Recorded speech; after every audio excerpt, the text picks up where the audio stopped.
I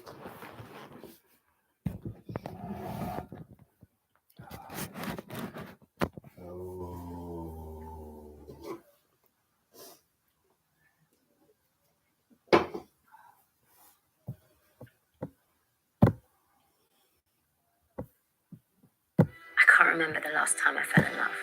I don't even know if I'm able to anymore.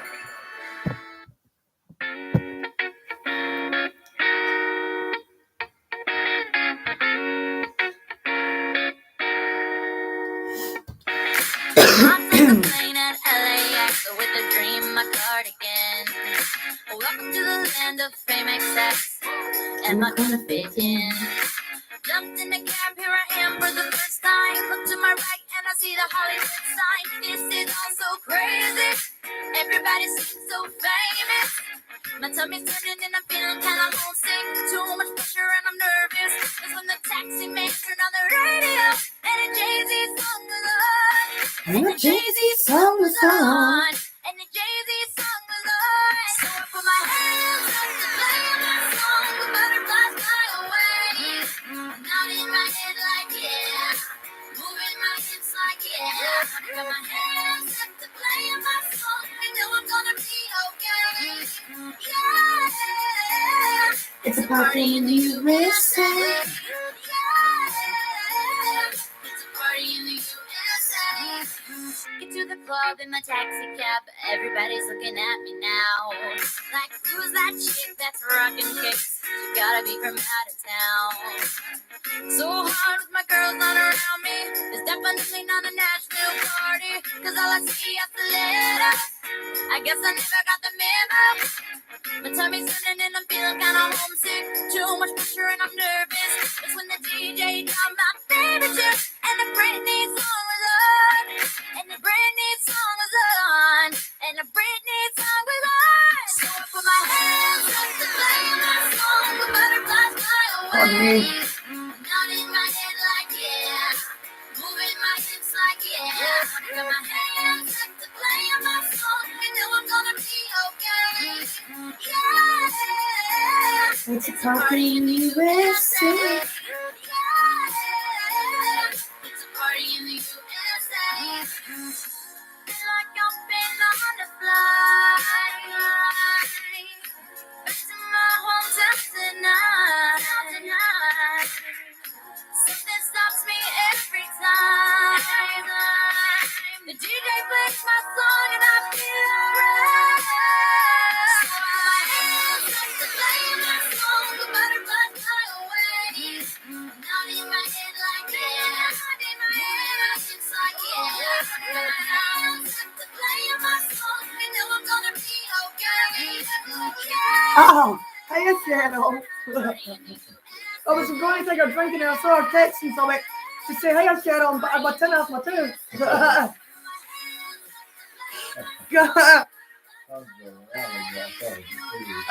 went with that. I took my 10 to my move, and I noticed she takes it, so I took the 10 away from my move. But as I was taking the 10 away from my move, I battered my tooth.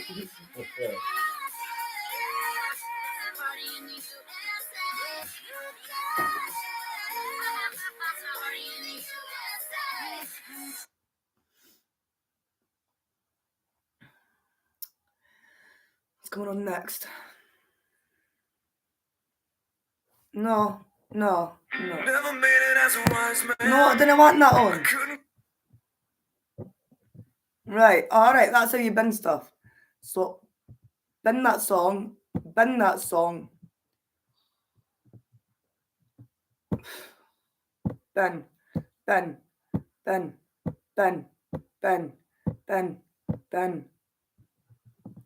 Cool, play. Last night saw a series of daring raids. Delivery trucks were emptied of their cargo of delicious crunchy nut bites. One driver said, "This is nuts." A spokesperson for Kellogg's said, The trouble is, they taste too good. So good. Yeah. Woo. Right now, get up. Woo. Right now, get up. Woo. Right now, get up. Like this. Get up. Woo.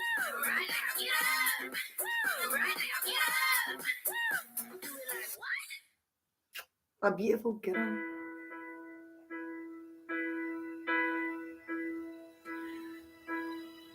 I can almost see it, that dream I'm dreaming, but there's a voice inside my head saying, you'll never reach it.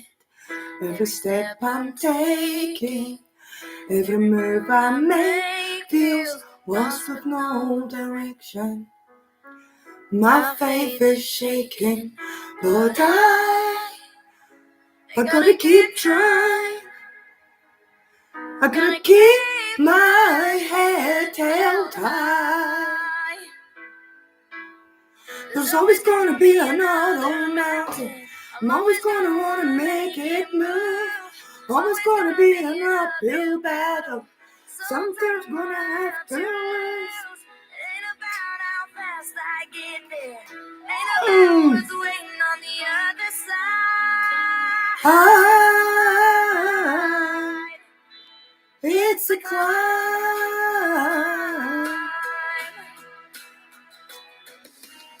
The struggles I'm facing, the chances I'm taking, sometimes might knock me down, but no, I'm not breaking. I may not know it, but these are the moments that I'm gonna remember most yet. Just gotta keep going, and I gotta. I need my hand back. I need my beer. Can I get this hand back? Hi. You big baby. Oh, you're so cute. I'm getting covered in blood here. Come on.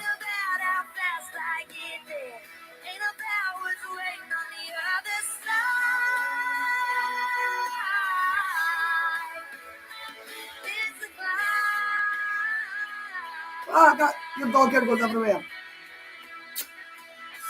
I got it. I'm guessing a good one. You're so cute. Oh, she yawned there right in my face. Oh, your God. You smell like breath? Yeah. It's wrong. There's always going to be another mountain. I'm always going to want to make it move. Always going to be an uphill battle. Sometimes going to have to lose.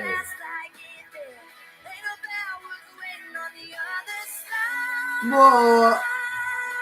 What's my baby one then? Yeah. Oh, I can't. I've put something in it and it's very sweet.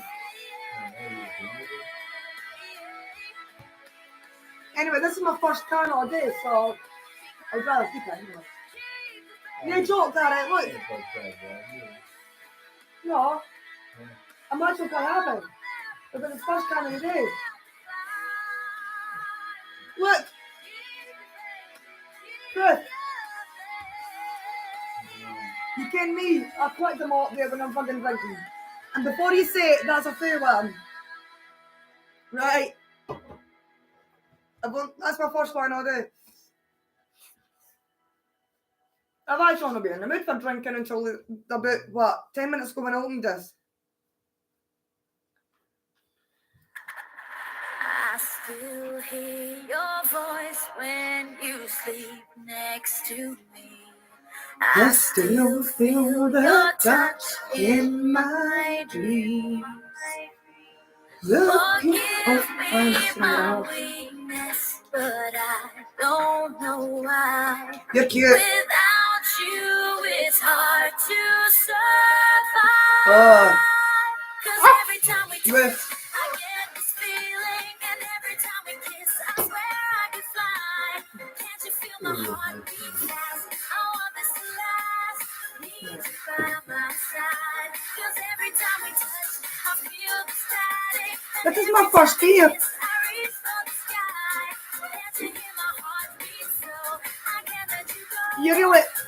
You're gonna steal my beer. But that's my first beer. My very first one of the day. Oh, I took the very first one of the night. Oh.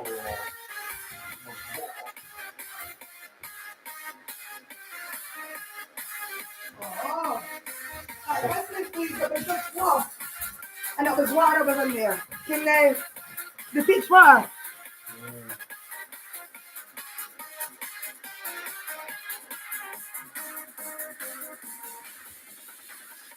Hey, my beer, you little shite. Hope it gets you pissed.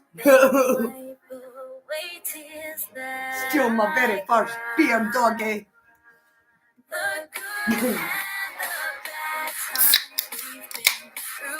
You're cute. But anyway, that's annoying. That's very annoying. That fucking thing she does with the chair. Because I know she's got an itchy back, but doing it non-stop, that's all I see there. Scratching her back.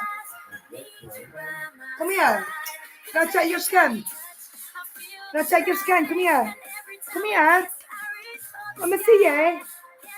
Come here. Come here. No, I was going to check her skin to see how bad it's irritated again. Because sometimes it goes red and inflamed because you've got a skin irritation. Can I check your foot? See. If you come to mum. Oh, it's too weird. I can't find it. I was going to say a comb you, but I can't find that comb I used to have. Oh, there it is. Right.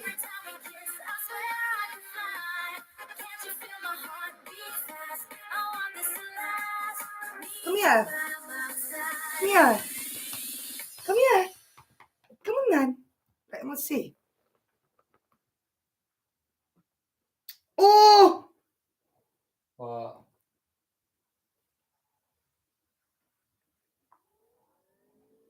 Harry, we need to take her to the vets. Our skin's burst open. My passion.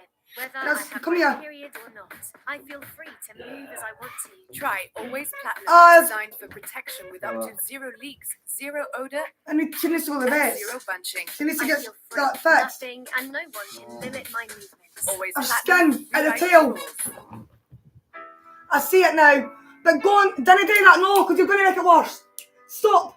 You're going to make it worse. I have to stop you. No, until I get you to the vets. You're going to make it worse.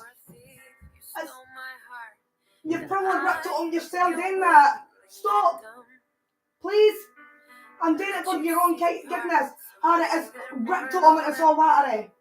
She's going to need to get treat it. With like cream or something. If she doesn't keep saying that. Stop, please. I'm not doing it to be cruel. I'm doing it to be kind. You'll make your fucking skin irritation worse.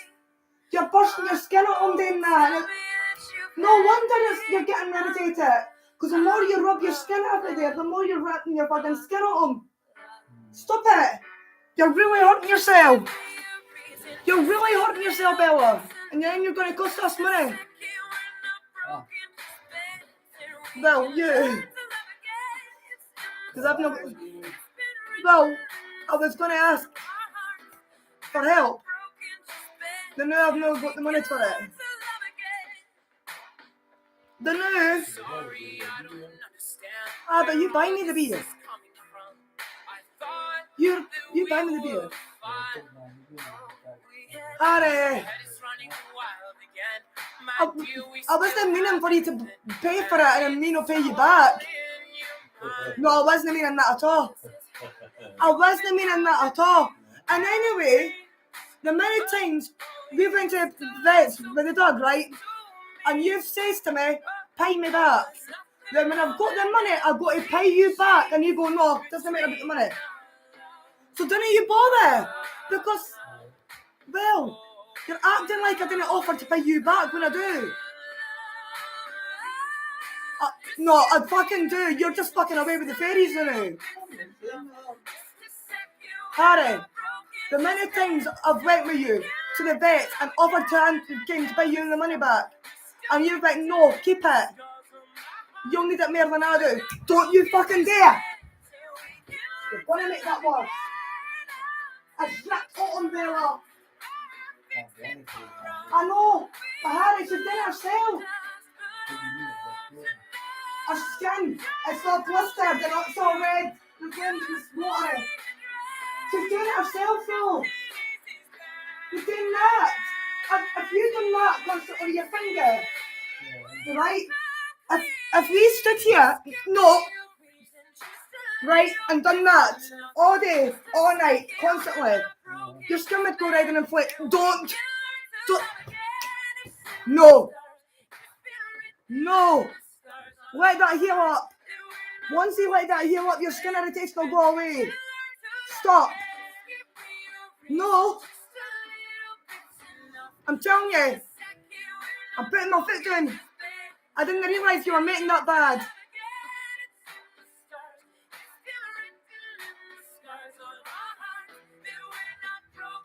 You're not getting to do that in front of me. You're letting that fucking scar burn and heal up. Keep going with that and that'll need a lot of fucking treatment in that. It'll scab over and it'll heal up if you leave it.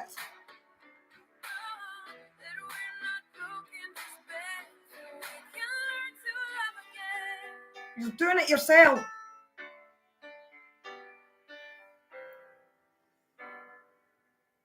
Can you get dog cream or something for like, probably like doggy eczema or something? Can you? But if, maybe, I don't know, but if you... Oh, if hey you go there. to the vet for some- They're all talking about Aussie 3-minute. I know, but where are you going to get dog eczema cream when you don't know if it's that? They just said that when I took her to the vets at the hospital in Dunfermline, they said it was a dog's skin irritation. They didn't tell me if it was eczema or what. They just told me a skin irritation, and that's nothing to worry about. You don't think to ask what you keep it on it? But no, because we're in a rush because of the coronavirus, so we're just taking animals in, treating them, and no, the last day was in a rush. She gave us the dog and was away again, pretty much. So I didn't really get the chance to ask her any questions.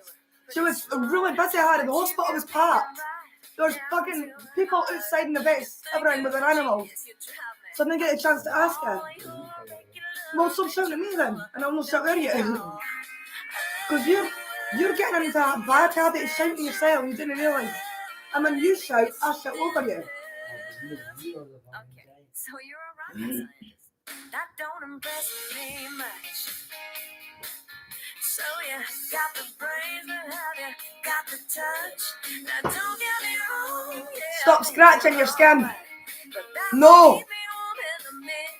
I can see where your paw's gone. Let that heal. You're blistering your own skin up yourself. Self-inflicted. That's what I say. No wonder that's irritating you. I had to check because I'm thinking, why is she doing that? And then I look at it and it's like, it's all blistered, it's all watery. And I'm thinking, that's because she keeps rubbing my fucking hair, so say it. I've had it, I've got eczema all the time. It's sore. I wouldn't say itchy, I would say more, well, it can be. All depends where it is. But look, see there?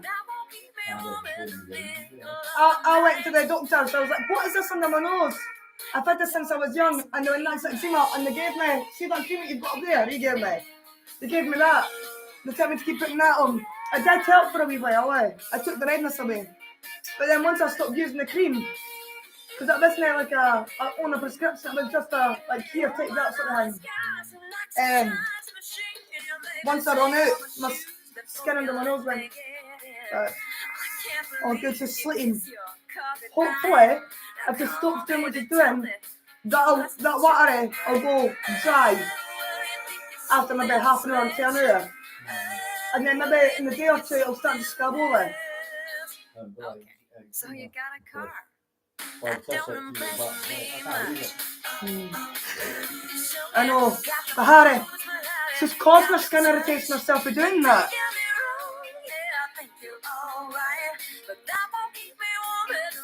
She might have a skin irritation, but doing that is making it worse.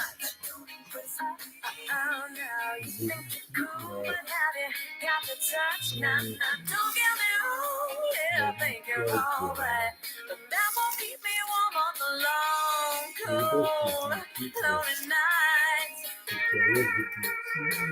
That don't impress me. I'm gonna put money aside for you, right? Because I'm gonna go and see if I can get a wee bit of advice.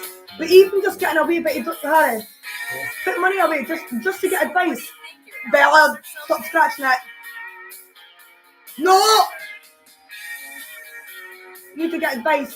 See if there's like something like cream or an injection or something I can give her to stop her from doing that. I need advice, but I need to put money away because even for advice it's fucking extortionate.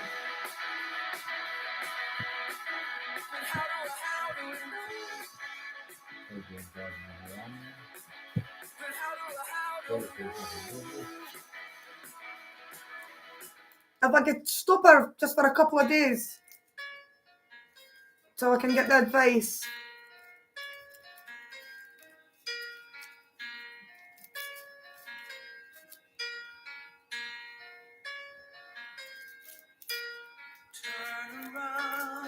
Every now and then I get a little bit lonely and you're never coming around. Turn around. Every now and then I get a little bit tired of listening to the sound of my tears.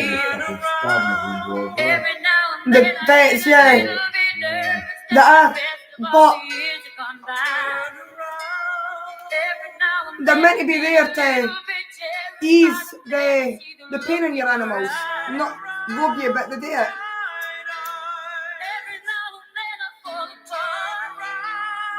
I'll keep an eye on that. And if I can keep stopping her every time she's trying to scratch herself and watch it heal, I might not need the vets. I'll keep an eye. I'll give myself a couple of days. But see if that doesn't heal, then I'll need to get the vets involved. No, because she eats it. She eats that. She's sprayed up before. I used to put like baby cream, nappy grass cream on her skin. Get on the bits that she where she's at. She broke them. I used to get the cream and everything. Next time I came, you turn around to just fucking letting it out herself. So I wouldn't work. And then she would throw it. I don't have watches. You'd have to buy one. If you want you to do that.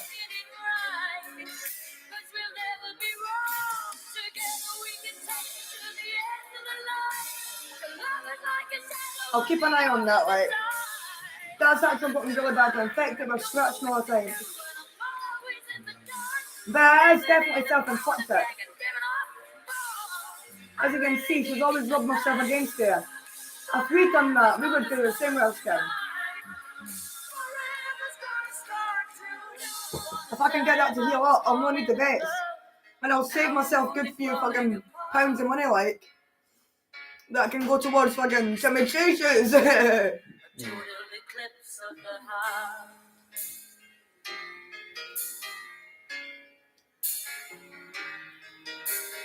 Once upon a time there was light in my life. I am wanting a belt. I'll get you a belt on Jimmy Chooches.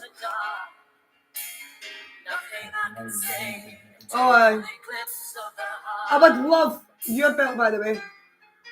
But a different type. I love Harley Davidson's. But I'm addicted to Harley Davidson's, but I wouldn't want to collect that memorabilia because as I know more for men than females.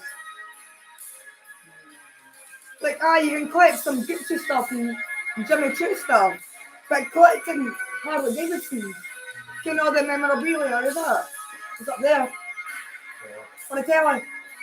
The remote.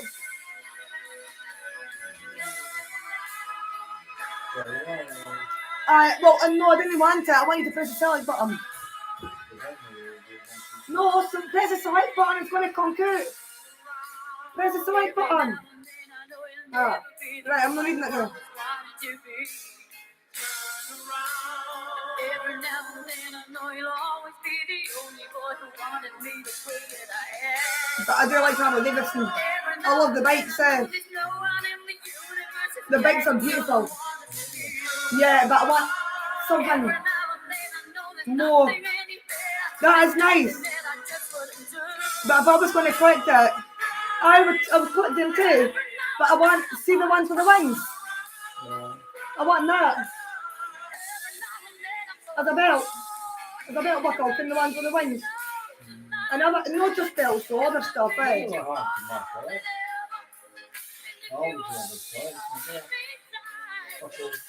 But, did he come in Foco? Did he come in Foco? Oh, what was I saying? I had a big collection of buckles. You probably moved my grandsons to James Court and Martin Ellsworth at them. That's what I'm guessing. I'm sure I've seen it before. But how long ago, I don't know. I'm sure she got you the Elvis one in America. Was it not America she got you that? No. In the market, alright. I mind the Elvis one. You used to keep that fucking shiny as hell. Yeah. They always say a buckle. Once I didn't upon a remember time, that. there was light in my No. life. Now there's only love in the dark. Nothing I can say. A totally I saw been quiet tonight. It was because it's Sunday. a total eclipse of the heart. 3 messages I've had altogether. A total eclipse of Very the quiet. heart.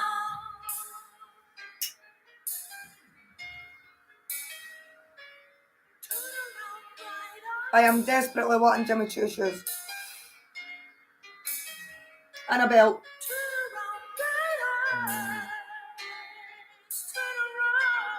I can do it.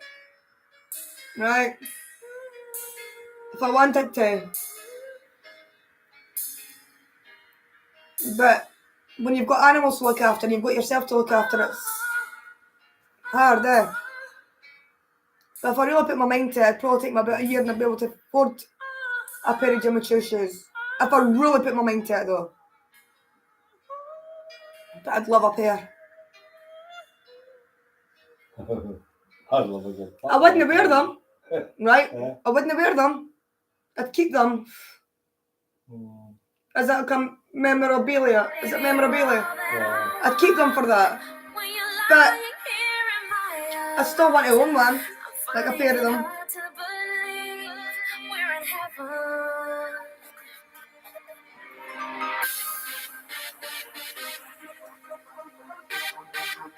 I've never seen a melon. What's your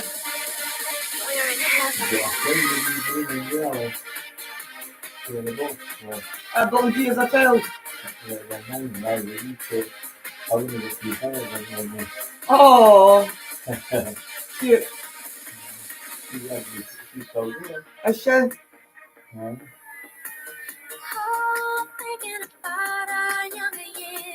For all you came because you so fell out, she's going to be spindle now.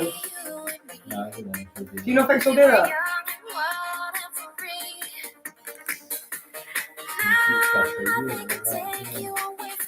I've never fell out before. Sahara, I've never fell out like this before. But I've fallen out. Because I've always done that. No, Harry, you actually fell out with her this time. Because she kept on saying, right, that you shouldn't allow me here and that, you're no family and things like that, but we are. She kept on saying that. She wasn't the one to accept me because I'm not one of her walk in, because I'm no rich and that. No, that's why you fell out there. And also because they stole your money. Stole money at your bank and everything. And she won't let you leave here. She's not going to help you. That was one of the reasons you fell out there. You don't mind that? And I'll look at other things I can't remember. Need to talk.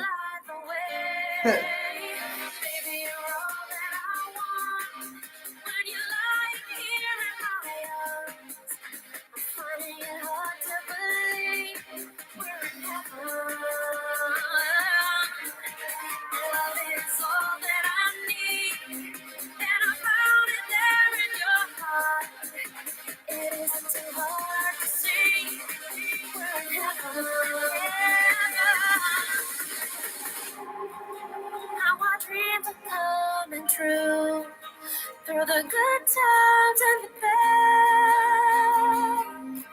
I'll be standing there by you. We're in heaven. What? Over at her? Who gives a shit? She's a witch. Yes, you do. Harry, yes, you do. She is nasty, evil, spiteful, fucking. Harry, there's no word for that cow over there. Just because your memory's gone. Right?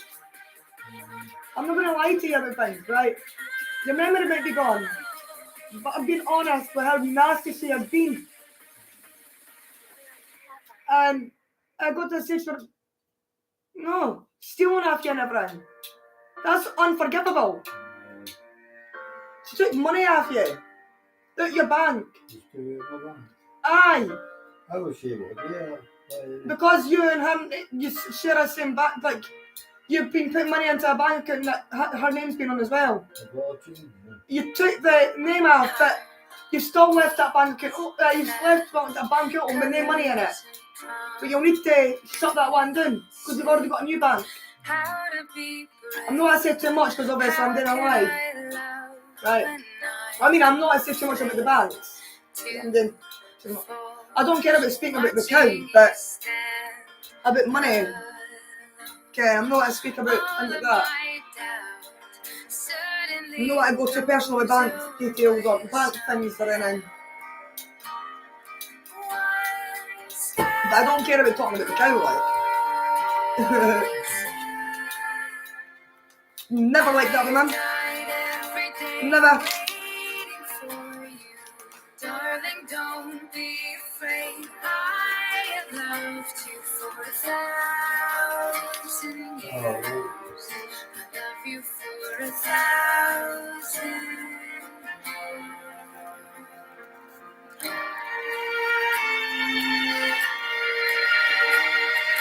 Time stands still, beauty in all she is.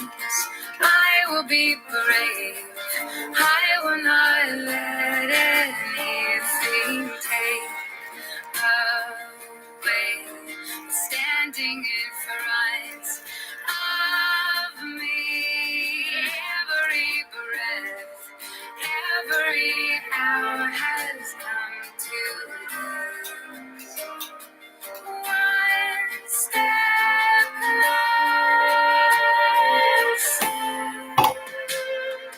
I've died every day waiting for you. Darling, don't be afraid. I have loved you for 1,000 years. I love you for Right. 1,000. I'm going to make this closer so I can see the screen better, see the messages better. Talking to my live, or sorry. You're looking at me like I'm talking to you there. These shoes are plugging right in. Oh.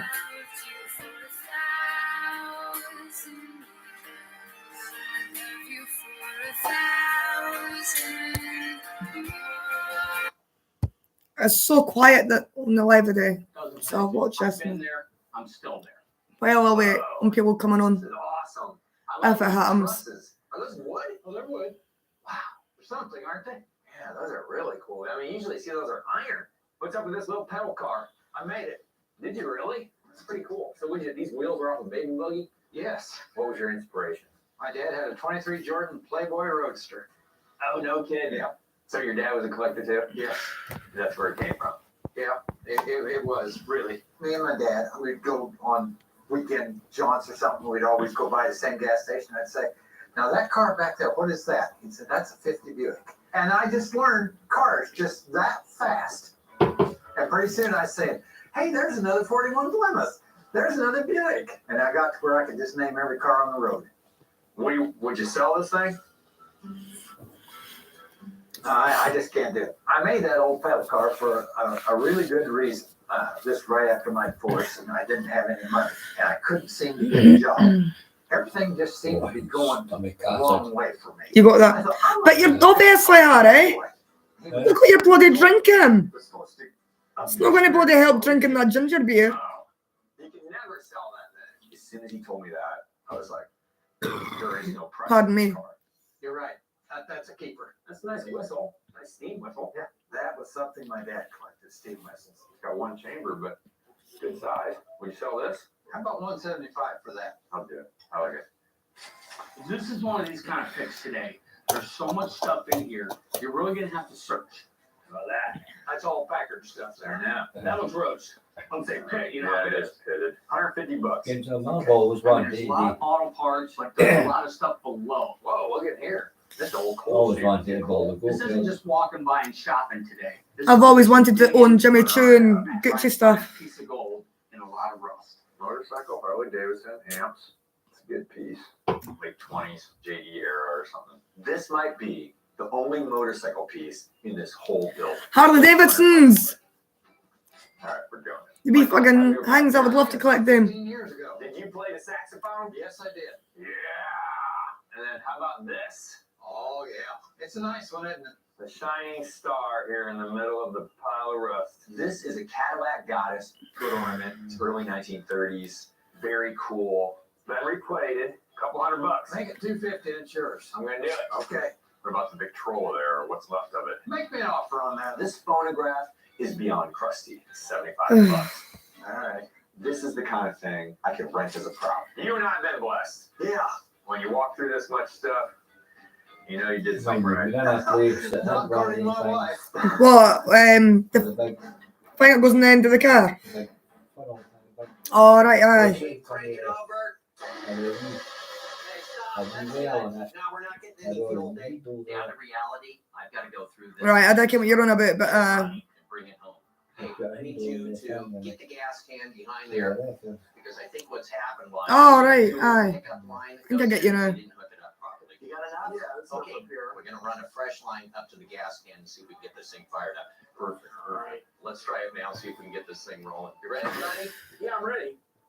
Come on.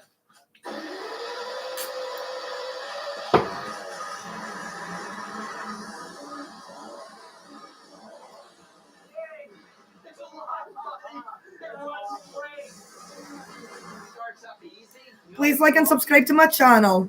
And come and have a chat. I don't bite. Come talk. I want to show you something. Leave it neutral. Are you? So if you're not a toy guy, I think they crashed that car there. that's not expensive. If you collect cars, you dream about being a Duesenberg guy. Rick made it happen. So what happened to the Duesenberg? You're ready, right? Yeah.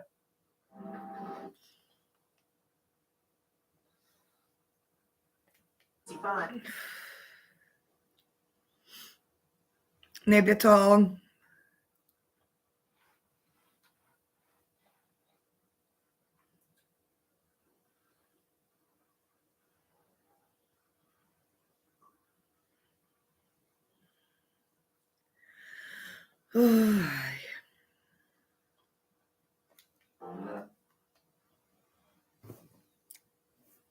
It's 12 a fun.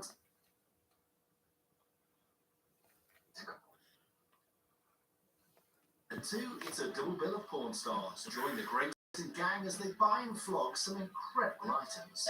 All right, let me look over here a little bit. So what year is this? This is a 31. I bought this car as a parts car. Do you remember what you paid for this back in the day? I think I gave $750 for it. But my buddy also traded a 29 Model A two-door since this guy was in Fords. So if you're not a Ford guy, what kind of guy are you? You're ready, right? Yeah, Duesenberg. Really? That sounds expensive. We'd all like to be Mr. We'd all like to be Duesenberg guy. Duesenberg was the best car built. There is no doubt about that. They had a double overhead cam, 420 cubic inch, straight 8 engine that put out 265 horsepower in 1929. The styling was slick, the work was slick, and they were just so good looking. I mean, you got a Cutlass here, you got this other really rare car. I had one. Oh, you did? What model was it? 29. Yeah. Oh, it was a gorgeous car. You were running with big man. Yeah, You're buying Duesenberg parts. Yeah, but Yeah. see, I didn't buy it. Yeah, buy those down at the flea market. I'd go into a place, a guy that had Duesenberg, and I'd say, have you got any parts that you're not going to use? Yeah. Oh, well, yeah, I got this old gas tank over here, but he said it leaks. I said, well, I'll buy that. He was a bird dog. He went to other collectors that had already done restorations on their cars. They had parts and pieces left over, and he was able to gather all of that stuff up and build a car. So what happened to the Duesenberg? Sold it to Jay Leno. Really? Wow, how long ago? 10 years ago. No kidding. How could he afford that? Mm? Yeah, how could But the older man. they didn't take it out to his house. I fuck his. All right, well, good for you. So that was your Oh, that's at my house. Duesenberg find. Because I tell you what, you ain't gonna do that. Yeah. Now, my Duesenberg days are over. Mine never started. He's what? Make it on the pack. No, I'm not thinking you've got to be careful. It goes to a project. Because remember, you're still on the housing register. If you bring too much up here, then it's going to have to get carried all back down to mine until you're sorted moving into your new house. Hiya, Angie. Angie for Ireland. Oh, I'm Nat from Scotland. Nice speaking to you.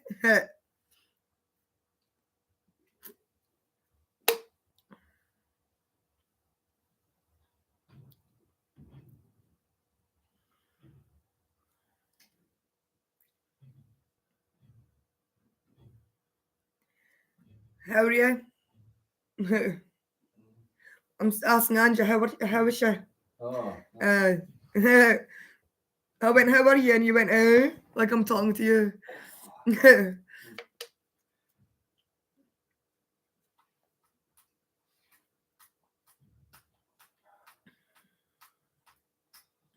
That's annoying. Well, I would do that, but I would end up spilling my beer all over myself. Oh, no, that looks very wrong. Harry, it still looks wrong. Ken, doesn't matter what you're doing, that... Harry! Well, I'm pulling a mullet, yeah.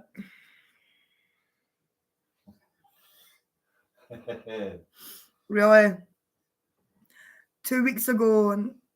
Oh, fuck, that's no good. I hope you're alright, like. I am doing alright. Just really bored. I can't wait till this day is actually over with until I'm ready for my bed. I hate Sundays. Mind you, yesterday felt like a Sunday too. Hiya, Lorraine. Lorraine says hi. Hi there.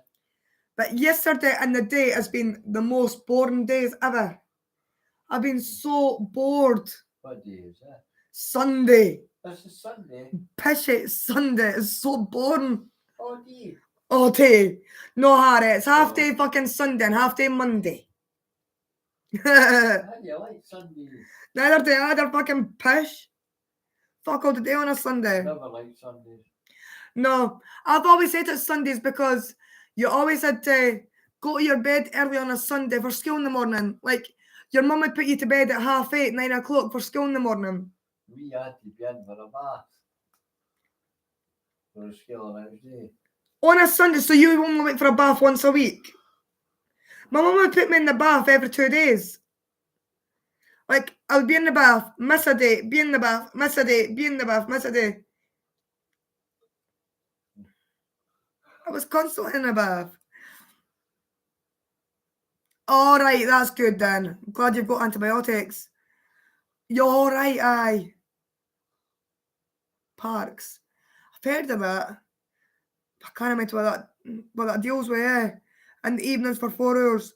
Oh, No, that's not too bad. Centre Parks, what's that again? Is that to do with cars, eh? No.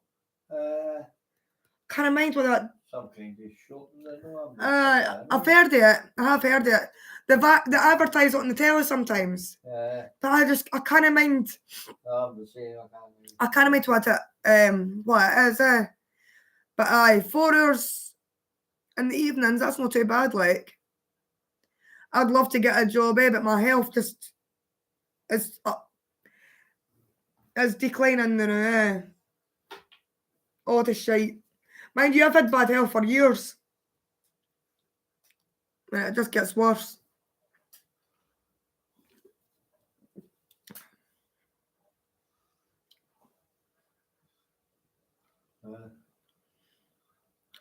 Are you that bored? You're sitting going.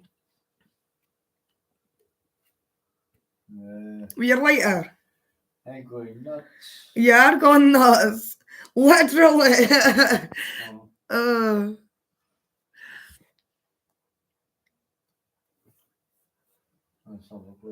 What a boring day. Harry. Oh. I'm going to batter you. Oh.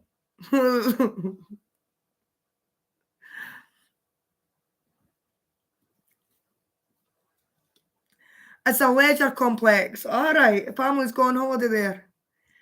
Ah. That's why I've maybe heard of it. There's restaurants and activity places and stuff for kids.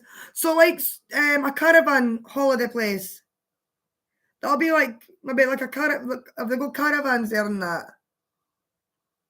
Because it sounds like a caravan place. Like leisure restaurants, activity places, stuff for kids. You get that in caravan sites. And I love caravan sites. I love caravan holidays, eh?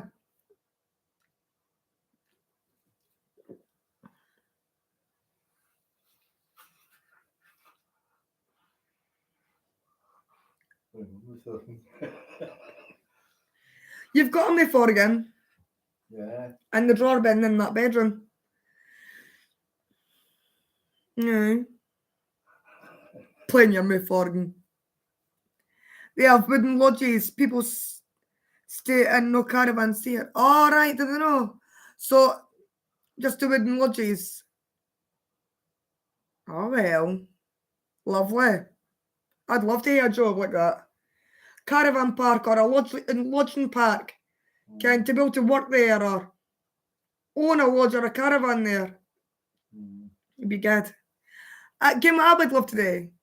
I'd love to be a child like actor on stage at a caravan park or a singer at a caravan park or something. Just for the fun. I would find it quite a fun job going around caravans singing or being like a character for a kid dressed up in a costume or something. I'd love that. It'd be funny. I'd be a lot of years though, probably. I don't know.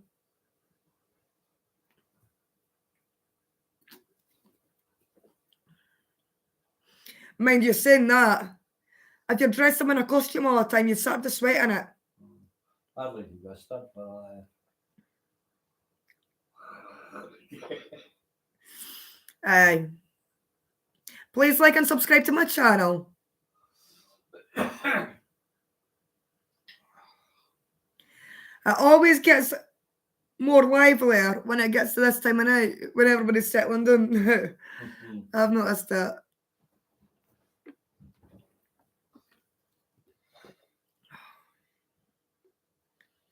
My day's been really boring, Lorraine. Like, so boring that I decided I'm going to get Harry out just into Morrison's, just so I could get out of the house.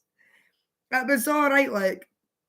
But coming back and sitting here, I can't wait till this day ends. At least tomorrow is Valentine's Day. So that's bra. pick Mark up in the morning, right?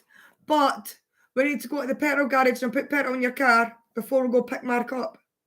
Because you've only got like 39 miles in your car left.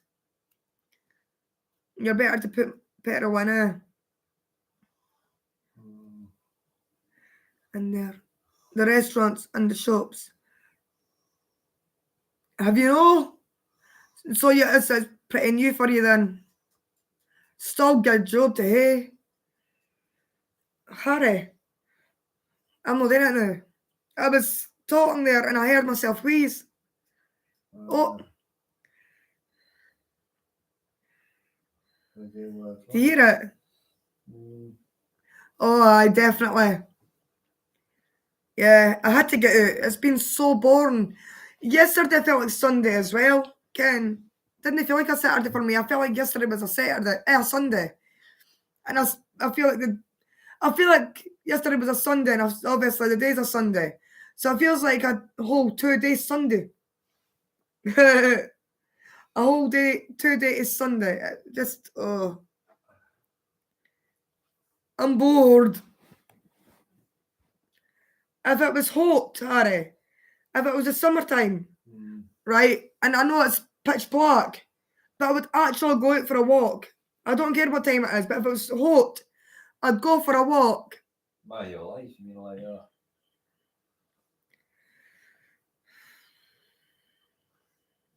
Fuck all when I see you when it. Really? True.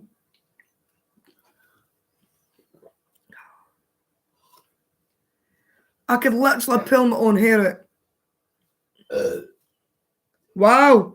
Right, well, you're going to stop drinking that and get some milk instead. That's not going to help. Well, hurry up and get milk. Because, Harry, you're talking about fucking acid. But you're drinking fucking, what's it, ginger beer. That's not going to help you, eh? It's going to make it worse. Anyway, tomorrow I need to phone the chemist and see if your prescription's ready for pickup. Oh, right.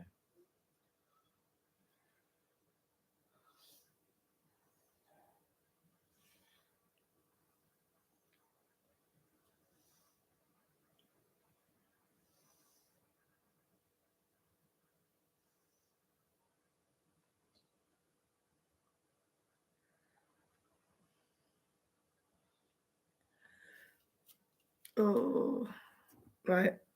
Coil. The coil is part of a car's ignition system. It basically takes the voltage from the battery, produces a spark, the spark plug. Today, when you turn your key, your car just starts. You don't even think about it. But in the early 20th century, everything had to be done manually. So that's the key. You would turn the key on for your car. Do you want to go for a jog? And it would start. And once it starts, then you hit the match switch to advance it. There you go. I mean, it's beautiful stuff. I can't wait to bedtime. Original mounting brackets. It's got the points. Never seen one before. It's wooden. It's in great shape. Something you tell? Yeah. I can't wait till my bedtime. No kidding. Because I can't wait till it says where. What do you think? It's Sunday. I'm bored. I'll do the 100. Okay. All right, buddy. Thank you. I like it. It's just a really cool early automobile part. It's a great conversation piece. You know what you're looking at there? Well, I mean, it's a car. Come on, Frank, even I know it's a roamer. Oh. You've been bored. You've been sleeping all day. Doesn't say roamer in here. So who Eh? makes roamer? Saying you've been bored. You've been sleeping all day. They started in 1916 or 18. So you came up and talking about when I say it's boring. 25 sales fell off pretty drastically. 26, they cut it in half. Ooh, pardon me. Bloody beer.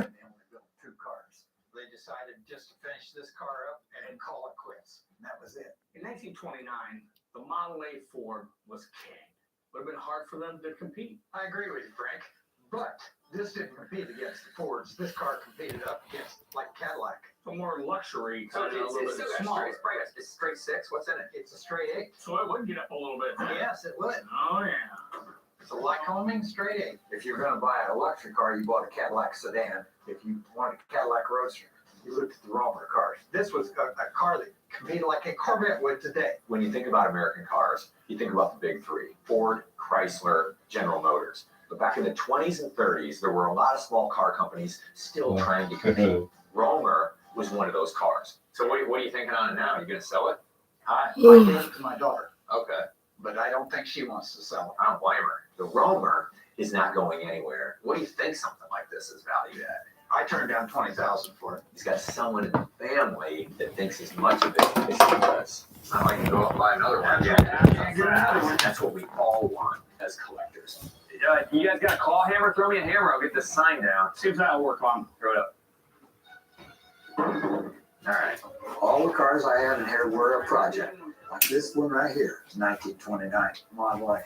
That Oldsmobile I got for parts for that car back there. Oh, Bella, just look at your fucking ass there. 73, almost 74 years old. So I'm not going to restore them. And you can't take it with you. You got it? Yeah, right. So look at No what? matter how much you think you can take it with you, you can't. It may be with you, but you're still dead. You're dead. It's not metal. It's not yeah. This stuff is not going to solve itself. You got to get it out in the sunlight. And you know what? It clears a little bit out. Maybe you'll have some room to finish up those projects that he really wants to get done. All right, buddy. Here's to finding another Duesenberg. Yeah. You know, I'm waiting for some. like this, Let's they get drive some. by, I like they it. see the garage door open, they're like, man, what a I'll do leave it. See if mine's. Rick. See your scalp beer or what? I'll just leave it to fucking soak in because I've got a carpet washer. For each and every It doesn't bother me. As long as see if it's red wine though, it would be different.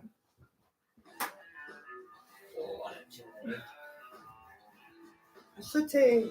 Whoever built this, they put a lot of Oh, coffee. This thing, I can't wait to get it on the road and try it Yeah. after we get the gas tank. Or I have to wait for the gas tank to get back to drive it. You know, you're absolutely right. We've already left up the remote as long as we strap Ooh. that baby in. Yeah, there's like 5 gallons. sitting Ah, right there. no, We're not no, gonna okay. lose it. Okay, hop in, man. I'll buy you some chili. How's that? Chili? Yeah. I want a cheeseburger.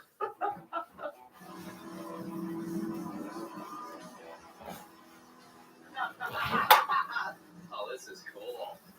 You don't see a lot of Studebaker trucks. I mean, this is awesome. Boy, do we look good in it, too. The heavy Stud lives again. You know, it runs great. It does. Listen to the engine. Oh, Jesus. Something just fell off. Uh-oh. This is how I die. All right, I got it. All right, ready? All right, dude. All right, ready? That's in my contract. No shots on the back of my ball spot. I had a stroke. I lost part of my memory. Okay. I couldn't even remember where I lived. Did you manage to forget about your ex-wife? No. Damn.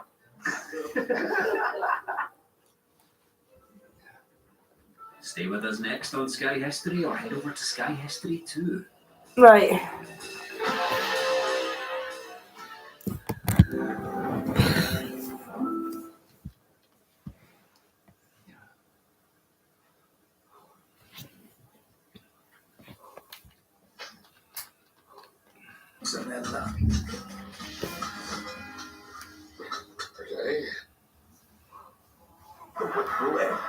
Who they?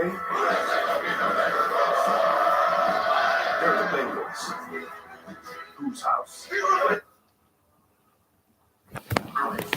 Which is what?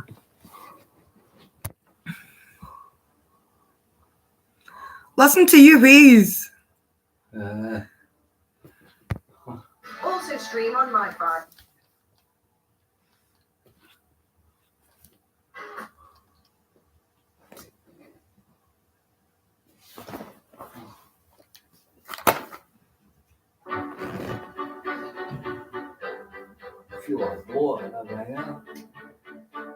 I love Scotland. I've been to Oh. Scotland many, many, many times over my life. And we'll go to a place called Scone Palace. Now, it's spelled Scone, but it's pronounced Scone.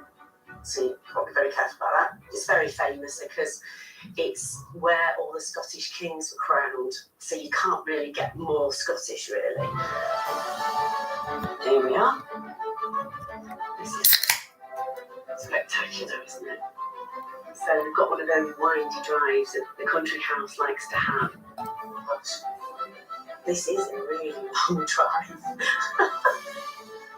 even though it's this amazing Scottish seat and this beacon of Scottishness, it's actually just a normal family home as well. Bro, Scotland's brilliant. For 400 years, Scone Palace has been home to 9 Earls of Mansfield. My hosts are the current Earl's wife, Lady Mansfield, and her son, William, the Viscount of Stormont. So this is our good I'm here, or was one from Harry, 100 years ago? I'm dinner live. What are you talking about with that? Of money. So this is the Right, I was just making sure what you were meaning. I just said chocolate biscuit, and that name gets used for other things, Harry. I never heard of that. I've heard of that. So you're talking about because his name's Viscount, right? Chocolate biscuit Viscount, aye, because you get Viscount chocolates. I wonder what you're meaning there. That's a knocker enough. Oh, like that. Sally, good morning. Welcome to Scone Palace. Hello. And what's your name? Stephen. Hi, Stephen. Hi, I'm very nice Sally. to meet you. Thank you. This is amazing.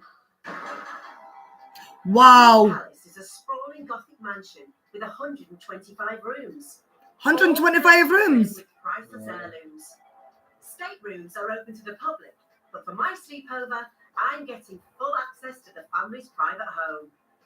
It is one of the longest rooms in any house in Scotland. Fuck. A fabulous Wow. room where Queen Victoria dined. A family chapel.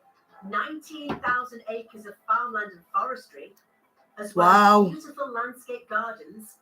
Its very own Gorgeous. and a white peacock. Oh, I like the peacock. Stephen, what do you do? I look after the palace, so I look after everything that goes on inside the palace. Oh, so you're in charge, sort of head housekeeper, everything. I'm trying not to do the housekeeping a bit too much, but yes, everything. So when I meet Lady Mansfield and Viscount Stormont, Mm-hmm. do I call them that, or have they got? Lady Mansfield will probably ask you to call her by her first name. I'll leave that up to her to decide. Oh, okay. And in Viscount Stormont, you just refer to him as William. William. He doesn't like the I Viscount. went to I think he Viscount. likes it, but he's quite comfortable to be called. Great, very exciting. Lady Mansfield, William, and introduce Sally. Hello, lovely to meet you. May I please sit down? Thank you. Welcome to our home. It's absolutely stunning. And I'm very excited about being here because I absolutely love Scotland. I've always had a love affair with Scotland. I came here when I was a little girl because my gran had a mate called Maureen who lived in Perth. So Perth is just a bit an hour's drive for me. Huh? it was in a council house. Our gran had a mate that stayed in So it was Perth. a little bit of a different experience. Like, that's just like an hour and a half drive away. I know. So Lady Stop there. Does everybody calling you either Lady M or? I get the Lady M, which I much prefer to. I much prefer to Lady Mansfield. Been looking forward to this one for a long time. Pardon me? Because it's such an important Scottish house, isn't it? Scone essentially is the Scottish Westminster, where kings were crowned, and it was where parliaments were held. And when I say kings, to where all the famous ones, Macbeth, Robert the Bruce, Charles II was the last one. 800 years of coronation. Wow. So I'm a Lindsay. I mean, I'm obviously just a woman from Manchester, but apparently, even if you're called Lindsay, you are still part of the clan. Oh, definitely, that's how it works. Yeah, so you can wear the Lindsay tartan. Well, I've only actually got a coaster at the moment, and I think I have a Okay. tea towel somewhere. It's actually a really nice tartan. So, Lady M, what's it like being married into this amazing lineage? Well, I had to do an awful lot of learning, and I don't always get it right. Yeah, I love her accent. She makes up a fair bit as well. So you're actually, Really? I think I probably was expecting quite a Scottish accent. I came from Surrey. Oh, you came from Surrey, so that's why you speak like that. I was packed off the boarding school at age 8. I would get in trouble at school because for some reason on the football pitch it would come out. Oh, Yeah, and so I get sort of yellow carded by the ref. He couldn't really understand what I was saying. and it's like Yeah. when I've had a few champagnes and my Mancunian accent gets thicker. Yeah, if you really rile me up. Exactly. Begins to, Nothing wrong with that. You're both absolutely delightful. Now, can I take you to your room? Oh, yes, please. Thank you very much. Let's get upstairs. Thank If you're you. feeling fit. I am. Very excited. Beautiful. That one I love. Oh, hang on. A castle. You look fantastic. A few years ago now. Oh, never. I mean, I've only met you for 3 seconds, but he's really caught you. You look beautiful in that. I love it. Thank you very much. Gosh, what a beautiful window. Such a special place. Oh, hello. Now, I recognise her. That's our Queen. Oh, and Prince Charles. And you can't play polo. Gosh, there's all sorts going on in this house. I've only just got up the stairs. Here we are in Lady Stormont's room. Oh. So come along. Oh. Oh, wow. Oh, nah. That is beautiful. In this one. All to yourself. Exquisite. My children call it the princess room. It is the princess room. I'm a princess for a night. And we've had your bags brought up. Thank you so much. I'll see you later. See you later. It's haunted. It will be. It's a big castle that's been run by loads of different kings and queens and then all different other people. And this view, Bonnie Scotland viewers. Aye, Bonnie Scotland, aye. Och, die de nu achter Mechty. Right, I've got wee wellies. I thought it'd be good. I like that. I got my, what was it? She actually said it the way we say it. I got me wellies. My wellies. She actually said it. And she's going to sneak around the castle. Oh, wow. one of the family's private quarters. Love a bit of special access. Wow.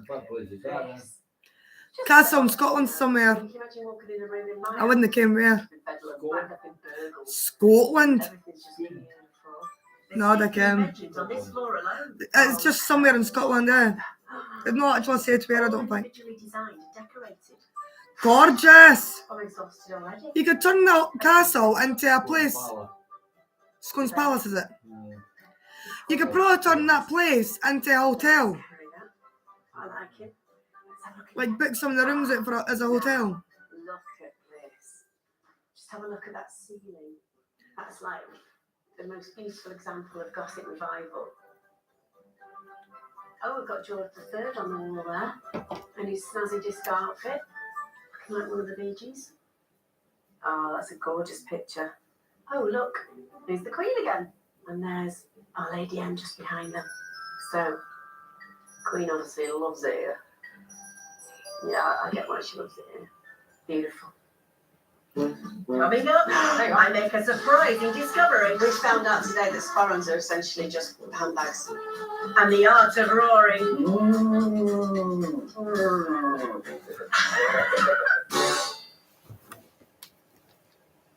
Wow. I would love to have money like that. What a dream that would be. To never be skint again would be a dream. Over at Scotland's world-famous Scone Palace. The family home of my hosts, Lady Mansfield, and her son, Viscount William. The palace is full of history. From a painting of Dido Bell, who lived with the first Earl of Murray and helped end slavery in the UK. That's absolutely amazing. Well done, Dido. To one of the longest rooms in Scotland, which played host to some hugely historic events. This, Sally, is the longest. Wow. Wow, this is breathtaking. Oh, we love it. Charles II in 1651 he processed his coronation. This is where Queen Victoria did a bit of curling inside, destroyed the floorboards. Oh, she's the Queen. And this one, a lot of people think I look quite similar to. That's the third Earl Mansfield. Oh, you do it. That's literally you without a beard. You do look like him. Very good looking chap, William. Where's the very famous stone of Scone? Is that still here or?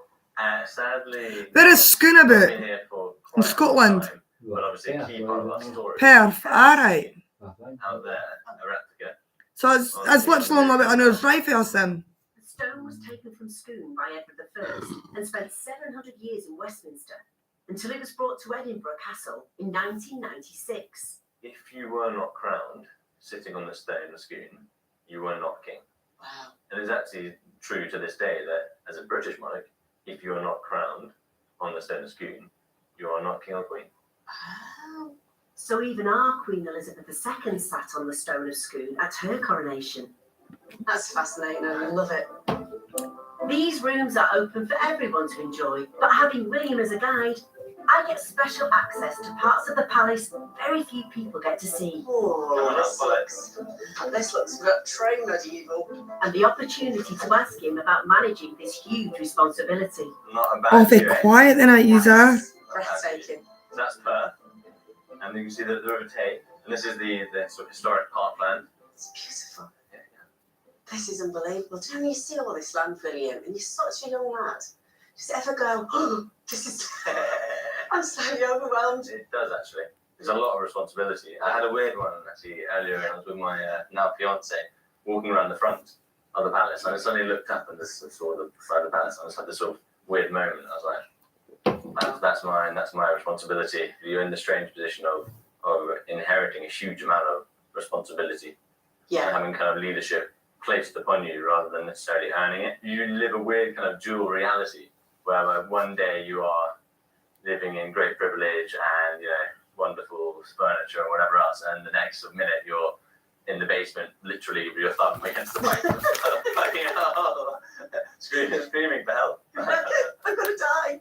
Well, I'm excited for the future. There's a lot to be done here. Got to move with the times, but that's exactly what I say. It's not that bad. It's brilliant, God. It's quite fun. What's it like sharing your house with the public? The history of Scone means that this has to be shared, and the story needs to be told. But you can be in the private bits of the palace and have no idea anyone else in the palace. Is anyone else there? Because it's massive. Yeah, that's why they do it. Back downstairs, I found my way to yet another bedroom, where Lady M wants to show me the Murray family tartan. I've just got out a few bits and pieces to show you, just so that you begin to get the full picture. Yes. So I've got some of the children's quilts out, which we've kept over the ages, and the cutest little pair was not really a quilt. It's what you put the baby in. And that's Murray tartan. This is Murray Taliban. Oh, I can't wait, Lorraine.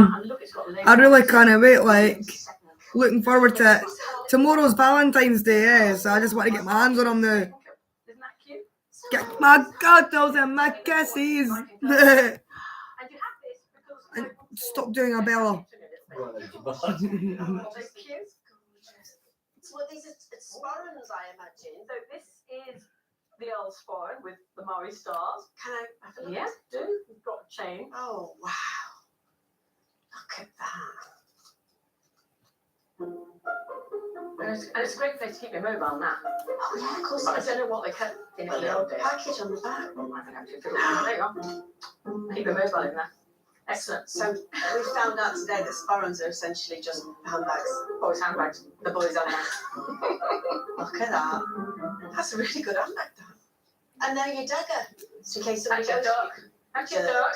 Wow. It's massive. Isn't it? That's That's it. And that's your ski and do. Does that go in your top? Yeah. That goes in your sock. They're real peacock Scottish men. Oh, blimey. They've got handbags. They've got it all going on, haven't they? I love it. But I've got to say, apart from the glam disco night handbag, sporran, my favourite thing are these baby bumpers. Aren't they cute? They are very cute. Look at that, baby Murray. Baby pants, it would go over a baby's nappy. They've also got Look at that. 19,000 acres of land. They're taking me to the corner of their estate. Actually, I looked like lavender when I seen it. Famous red deer. What's the difference between deer stalking and deer spotting? One end of lunch. Ah, I see. So stalking ends with lunch, spotting is just sort of a pastime. You do have to cull deer, or else there's too many of them, and then there's not enough food for them, and they starve in the winter. So this terrain is quite brutal, isn't it? Yeah. Look, I mean, look, a lot of Scotland is like this. Look at the beautiful heather. Yeah, heather is. Oh, it's stunning, isn't it? Yeah, it is stunning. Well, It's like for every snake. film you've seen in Scotland, isn't it? And Scotland? Yeah. Aye. Deer are wild. And then again, you get snakes But in that Scotland. man must look after and manage them. And that job falls to gamekeeper Stuart, who we're heading to meet. Oh, wow. Great snake. Here we are. Now, if I never knew that. What a gamekeeper looked like, that would be it. Wouldn't it? Hello. Hello. I'm Sally. Nice to meet you. I'm Stuart. And you're the gamekeeper. Yes, I'm the gamekeeper. So we're going to go and have a look for some deer. Yes, we are. We're going to go up the valley here and see if we can spot some deer on the way. Oh, lovely. Right, let's do it. We're going to go up the valley and we're going to... What's the deer we're looking for? I can't even... I'm Scottish, but when I try to speak the slang that some Scots speak, I can't do it. Special to Scotland, would you say? I'm going to go up the valley and see if we can see some deer up there. See, it doesn't suit me, does it? I've been doing it all my life. I'm glad, eh? I've been doing it for ages now. I've been doing it for ages now. No, actually, I kind of...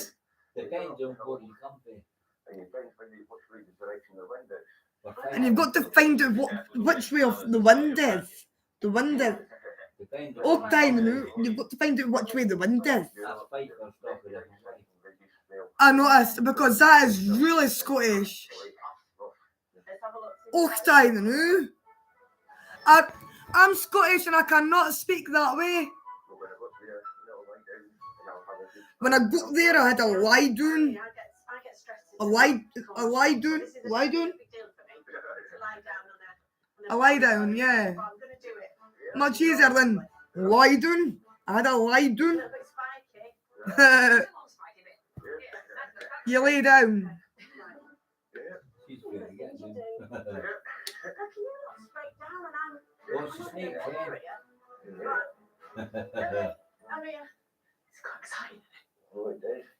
What is? What was it? What is? The little humps and bumps. Okay. Look this. Sometimes when you no. you have to, in order to get them into the right position, you have to mimic them. I'm bullying my ancestors, but I really kind of speak the way they speak. Like it's so Scottish. My dad was born in England, so that's why I've got the more posher side. But that's where my posher side comes from. And that's why I'm not as slang as you are. Because I've taken that after my dad. The more posher side. But...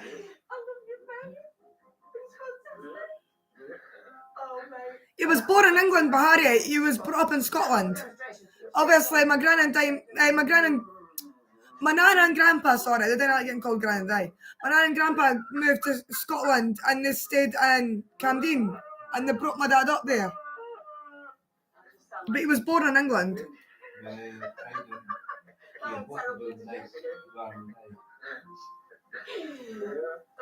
But what I'm meaning is they weren't English. They went down there. Don't see the hype, then you move on and look over into the next valley. No way. No deer spotted today. Cheryl's laughing. She went, oh my god, I'm howling. That's the way I talk. Right. Back to my room to get ready for quite possibly. I'm literally trying to copy the accent. And I can't do it. Stephen is setting the table, checking that everything is perfectly positioned. I'm going to do this and I'm going to do that and I went over the hills and before dinner to check the table. The table, I can't do it. I'm going to dinner. I'm going for dinner to check the table. And if you just concentrate on getting the drinks. In the kitchen, Stefan, the palace chef, is creating the family feast. Stefan, how you doing? Oh, that's good.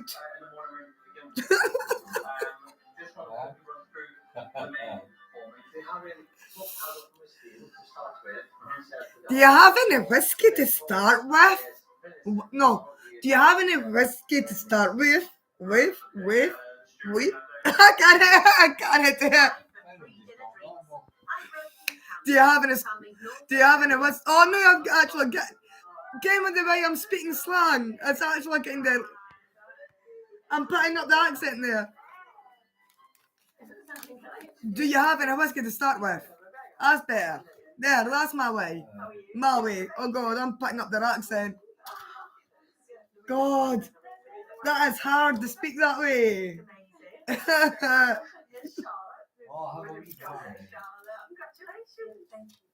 Oh, have a wee dram hen. That does not suit me at all. I'm Scottish, but I don't sound Scottish most of the time. Well, I do, but not that Scottish. Like, I'm more proper. Many a mickle, Max a muckle. So Sally, best behaviour, yeah.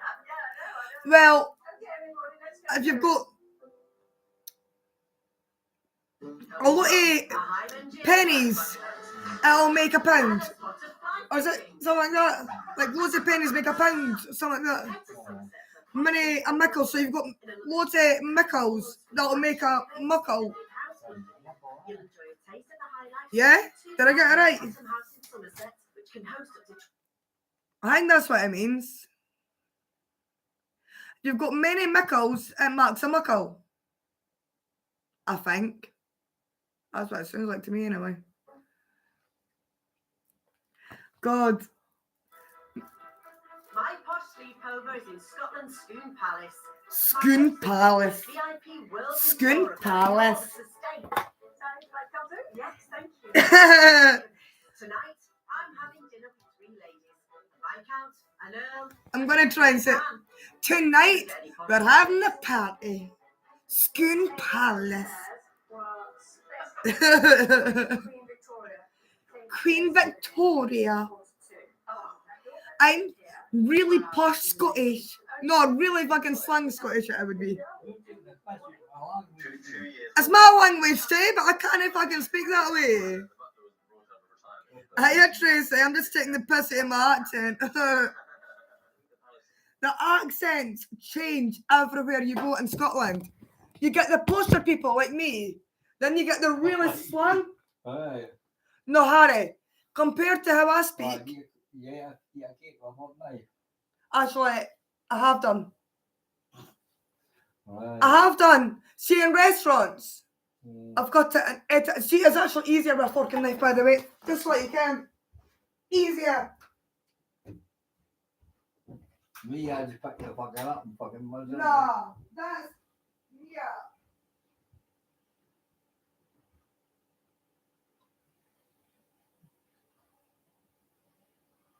Just grab it all and shove it in your gob.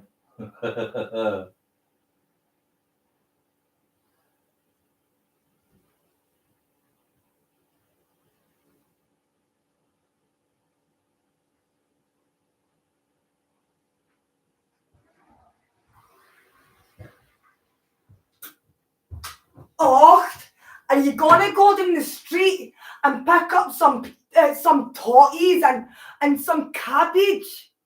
Are we going down the street? Oh, that's what it's called. No, it's not. No, I don't speak that way. I speak more proper. That's the way you talk, not me. The only reason I've picked up slang, right, was from you. When I was growing up as a kid, I was yes, no. I was not allowed to say aye, and I was not allowed to say no. I was yes, no. If I didn't say the right way of speaking, I would get slapped for it. Stephen, but my mom also said yes. My mom also done it too, yeah. It's not no, it's no. It's not aye, it's yes. So I did get it to both sides. Can you try to get right here?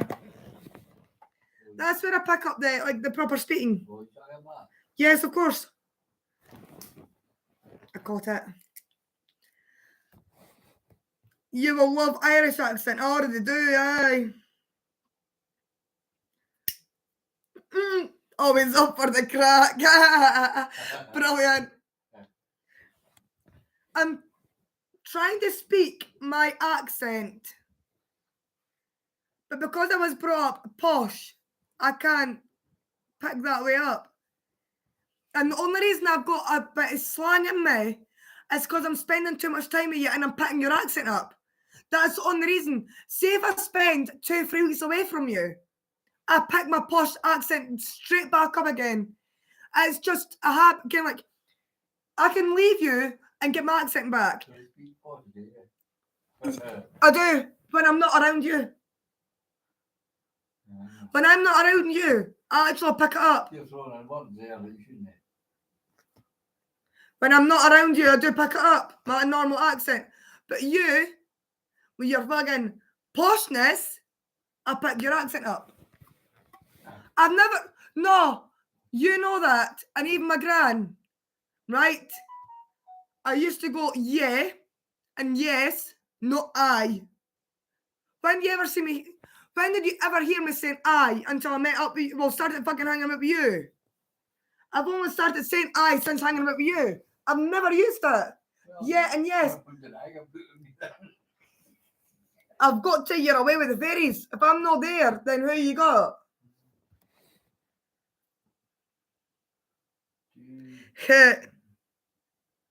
Are you? Oh, you've got it. Put on the gas for the first time. Yeah, that's right. And I think water as well. As well. She wrote in her diary was pretty bland. Hi, Andrew. Yeah. I was brought up proper sporting. I'm sat next to William's dad. Are you going to chuck the lighter back here, doll? Please, I never lit it properly. Will you stop throwing it like you're trying to break my teeth with it? God, if I was in a fucking lorry, I would have got my fucking tooth taken out. That was fucking very viciously fucking thrown there.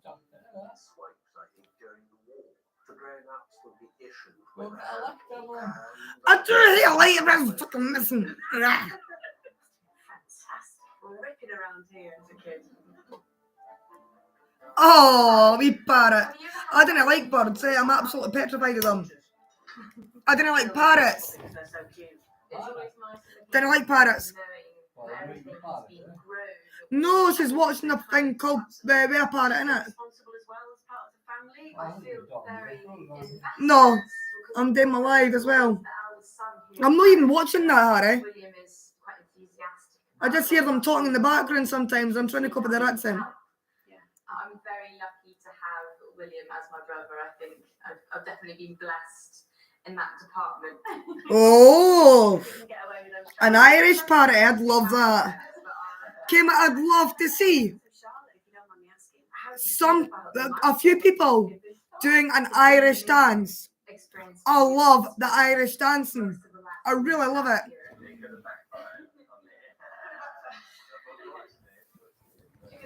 The Irish dancing is amazing. We're having gooseberry fool, which is William's and my favourite. Are we going in? Yeah, we're going in. Oh, yeah. All about that. So I'm very excited about tomorrow. What we up to? A bit of whiskey tasting. You've got an Irish auntie, haven't you? Yeah. See, I've never been. What's her name? My mum loves it. Ireland. Ireland what? I know that I've never tasted the best, so you never know. Ireland Bain. Ireland Bain, because you would have married my granddad's brother, eh? So Ireland Bain, from Ireland. You're Auntie Ireland. So we've got Irish blood. We've got Irish blood relatives. What part is she from in Ireland? Doesn't ken. He just knows that his auntie's from Ireland, eh? I'm definitely good at tasting alcohol. And you get married here? The evening party will be in this room? Definitely. You!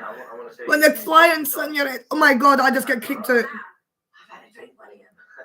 Right, no bother, Angie. Speak soon. Night, night. Double step. Yeah. And that get double step. Yeah. Clap. Okay. We're gonna spin in a circle. I don't think I could even watch a bird because I'm so scared of them, eh? One of my biggest fears. Kim, I am petrified of pigeons. I can't stand a pigeon. Okay, sorry, Ron. We got it wrong. Keep it together, Sally. Oh, forgot the clap. Try the Scottish dance, are you hen? He's teaching them the Scottish dance. I can't even mind my Scottish dance either. You get into actually I can't mind that. I'm Scottish and I cannot mind the Scottish dance. Now I know the basics. Time for a proper Kaylee. Back, clap your hands. And then you... Oh, I know that one. And that at the Scottish party is how you meet everyone. Speed dating. I know that one. That's one of the ones I used to do at school. I can't remember them all though. Here in the most important house in Scotland. I think they get the clan thing. But it's very interesting. But the trousers were worth it all. Something about tartan trousers on a bloke. This is a family not driven by money. It's more about heritage and lineage. It's not really about material things with this family at all. I mean, obviously there's some amazing things in this house and probably priceless things, but they've not pointed any of them out to me. The only things they've pointed out are of historical value. Whatever the surname is, they've all got 47 names each. They're absolutely lovely.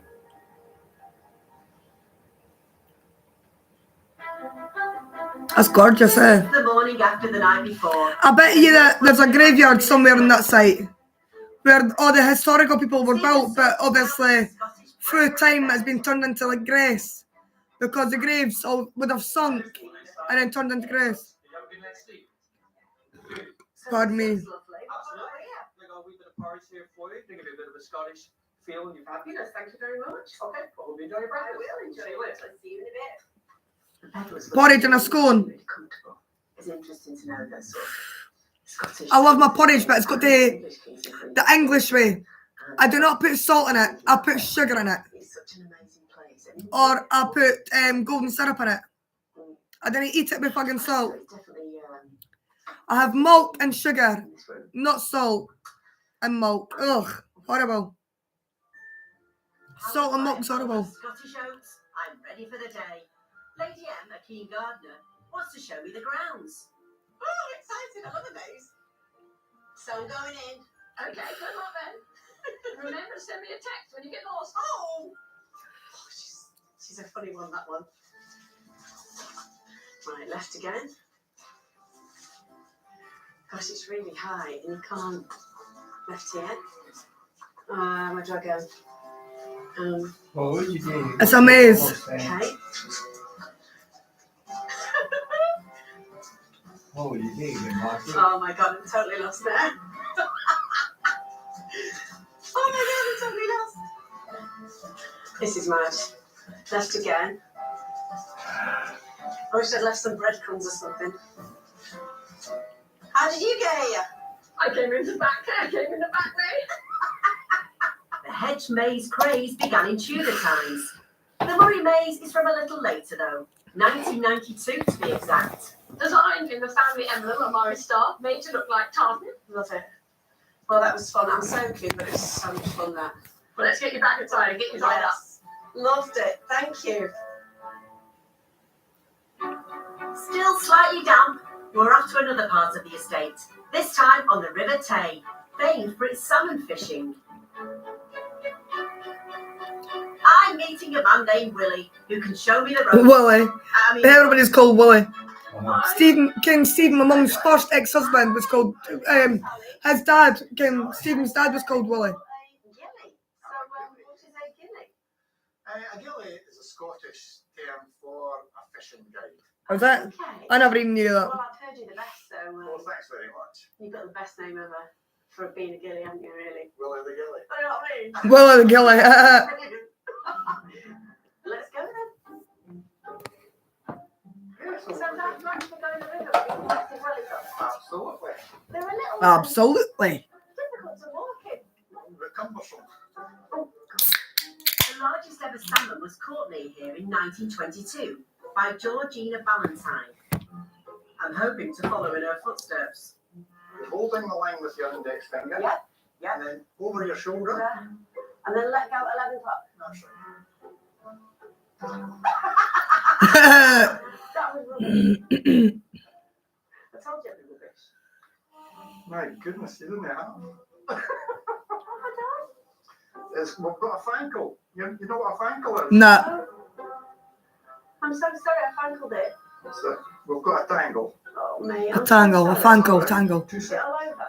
No. No. We're just unfankling. Right, so just gently. You don't need any sort of strength or anything. No. The rod will do it. A wee bit further than that. So. Because you only cast it at 10 feet. Try it swinging over your head like a pendulum. There you go. See? Excellent. Now you're getting it. Okay, that Now you're getting it. Loving this, Willie. With no fish biting in the shallows, time to head out to deeper water. Very agile, Lady Anne. You have to be, mind drop. You never know where you're going to go next, whether it's going to be on the roof, in a boat, up a hill. That's just come, Willie. Good Lord. It's great. And we're off. So, did you used to fish in here when you were little? Yes, I did. I caught my first salmon. I was very lucky, aged 5, after school. 5? No, it was the day that the fish decided they wanted to be caught. And they were... It was pure skill. Aged 5. There was no skill involved whatsoever. Do you want to have a go? Oh, go on then. Right, my first time fly fishing, called the pastime of princes, and viscounts, obviously. So, what do you reckon, really, are my chances of catching, well, me personally, but anybody catching a fish today? Well, lots of people this year caught their first salmon on their first day fishing.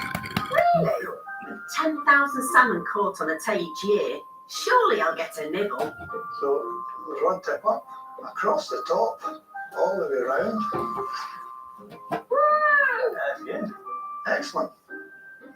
And what happens? You just leave it then? You just leave that to come all the way around. The current does the work. Okay. And the fly flutters round in the current and hopefully passes the salmon's nose. And the salmon comes up and takes it. I think we might have a long wait. So this is the Tay River, isn't it? Yes. And this is your bit? Our beat, yes. So it's called a beat. It's called a beat. There's lots of beats up all the rivers. So does that mean sections? Yes. So this is your section of the Tay? Yes. Wow, that's fantastic, isn't it? You've got your own bit of river. 7 miles of rivers to be exact. Beats on the Tay can cost hundreds of thousands on the rare occasion they come up for sale. Yeah. I'm pushing you. She's done well there, eh? I must have a good grip. I'm very impressed with myself, actually. Willie Gilly said I was very good on my first day. I didn't catch anything. No need to. But I really like it. It's lovely. Coming up, a few redrams. That one's got a bit more heat to it. Sharing your own content over in a 10-bed. That must have been a strong drum.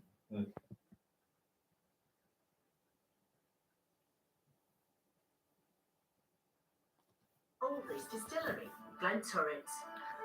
Wow, you can. Is that imperfect, Glenturret? Really strong smell coming out of here. I'm sure that's imperfect if I mind right. We're here to find the perfect whiskey for William's wedding. Hi. Hello. Hello. Hello there. Oh, wow. Hello there, Jimmy. Things to look at here. What happens if he says his name's Jimmy? That would be funny. Wow, what a place. How many barrels have you got in here? In here, probably about 600 or so. That'll keep everybody busy for a long time. Yeah. So they're all of different ages, are they? I mean, how does it work? So any time after that 3 years, you could, in theory, take it and put it into a bottle. Okay. But we'll keep casks in here for a lot longer than 3 years, of course. For example, the ones over here, you've got from 2004, and then underneath there, you've got 2011. And does that change the taste? Absolutely. So depending on what's been in that barrel before you put your spirit into it, will influence the spirit. Probably about 60% or so of the flavour will come from there. So if you use a sherry cask, you get a lot of dark fruits, spices coming through, and like a Christmas cake.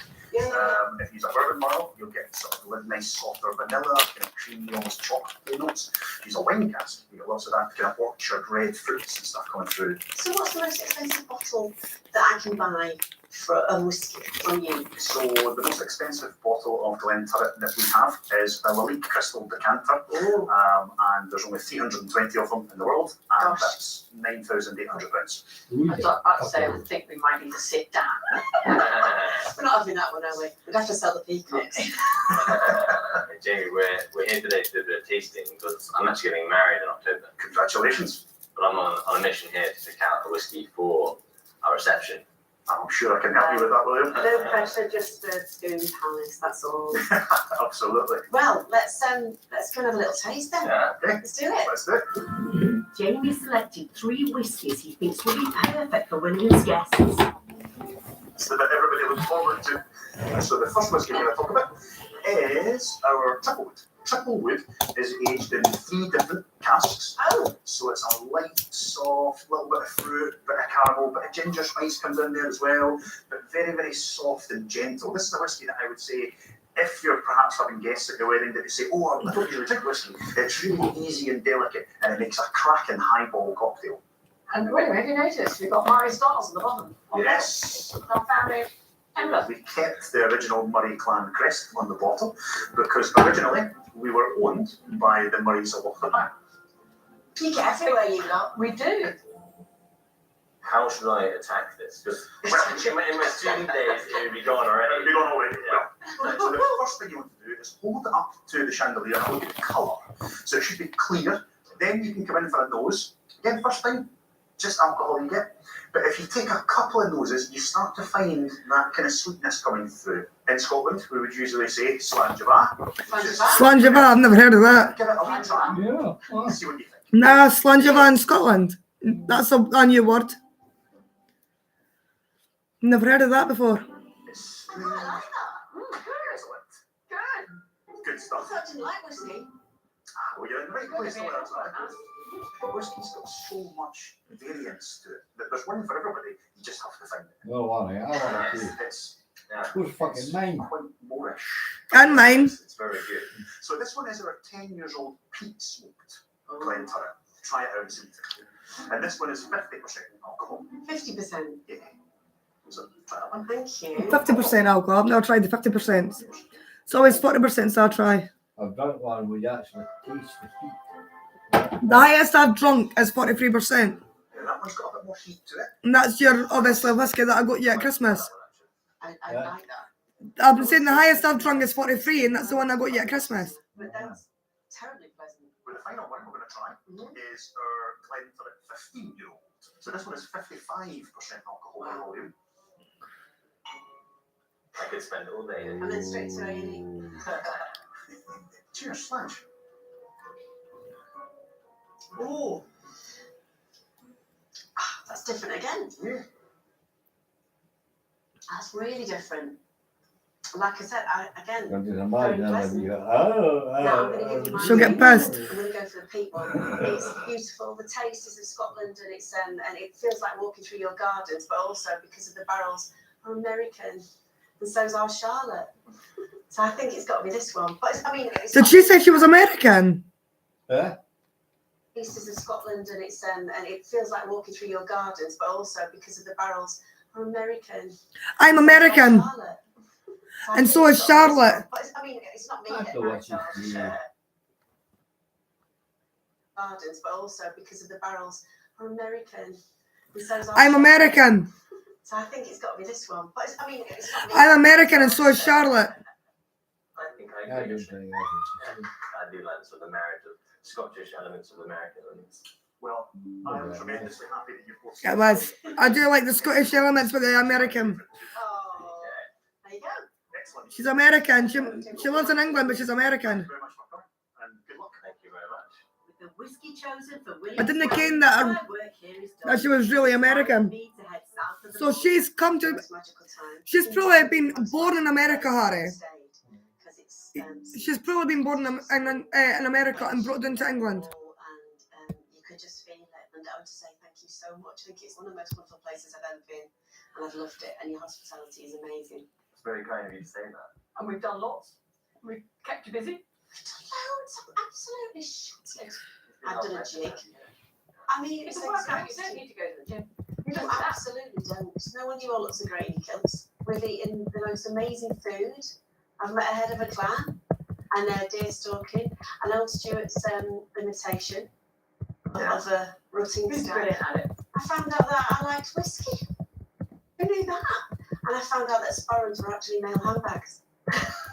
Are you? It's very functional. At a party, girls, if they want to dance, they'll come out and they'll say, yeah, here's my dance, here's my phone. What I've loved more than anything is meeting the family.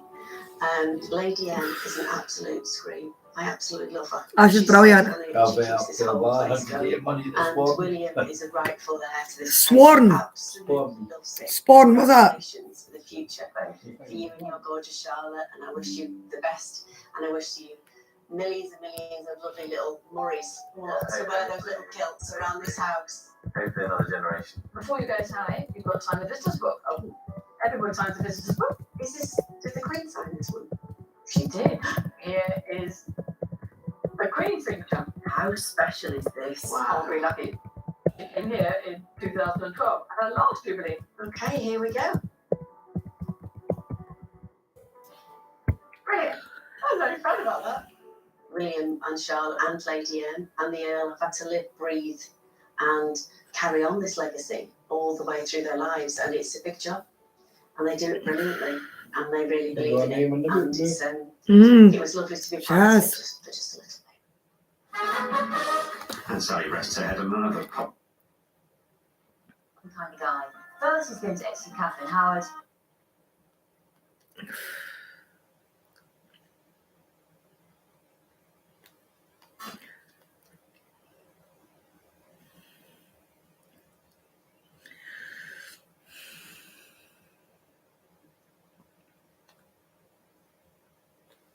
Set it thousands of acres.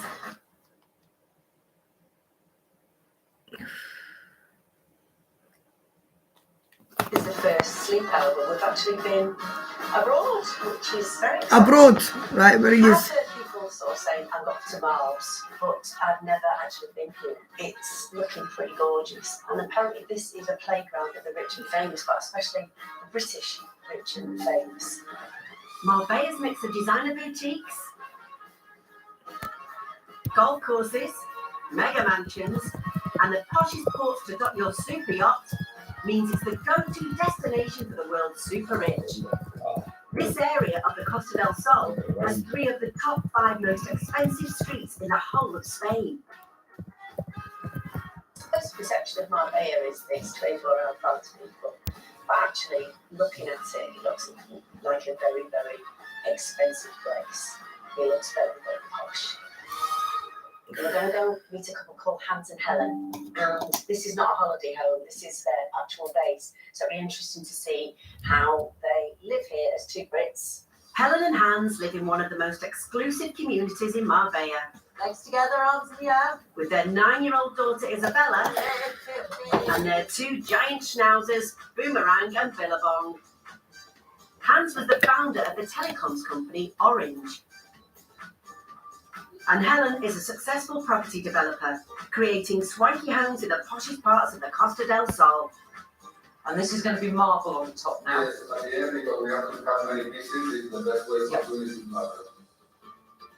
So it looks like we're here. Well, I'm expecting a very beautiful house with an amazing phone signal. Wow, so this looks like a very exclusive little gated community. That's bro. Here we go. Hello! Hi, welcome to our home. Oh, it's beautiful. I love it. Oh, it's just nice to be on the UK, to be honest. This 6-bedroom villa was lovingly restored by Helen. She hasn't spared any expense in creating the family's dream home. With marble and onyx That's glass, gorgeous. a 2-tier cascade swimming pool, and an art collection most galleries would be proud to have on their walls. It's worth a whopping £7 million. And it's maintained by a crew of gardeners, cleaners, and housekeeper Dee Dee. Hans, this is Sally. Hello. Sally, hi. Oh, this is just unbelievable, this place. So, this is your lovely Helen and lovely Hans. Yes. Can I go right back to the start, and how did you meet? What's the story? This is always my favourite bit. We met at work. Okay. Yeah. You go ahead. Otherwise, I'll put my foot in it. No, You get the story wrong. I was the sponsorship director of the company, and I just joined the company. And the company was Orange. That was Orange. Okay. Hans founded the company. That was my first phone. Was it? Orange, yeah. I remember getting a good signal. Good.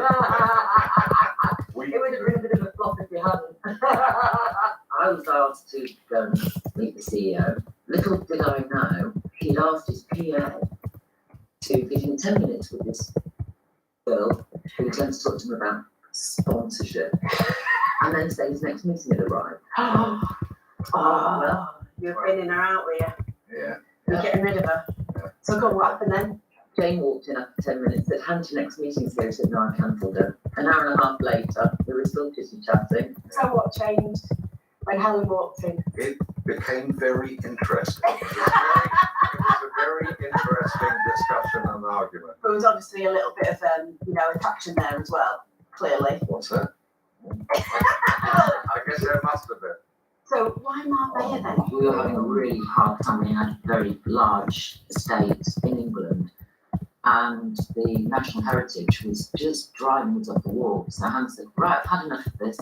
I'm going to buy my own little village in Spain where I can be the mayor." And what I said, This is true. It's not a normal thing people would say, but I'm loving your style, Hans. We couldn't find one that was close at all to any population centre, so we bought a holiday. We were there for 10, 11 years. Oh, wow. So why did you decide to be here full time? with our daughter being in full-time education, That's the thing. we had to make we had to make a choice, and we had a family vote, and Spain won. Spain won. It's so lovely to meet you both. It really is. Let me show you to your room. Oh, thank you. It's pretty.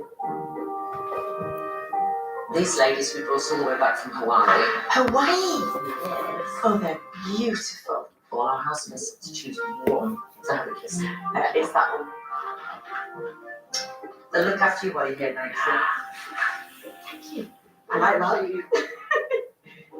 Oh, a secret panel. I'll do like a secret panel. It's not a room, it's an entire suite. Look at the courtyard.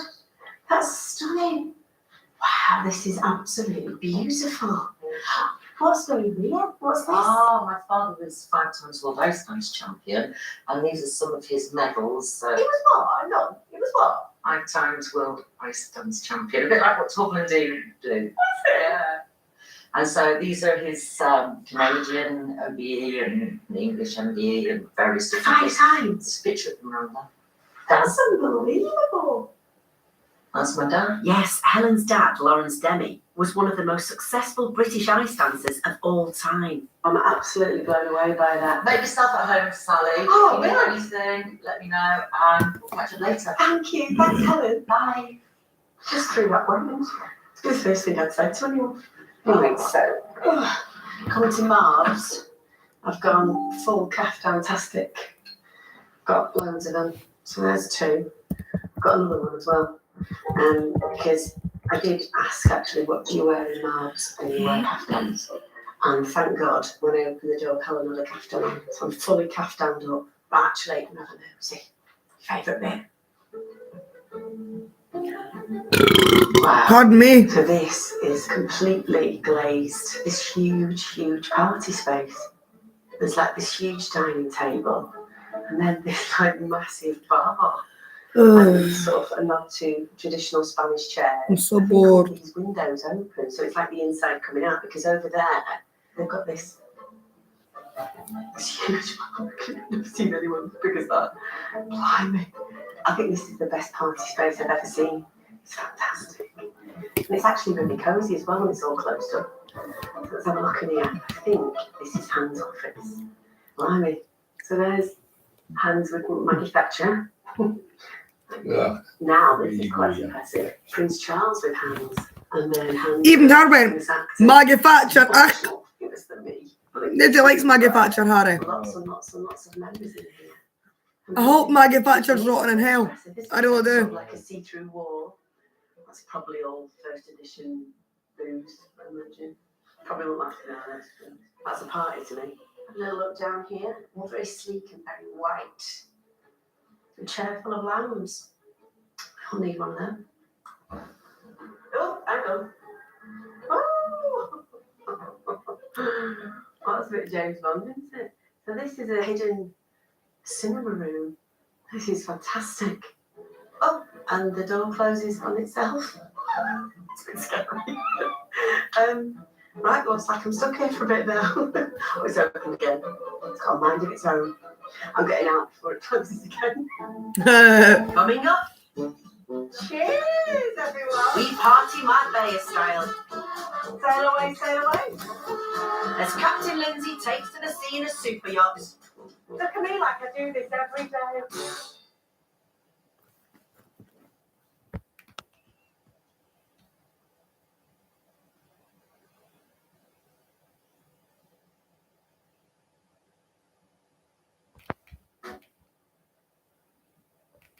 This week, I'm sleeping over in marvellous Marbella. My hosts are power couple Helen and Hans, and I'm having a nose round their 6-bed villa, set in one of the chicest parts of the city. Pardon me. And the thing about this house is there's so much open space and places for people to sort of wander around and just relax. Huge grand dining table. Pool cues there. Is this a pool table? I think it turns into a pool table. Say half. Half. No, say hearted. Half-hearted.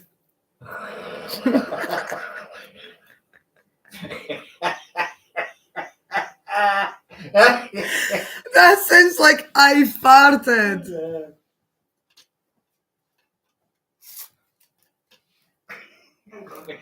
Oh, that's clever. Dining room pool table. Might pitch that to see. Half-hearted. So, now, this is fabulous. This is, I suppose it's called a wine chest. Because there's some very, very, very expensive wine in there. Oh. It's a bit like You made me drop my filter. So they've obviously just painted everything completely white. So the art just tells the story as opposed to any paint or wallpaper. Very sort of plush. Amazing to see. I bet they've had some pies in this house. Okay, so we're the upstairs of the house now. So it's a 3-story house. And it's all white all the way through. Look at that bathroom. That's ridiculous. Absolutely stunning. So there's a huge shower, bath, 2 sinks. It's mad. Onyx wall. The onyx was sourced personally by Helen and cost a mere £1,000 a metre. Got to have an onyx wall, haven't you? And they've got an open fire. Oh, look at that chair. Little balcony here. Seeing the estate. Gosh, it's stunning. Oh, that's Isabella's room, isn't it? She's got her little bathroom. It's fabulous. Imagine having your own bathroom when you're 9. Brilliant, wouldn't it? I shared a bedroom with me brother till I was 15, so it's a very different upbringing we've had. And the house goes on, and another bedroom. Let's have a look in here. Wow, that's like pure onyx or something. Amazing. Oh, look, one of them scary toilets that do everything for you, and scared the life out of me now. These luxurious Japanese loos cost a flushing, fabulous $3,500. So there's glass on that. Oh! Ta-da! That's mad, isn't it? If you need a wee, press that, and then it's back to normal. With 320 sunny days a year in Marbella. Draw that, Wow, I bet Helen's created something special outside too. This is truly beautiful. It's not like an enormous garden, but it's so beautiful. She looks pregnant, Harry. Yeah. Oh, so it's on the edge of a golf course, naturally. She has. Look at her. She's got a bump. I've never seen roses in Spain before. She has definitely got a bump, Harry. She's pregnant. I know it's down. I must take a lot to maintain. I never noticed that she was pregnant. Now look, just look at this pool. She's got a broad bump there, like. Ridiculous. It's 2-tier with a waterfall. Harry, stop being rude. She looks pregnant. Sun shining, the middle of Marbella. I've got my 2-tier pool. which I requested. What could be better? No wonder they live here. Sadly, no time for a quick dip. Helen and Hans are taking me to meet their friend Barry, who I've been told owns a pretty special boat in the exclusive port of Soto Grande. Nibble on. Wow, this is beautiful. Oh look, Barry's already here. Now he's telling Ferrari. Of course. Fucking car. Hello, Barry. Hi. Hi, Barry. I'm all right now. I can't swim yet. Oh, they're awake. They've had a drink. It's a bit rocky. Say no one drinks. Is this a tradition of you lot? I'm actually brilliant. I was a barmaid for many years. But in the bars I worked in, there wasn't many champagne bottles being opened, so got it. There was a lot of glasses being smashed. So, cheers, everyone. Sail away, sail away. Moorings in Soto Grande can cost upwards of I'm not going to come up until at least 3 hours live. It's a favourite haunt of royalty and nobility, film stars and Talking to my livers. Barry's own success came from his business as one of Britain's biggest owners of petrol stations. If you hear me talk, I'm talking to the fucking laptop, not you. Barry's house is very close to where we used to live.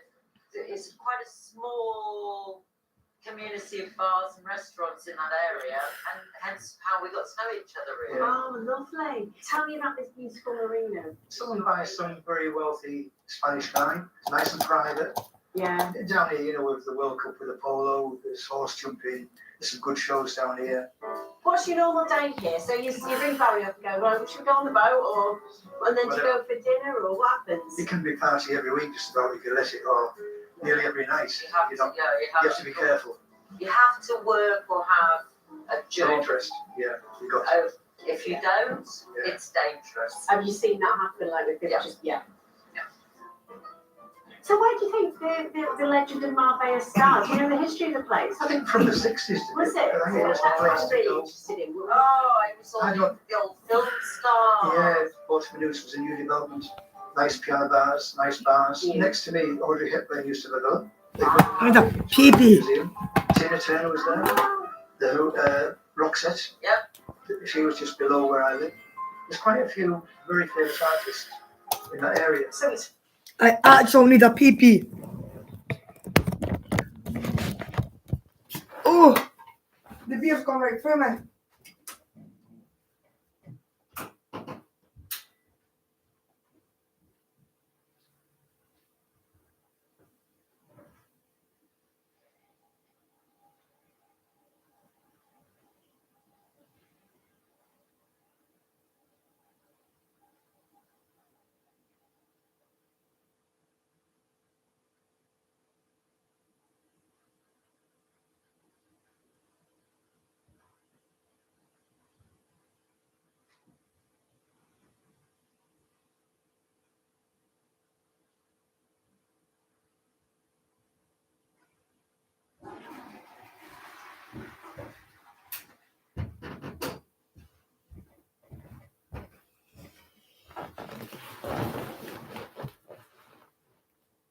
From all these starlets and all these amazing people came from. They put it on the map, yes. Right. So Barry, do you ever actually stay overnight? Yeah, sometimes, yeah. It's got 5 televisions on board, it's got everything, you know, it's air And what does conditioning. it feel like Two cookers. when you're sleeping in the water? Does it feel? You go to sleep very quick. I bet you do, It's don't like a big water bed. I went on a cruise once years ago with my husband before we'd had the kids, and then we're in the bar like at 9:30 at night going, just trying to I'm stay sure you awake. get your sea legs, yeah. Nothing to do with the drink. Nothing to do. Nothing to do with Nothing the to drink. do with the drink at all. With Soto Grande Marina in the distance, I want to see if there's enough space for me, Steve, and the boys. Right, we'll have a nosy. It's like a whole fitted kitchen here, like a proper kitchen, like in a flat. I mean, amazing. And there's beautiful, beautiful couches, all gorgeous and leather. Put loads of little buttons on this something that then. Another telly! Ta-da! I did that. A massive telly on the boat. I look down over this little sea. I wonder if I won't touch anything. And this is where I think we drive it, sail it, drive it, ride it. I won't touch anything. And then I look down there, oh gosh, this is unbelievable. It's a double bedroom there. Double bedroom there. It's a bathroom there. Another bathroom there. And there's a massive double bedroom there. So it's 3 bedrooms, 2 bathrooms. Bigger than most flats. That's true. This 60-foot yacht has everything you could dream of.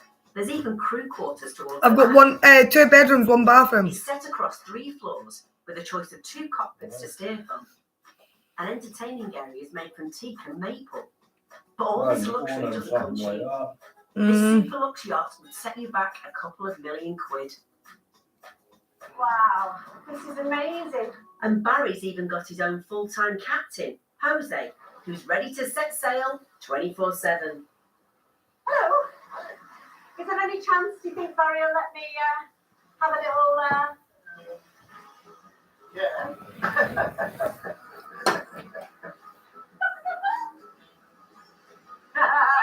That's right.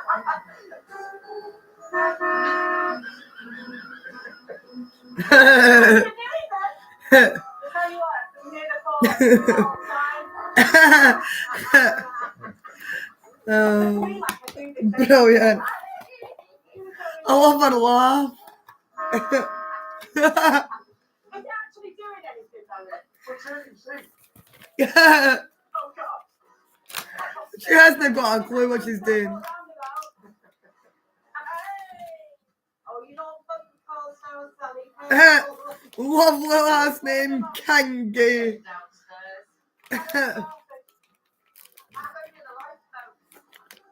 I'm that good. She's sharper downstairs. If she could swim to shore, she would. I think that's my skipping over. Okay. Thank you, though. Oh, aye. I'm happy now, Helen. Well, messing about on the river, I've loved it. The guys are fabulous. They could be all kind of funny, and Harry's great. Yeah. So honest about everything, really. And I love that dress. It's nice and flowy for that weather, And they're obviously very dear friends.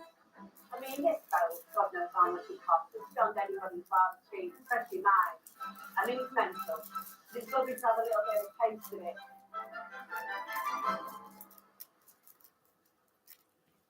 Back at the house, I want to find out more about the woman behind this amazing home. So, Helen, this beautiful house and this beautiful location, but why Marbella? I've been coming to Marbella since I was 8 years old. Have you? Yeah, my parents loved it. Yeah, because Barry was. Chuck your later, Dada. Is that what attracted your dad, do you think? My Your father mum and dad are quite glamorous. They loved it. Yeah. Sally. Go on. And they decided to move over here, but in their retirement age. Before Helen followed them out here, she was a British sports industry trailblazer. You have had the most I chucked it back. glittering career in your field. I worked in sports marketing, and I was very lucky that the England football team had a commercial programme, and I managed the commercial programme for them for over 5 years. Next thing I know, the England rugby team asked me to be their commercial manager, and then the England cricket team asked me to be their commercial manager. So let me get this right. So you were commercial manager of the England football team, and you built their profile into something ridiculous. I made them money. You made them a lot of money. So you've essentially just cornered all of British male football and cricket and rugby. That must have been in this very male-dominated, sports world, and you're there. Oh, was that right? Hard. Really, really hard. I don't think they were happy that anybody was working outside of the Football Association. Right, that's it. But the fact that I was a woman made it worse. One of the best people I ever met was Terry Venables. He was one of the managers when I was involved. Very, very well to me. Harif, And then you had other managers. do me a favour. If I put this on pause, can you empty that effort? Please. Please, Harry. What am I supposed to empty it? And the bin in the kitchen, please. Is there no enough? You know, you need the 1 5 here and the new. Please. I've been fucking sitting here for ages, clutting it non-stop. Please, Harry. Any more dips in there, not be overflowing, Harry. Come on, please. You're a pain in the fucking ass. You love me though. You love me though. Please. I ain't gonna hit my trousers off. Harry, your trouser will stay up long enough to empty that. I'll do for that flag one though. Please, Harry. Empty the ashtray. Oh, why you want no do for that flag?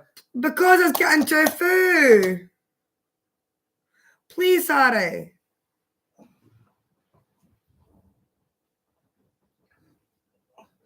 You just like to sit in your ass, like. No. Watch something, innit? No, because I'll look for you. You didn't even realise it. That's so fucking bad. Aye, it is. Well, for one, I've got to say fucking odd. That's what you get for lying on it 24/7.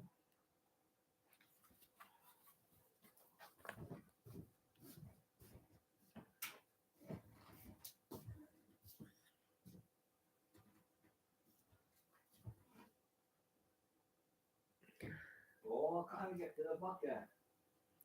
It's in the cupboard. Oh, it's in the tap here.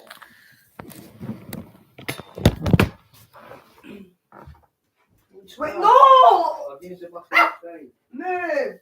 Right, watch. How hard is it? Do that. How hard is that? What kind of that? You're a lazy bastard, you.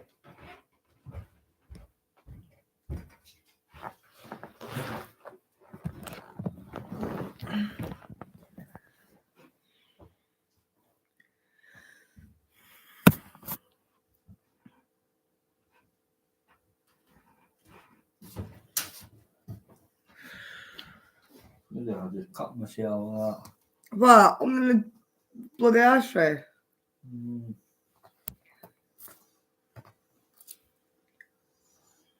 Camp.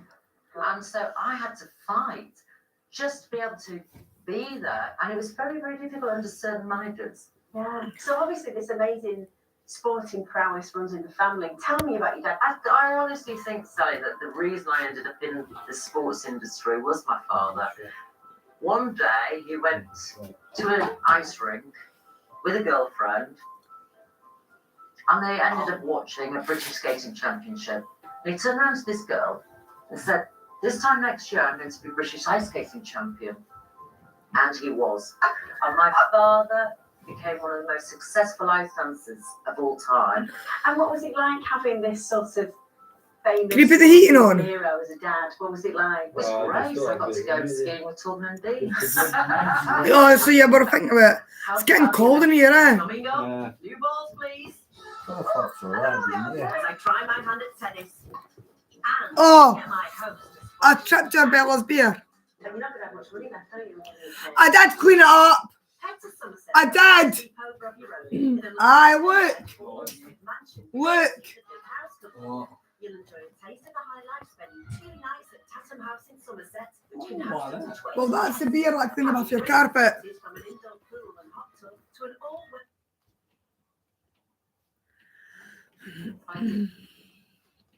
Maybe try Jerry.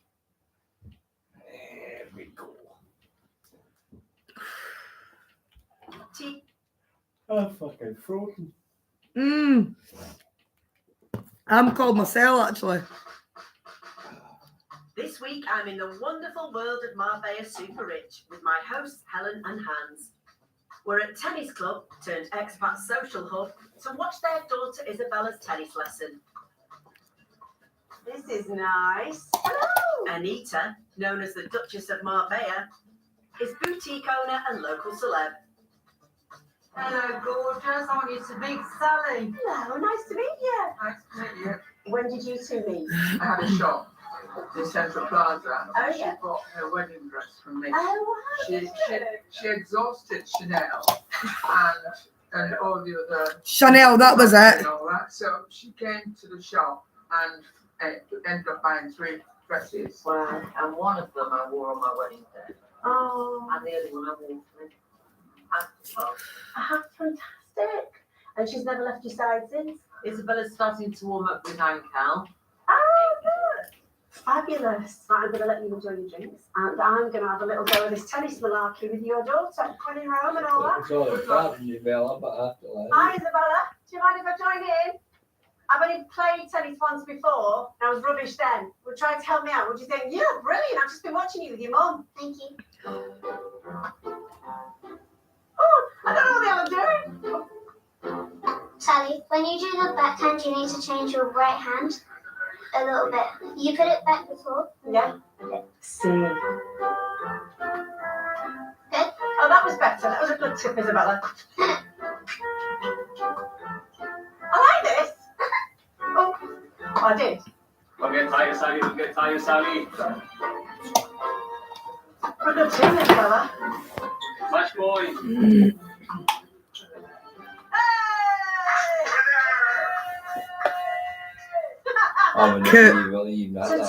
I love tennis. Love it.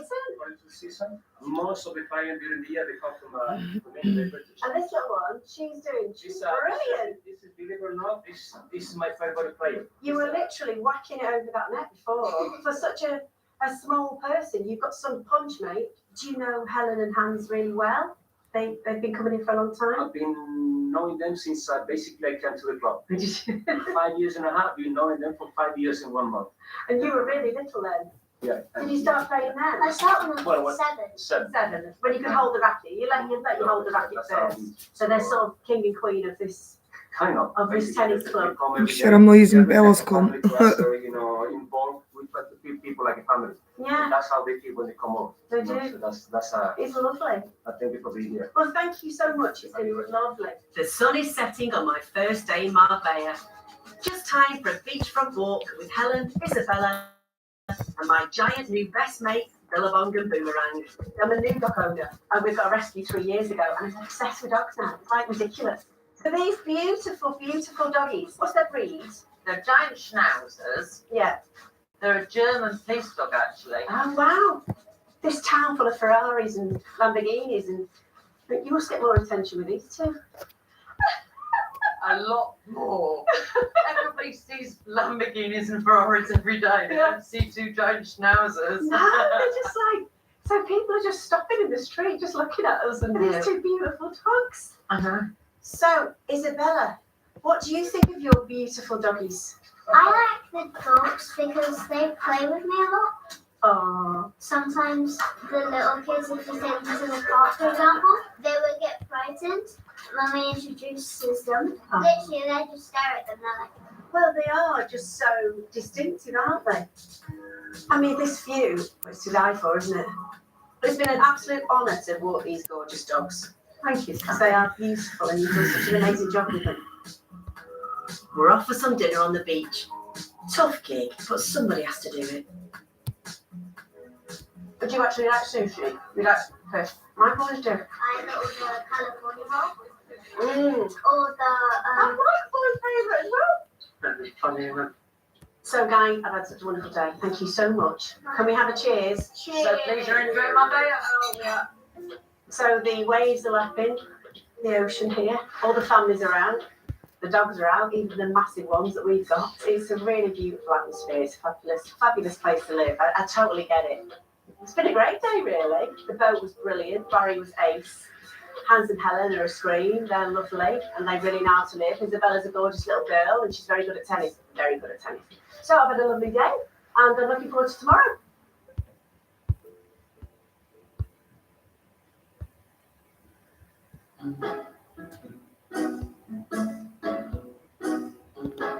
We got home last night from our lovely meal, and I slept like a baby because we've got these shutters that come down completely, and it was so quiet. And I opened the shutters, and there was this bloke cleaning the leaves away, and it appears that like a team of people come in every morning and clean, let the dogs out, sort of swoop in every morning, sort everything out like nothing's happened and everything's ready for the day. I'd love that. I would so love that. So I'm gonna have my cup of tea and then go and see the family. Morning. Morning, Sally. Make yourself a cup of tea. I did. I made one in my self-contained kitchen in my annex. Sleep well. I slept with the dead, as my gran used to say. Loving this. Thanks, Dee Dee. Thank Thank you. We didn't know what you liked, so we thought a little Everything. selection. Thank you very much. I'm definitely going to have a bacon sandwich. Yeah, I'm going to have a bit of smoked That salmon. sounds amazing. So this house, even though it's huge and gorgeous, it's very, very cosy as well. Did you design all this yourself? Yeah, I just thought this could be a beautiful home. And it was the home for us. It wasn't one of my projects. No. So I was happy to be able to design it for our way of life. Yeah. Which included a very big party room. I was trying to put a few quirky things in my houses. There's some amazing quirky things in it. That the moving wall and the toilet sink scared me to death. I have to say, we're spoiled. We walk into an establishment, and if the toilet doesn't open for me, I'm so disappointed. No, what happens? It's a long way from Yorkshire. No, you actually stand there and think, oh no, I have to lift the. It's terrible. Too posh to live. Can somebody come and lift this up, please? I can't possibly. My big bug to bear throughout the whole process is, where is the study? It's not on the plan. Because you said that Dee Dee's utility room was bigger than your study. Yes. I mean, there's some amazing stuff in there. I'm so interested in seeing it. All the pictures and of your career and the amazing people you've met. Who was your favourite, would you say? Probably Margaret Thatcher. She was fantastic. And what was Prince Charles like? Oh, I like Prince Charles very much Yeah. as well. I mean, there's a period. I was waiting for that. That's Christmas cards. I can't stand Maggie Thatcher, she's a cow. The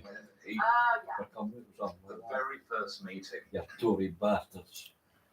was one of these big sort of gatherings, and this is yeah, Hans Smith, the founder of. Alright. I'm sure.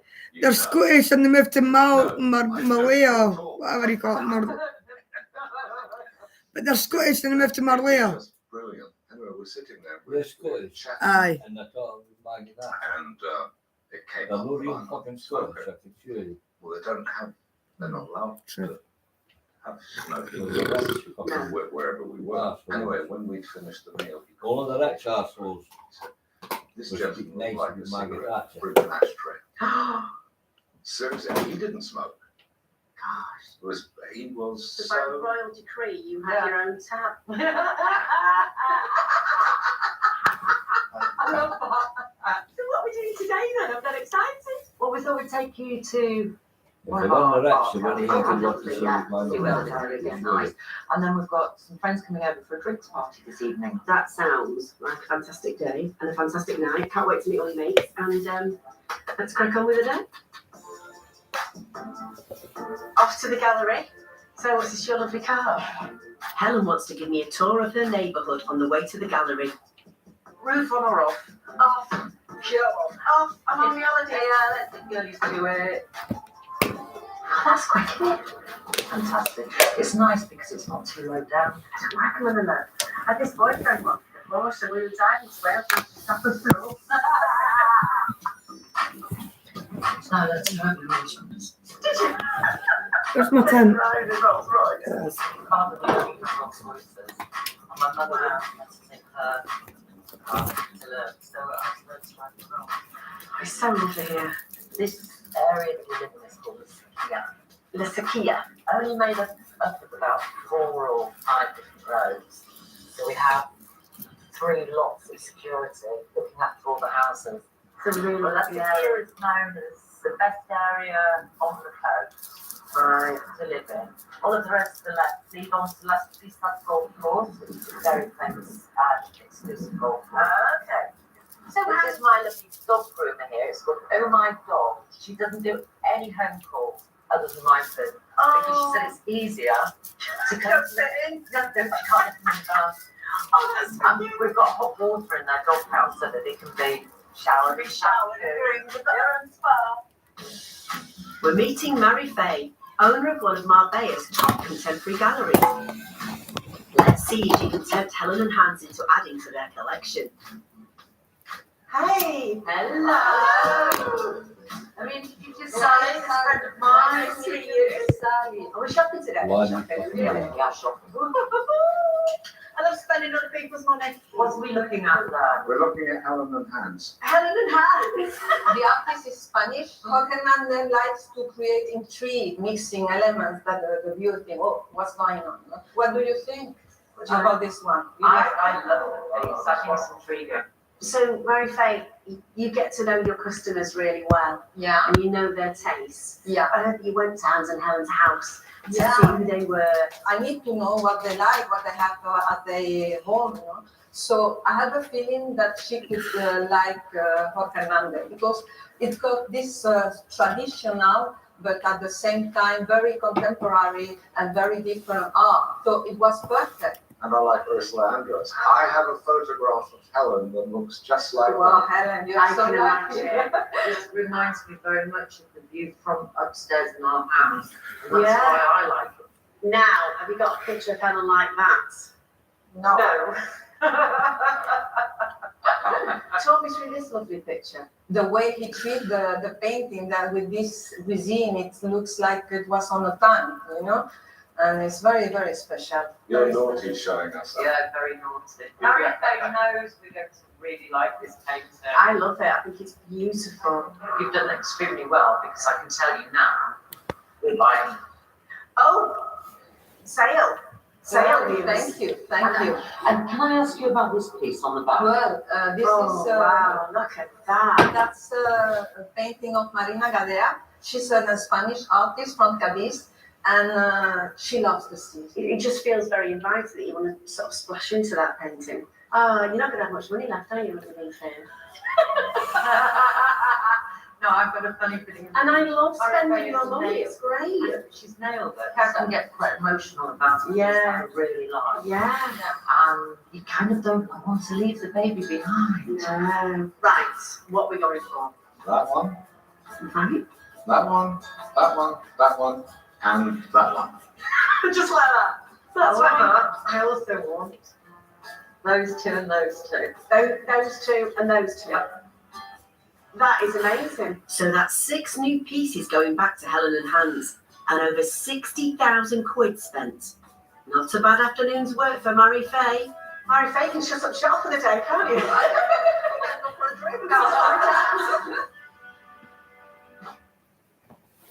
Coming up, the house comes alive.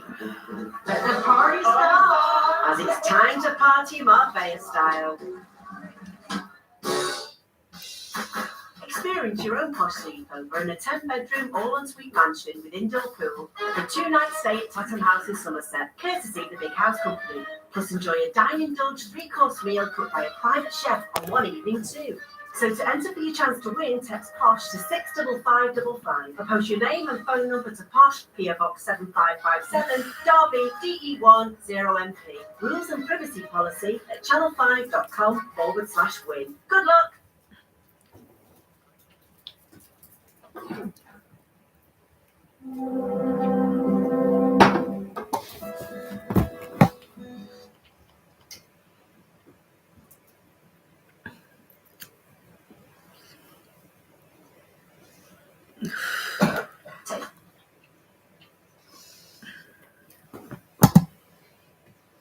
I'm coming to the end of my wonderful weekend in Marbella with Helen, Hans, and their daughter Isabella. Before I go, they want me to see the house in all its glory, and that means a party. Dee, can you sweep the sofas for me?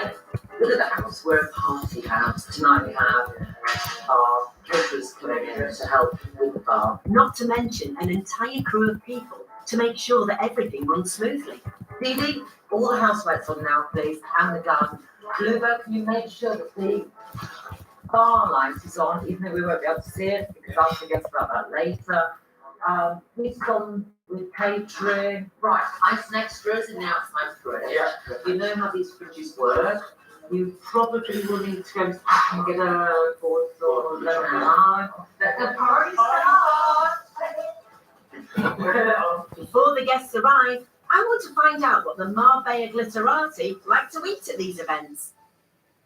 Hi, I'm Sally. Hi, Lisa. Nice to meet you. I've heard you Good are one, Helen's that shade, right-hand yeah. man, caterer extraordinaire. She doesn't have a party without you. Okay, it's good to know. And what are we doing tonight? It's going to be Oriental, bit of Spanish, got some nice tuna tartare, Oh, we love it. and some sushi which we made. And do you do Sushi, cater for a lot of yeah. people in Marbella? Yeah. Is it every night? At the moment, it's been crazy. Party central.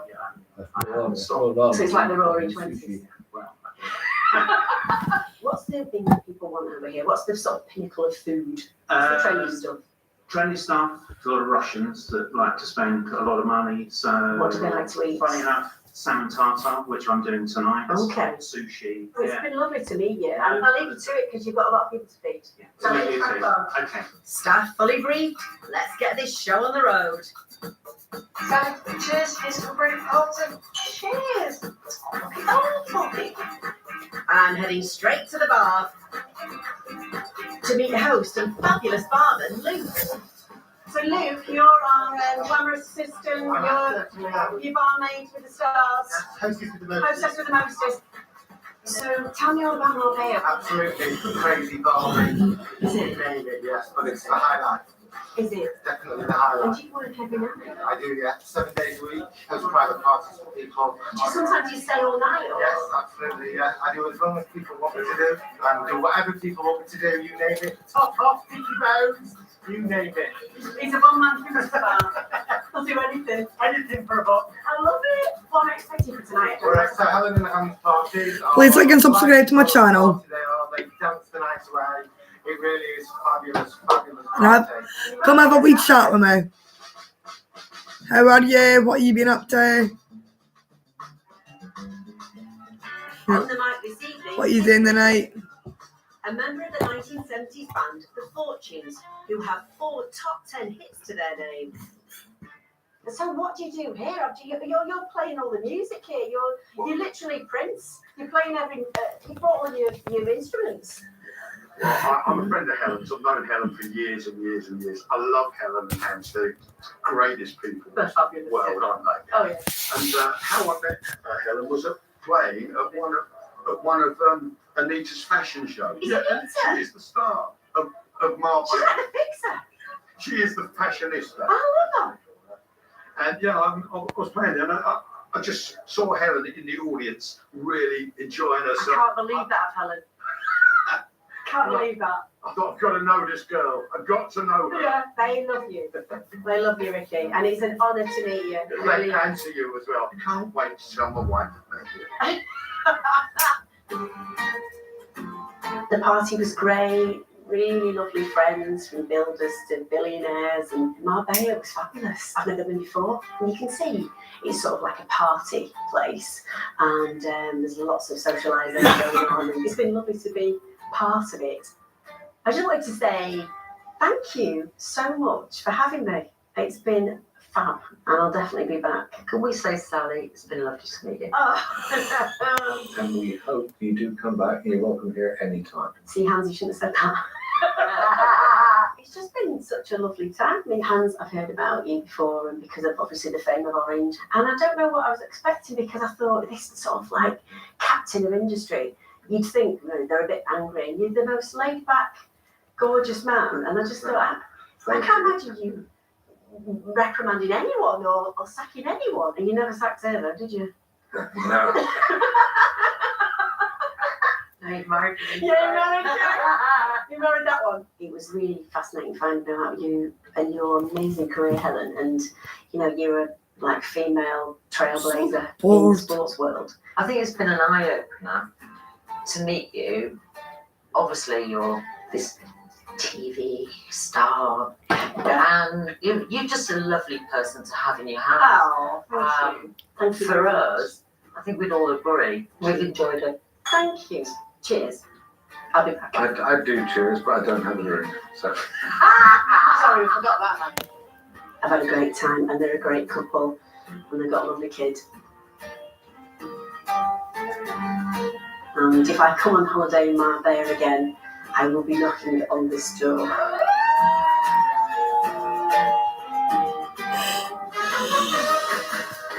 Sally's back to another posh weekend next Saturday at 9. And have to reckon with the fact that somebody else is going to have to step up.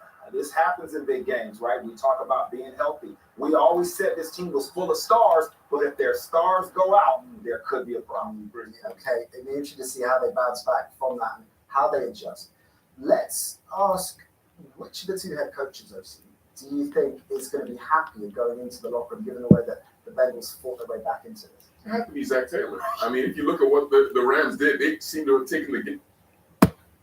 I'm going to delete that card sign for the helpless, yeah. What? I'm just saying that. How can you get one to fuck? Right, okay. Thank fuck for that. I was thinking, what did I do now? I've just deleted it. That's what you see. The myths and legends from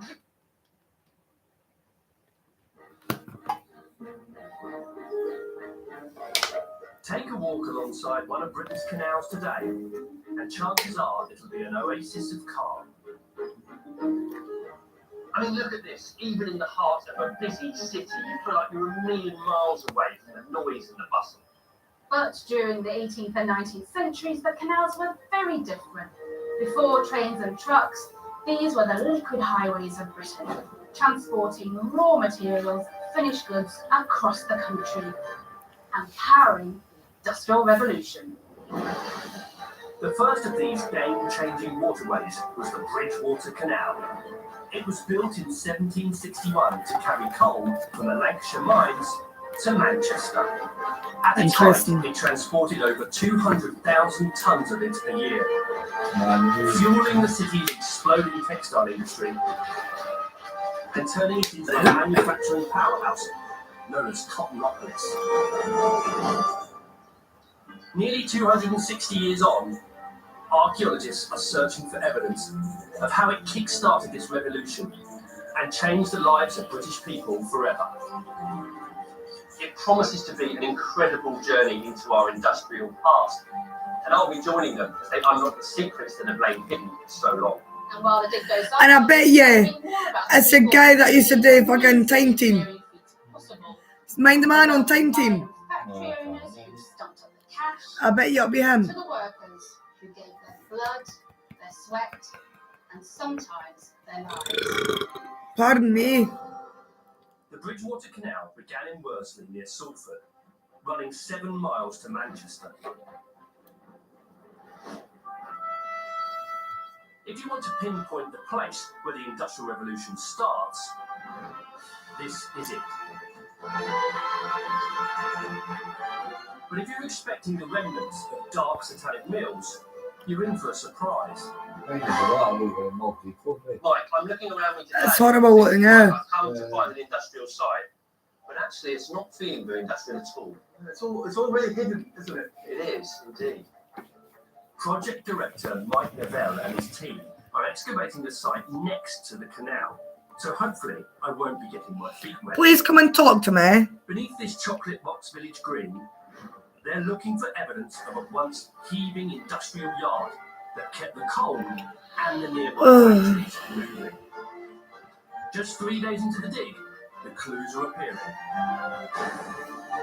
Oh, so this is looking like a hive of industry you've got here already. Our very own Industrial Revolution. And wow, I can see you've got walls and floors. What are we looking at here then, Mike? We're looking at backyard buildings to the manager's house. So the manager is the chap who's in charge of the canal yard. Right. What sort of things are we looking for here? Well, we're actually looking for the sort of outside toilets and rubbish pits. Right. You know, as archaeologists, we almost like a good rubbish pit. I know we like a good rubbish pit. I'm hoping it will tell us how this building and the whole complex here changed over the 150-year span of activity on this site. And also, what we're looking at here is the impact of the Industrial Revolution on ordinary people. We know next to nothing about people's everyday working lives and domestic lives on this site, which for the Bridgewater Canal, which is one of the great industrial monuments of the 18th century, is astonishing. Our knowledge of the people who worked on and around the canal may be limited. But it's a different story when it comes to the man who came up with the idea of the waterway in the first place. Towering over Worsley Green today is this monument erected in honour of the 3rd Duke of Bridgewater, Francis Egerton. Now, he ultimately was responsible for the construction of the Bridgewater Canal, and it went on to be so successful that he became known as the Canal Duke. But what inspired a wealthy aristocrat to embark on such a revolutionary journey?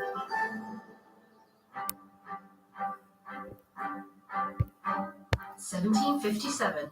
The 21-year-old Duke inherits his estate near Manchester, along with a large underground coal mine. Although it was profitable, transporting the coal along bumpy road and winding river was expensive and time-consuming. The Duke had a solution. The trouble was, he needed permission. In fact, he had to go right to the top. On November 25th, 1758, the young Duke's proposal was presented to MPs. His plans, now in the search room in the parliamentary archives, went on to transform his own wealth, and that of the entire country. Oh, that's quite a mighty tone, isn't it? Yeah, it's a pioneering act. It's the first canal act. So what is the Duke of Bridgewater actually asking for? Quite simply, he's asking for permission to link up his mines to the market of Salford via the canal. And the inspiration is growing demand for coal in the Salford and Manchester region. And it's a gamble. We don't know. We've got the engineering skills to actually build. My live went so quiet, I had to text people and say, I'm on live. I've got one person coming over, so that'll be bro. Deborah, she'll come over and talk to me. I'm just waiting on her coming on. I'm like sitting here and I'm like, maybe stop, I'm so bored. So I'm like, what do I do? What do I do? Text them. I'm live. Actually, I texted, are you awake? Deborah texted me with a thumbs up. So I'm like, I'm live on YouTube. She was like, I'll come over now. So. You can go there for car or you don't? I've been talking to them for a bit over a year now. So, see, when you're talking to them for over a year, you get to ken them. And yeah, I do ken them. I don't ken them like face to face, but I ken them through talking, if that makes sense. You wouldn't have ken them if you saw them in the street. Aye, I would ken Deborah anyway. Yeah. Aye. Because, see, when you're talking to them, you get to see their faces. Aye. See, if Claire was talking to me, and she went, I'm not going to tell you who I am and where to meet me. I mean, I'm like, meet me in blah, blah, blah place, but I'm not going to tell you where I am. Come find me. And I'm looking through other lassies of Claire's. I'd be able to pick out a Claire. Oh, yeah. Like that. I'd be able to go, you're Claire. Alright. See, when you're speaking to people, you get to ken what they look like, what they do, how their life is, how many kids they. You get to know their life stories pretty much. And I can assure you, I'll be able to pick out a lot of my livers. Right. Just with gone, Claire, Deborah, Shirley, Cheryl. I'd be able to go through them all, Ken, one by one. I'd be able to pick them all out. And if you lay them all out, one by one, Ken, with strangers in between. No,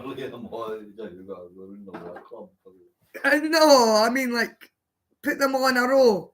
Strangers in between. I'd be able to pick out Deborah and Shirley. Because, see, when you're talking to everybody, you get to know everybody very well. You get to know them like they're your own family at times. Yeah. Because when you're talking to them, you're getting to know their life stories, everything about them. And they've got pictures there as well. See, when you're on Facebook, you get pictures, you get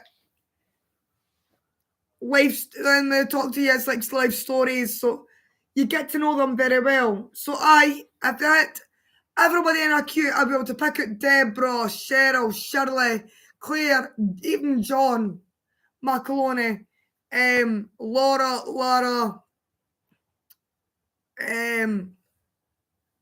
I'll be able to pick them all out in a line. There's so many people I could pick out.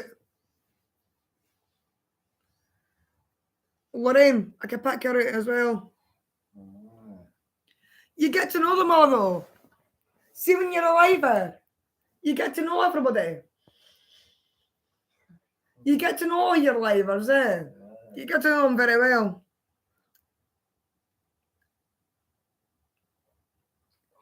Maybe strong. It's quiet. Maybe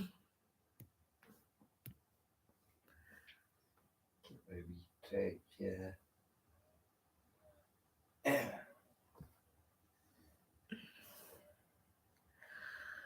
I'm just talking. I'm so bored.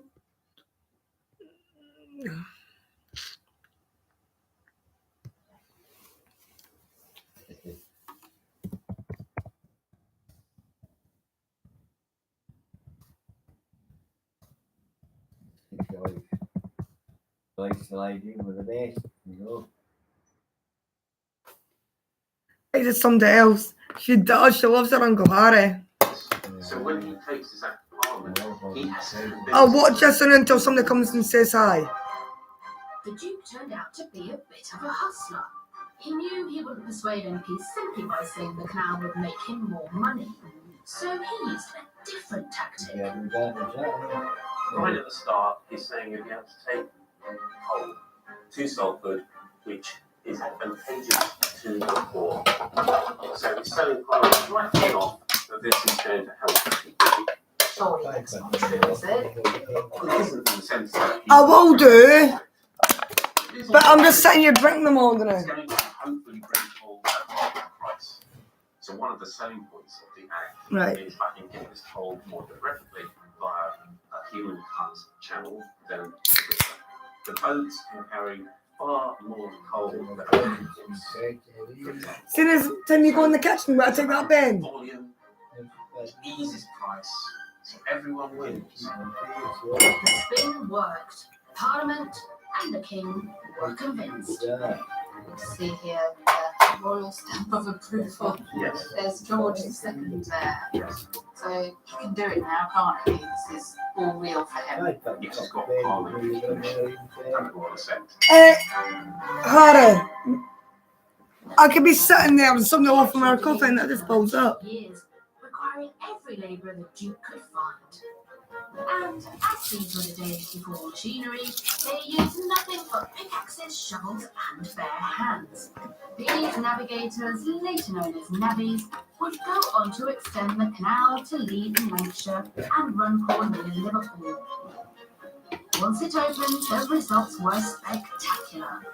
Just one horse could now haul over 30 tons of coal by boat into Get the tongue. 10 Oh, times please, as much somebody as talk. I'm bored. And just as the Duke promised, Somebody talk to me, please. Oh, and please like and subscribe to my channel if you haven't already done it. today's money certainly paid off. Soon he was the richest landowner in all of Britain. Right, well, I'm going to go for a pee. Hopefully, by the time I come back through, I'll hear a text message from one of you. Hopefully. I doubt it, because it's all quiet tonight, but we'll see. Now, yes, morning. Aye, but people are awake at night.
Hey, Cheryl. Finally, somebody's talking. How are you doing, babe? I've been so bored for so long. Nobody's been talking to me. How are you doing? I think you can't sleep.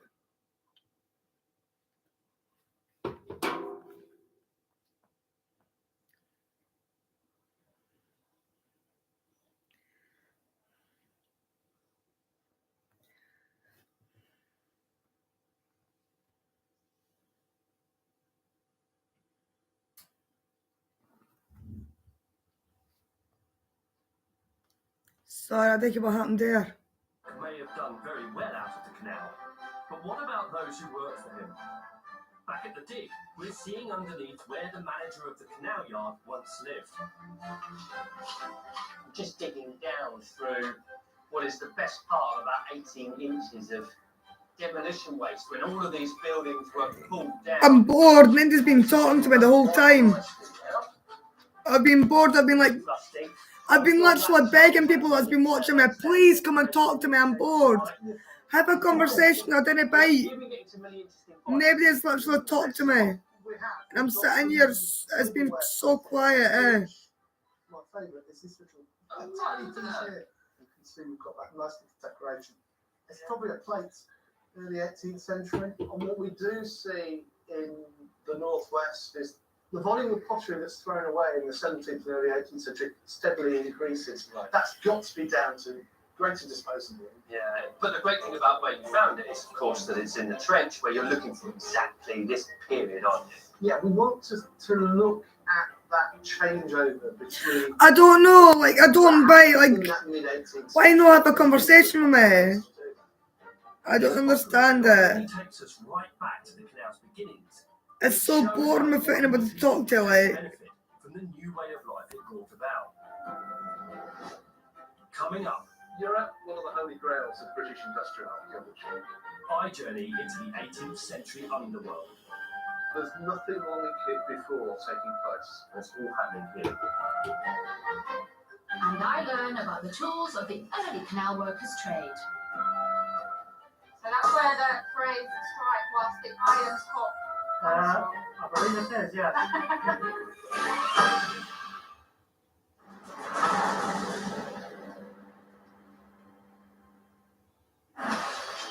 No, Harry's awake. Hey, Harry. Yeah. Well, you're a bit funny. So we can see it in your eyes. You're a bit sleeping.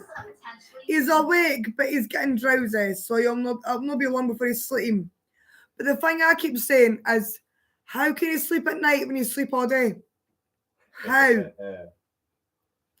You've slept all night. You got up at 12. You went back to sleep about 12:15 and you were sleeping till 2 in the afternoon. Right? Then you fell asleep at 5, 6. You were sleeping for a couple of hours. Then you woke up and now you're falling asleep again. It's like, how?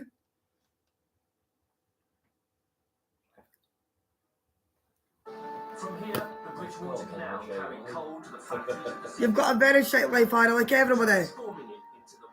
That doesn't mean to say you should sleep all the time. All traces of industry have long gone from the surface here, but a team of archaeologists had 2 weeks to discover what lies beneath. Right, one of the sources of evidence we do have for the industrial No, it's period are maps. things are burning up the underground.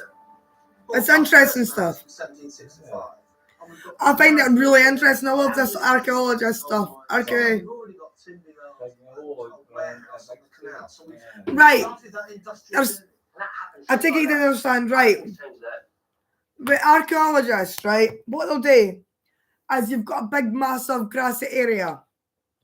What they'll do is they'll dig up that ground and they'll dig down and they'll find plates, pottery. And what they'll do is they'll keep digging. Eventually, they'll come across an old building, like an old house that used to stand there before like grass built over top.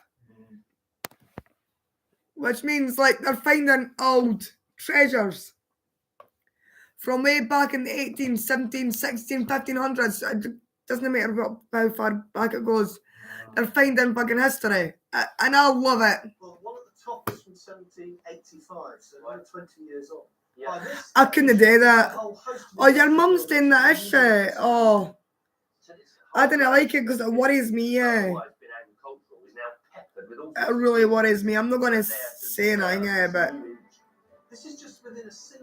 okay, what I mean? I'm talking to my livers about Cheryl's mum. That town would have contained not only the manager's house, which the team are still busy excavating, but a maze of workshops, which are also starting to surface. We're in the industrial side of things over this side. So here you've got This is so interesting. I love This this. particular area that we're looking at, we've got a very long, open-sided building. I'm just going to pick this tray up here, and the floor surface you're getting here is intriguing. This is like Time Team when I was wee, but it's digging up Britain's past, so it's a different name. When I was wee, it was Time Team, but now it's digging up Britain's past. So the same sort of stuff, but it's a different name. And actually in the ground, we've got part of an iron ring there, a couple of iron bars on this side, all embedded into it. So it's clearly constantly on the move, constantly being used, constantly being walked on. So it looks very much like we've got some sort of forge. As the main service hub for the Duke of Bridgewater's canal and his mines, Worsley's yard would have been heaving with sawyers, boat builders, masons and miners. But the king of the craftsmen was the blacksmith, and the forge was his castle. But why were blacksmiths so essential to the Duke's operation? Well, they forged everything from the tools needed to dig canals and mine coal, to the bolts holding the boats together, and the shoes for the horses that towed them. Apparently, they even doubled as your dentist. Very handy. The job was so intense and demanding, blacksmiths needed an assistant, or striker. Oh, I'm so bored. Brute force helped them work faster. Well, I'm available. Go for it. Oh! Today at this forge in Ellesmere, Shropshire, we're making a pickaxe. This work would have been familiar to Worsley's 18th century blacksmiths, as they supplied both boatmen and miner alike. So this job is now just banging it until we meet the other end. Basically, yeah. Oh my gosh. And obviously, the hotter it is, the easier it is to work. So that's where the phrase "strike whilst the iron's hot" comes from. I believe it is, yeah. Half an hour of banging later. Oh, I think it's through. Let's have a look. Oh, finally! Well, I feel like as though I've done my bit now, so I'm going to leave the expert to do the finishing touches. Throughout the canal's life, Worsley's blacksmiths were constantly in demand, repairing everything to keep the canal, the mines, and the yard running. So you're doing the last finishing touches now, are you? Yeah, just getting that pickaxe shape in there. Is that it? There we go. Let that cool down slowly. Here's what I made earlier. Gosh, it's heavy, isn't it? And then every night, workers will be back to the yard's forge to have their tools resharpened. Yeah, that's a good thing. I think that's good for us.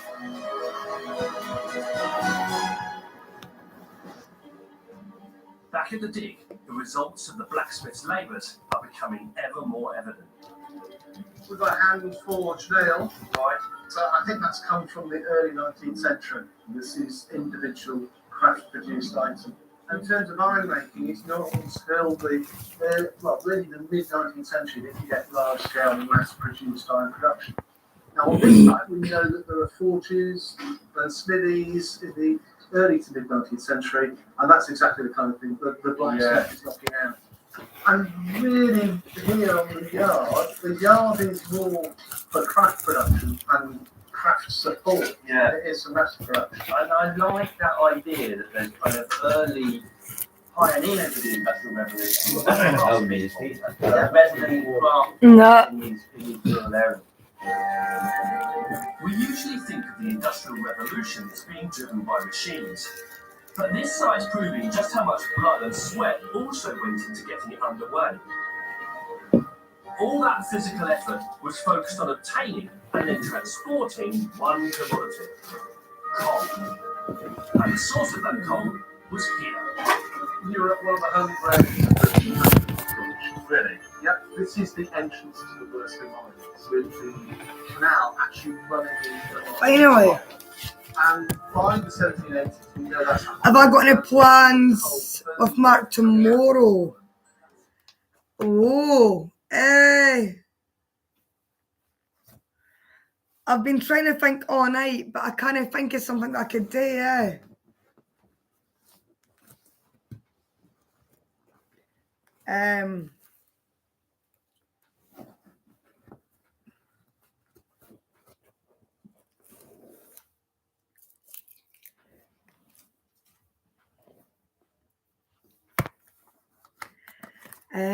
I think I'll cook my dinner, but not just a normal dinner like I do every night. A proper, like,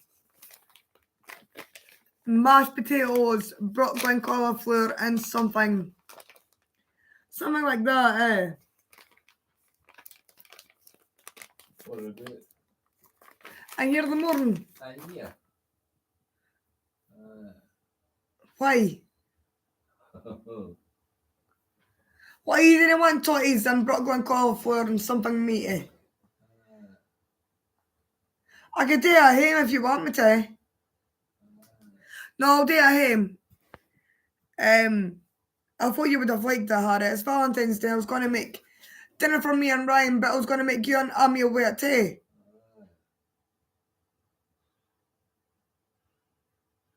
I was going to go down to Morrison's and get the meat and get the broccoli and cauliflower, get the totties to make the mash. No. You didn't want me to do that. I could do that at my own house if you didn't want me to. That's all right. You sure? It's Valentine's Day. I want to celebrate it some sort of way. That's an enormous amount of coal being shipped, isn't it? There's nothing like it before taking place. It's all happening here. Brilliant. Well, we're going to nose around. I'd be delighted to show you. This is the mine that motivated the Duke of Bridgewater to build a canal in the first place. This is the first entrance into the mine. This is the one that's dug in 1759. You're looking at 80 kilometres of canal tunnel. Oh, good idea. We could do that as well. Well, Mark loves Ghost Adventures, and I've got a lot of them recorded, so you'll love that. So yeah, I can watch Ghost Adventures with him. At least 80 specially adapted boats a day would have been going in and out of the Worsley mines. Standing here today, we can only imagine the activity, the noise, and the sheer energy of the whole operation.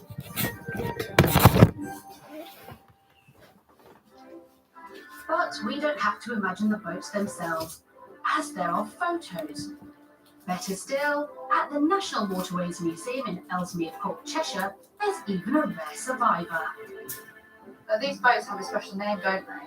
All that the people who use them and then knew them as mine boats. But over the last 50 years or so, people started to call them starvations. You can understand where they're coming from. The ribs stick out. The boats were designed to fit inside a tunnel that was only 8 feet, or 2.4 meters wide. Boxes of coal were then loaded into the gaps. And how much coal would a boat like this fit? This size, 15 to 20 tons. Wow. How does it get in and out? Getting the boat in was hard work because you had to physically move it. Usually by lying on your back and pushing with your feet against the wall or the ceiling. It was hard work because the system was so extensive it could take 4 hours to get the boat to where it was needed. So how many men would be inside this boat when you would bring this along the tunnels? One. You're joking. Not one. At the mine's peak, there were 70. Yeah, it's good. Records say 480 miners and 120 tunnellers were also busy down there digging deep. I kind of fancy that. As the mines grew. Cute. Women, some of them pregnant, were part of this operation too, along with children as young as 5, all working 12-hour days. Well, they were human pit boarders, basically. The coal was stacked on a sledge, and it was dragged down the slope of the mine to the boat.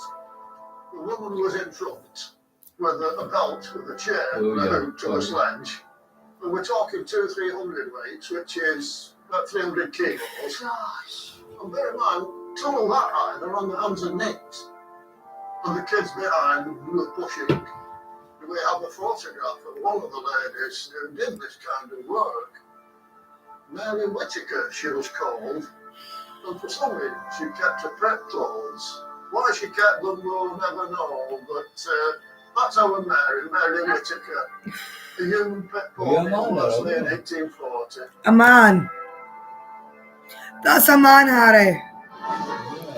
Yes. Whilst the mine and canal were a hive of activity, so was the yard at Worsley. Midway through the dig, there's another clue to just how busy It does. Now, this is looking very industrial in here, Sarah. Yes, definitely. Full of clinker. So when you say clinker, what exactly do you mean by that?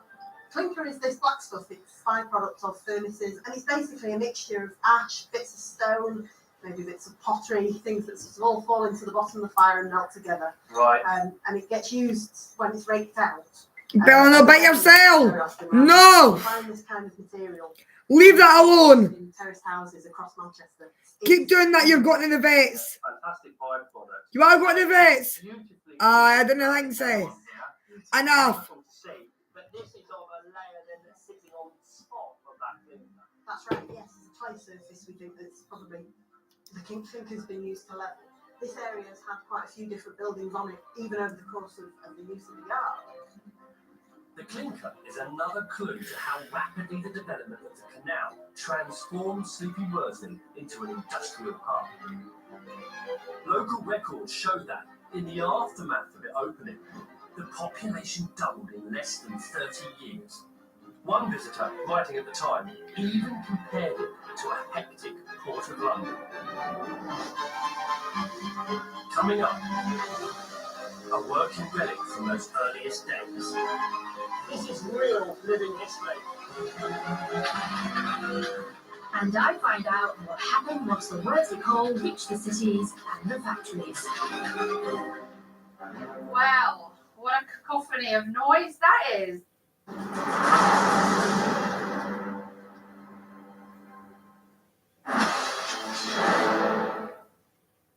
Paul van Houten is known to you. There's a document in his possession. We'd like you to go to Munich and get the document. It'll be an act of espionage on foreign soil. Hitler's lied when he claims he wants peace. That document is the proof. You cannot play poker with a gangster without having some cards up one's sleeve. Release tax-free cash for a more colourful retirement with a Legal and General lifetime mortgage. My chance to see more of the world. My home helps pay for it. If you're a homeowner aged 55 or over, you could release some of the equity tied up in your home. My room makeover. My home helps pay for it. Our specialist advisors can talk you through your options and even tell you if it's not right for you. Call us free on 0808 115 0408. Legal and General for a more colourful retirement. The TUI Live Happy sale is here. With thousands of free kids' places available this summer. Dreamy savings of up to £300 per booking. Plus, all adults protected. So relax and get booking. TUI Live Happy. You struggled with credit in the past, then you've come to the right place. Everyday Loans, representative APR 99.9%. Apply now at everydayloans.co.uk. Welcome to our new home. Oh wow, you already got an alarm? Yeah, we were nervous. New neighbourhood, large windows, the garden. With a very short alarm, we feel much safer. We should get one too. Very short alarms and cameras. Install your alarm now. Get a free other video doorbell. Call now or start your quote at verisure.co.uk. Looking for a new home, car, or paying back a loan? Your credit score could be making things more expensive. But getting the right assistance makes all the difference. Credit Credit Karma has supported more than 100 million members worldwide. It doesn't hurt to check. Discover your score for free and learn how to improve it. Credit Karma. Download the free Credit Karma app now. Play the Cats Protection Weekly Lottery and get cat happy. You'll be jumping for joy if you win our super draw of up to £25,000. The £1,000 weekly jackpot could have you dancing with delight. It's so easy to play. Call 0800 144 5780, text HAPPY to 70755 or go online. And here's the happiest bit. Every time you play, you'll help bring a little more joy to the lives of abandoned and unloved cats. Call 0800 144 Pardon me. Happy 70755 or go online. Come on, play the Cats Protection Weekly Lottery and get cat happy. Harry. Take that. Yeah.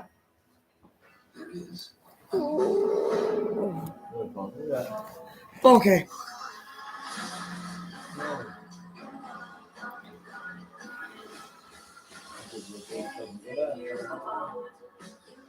You might get something for it.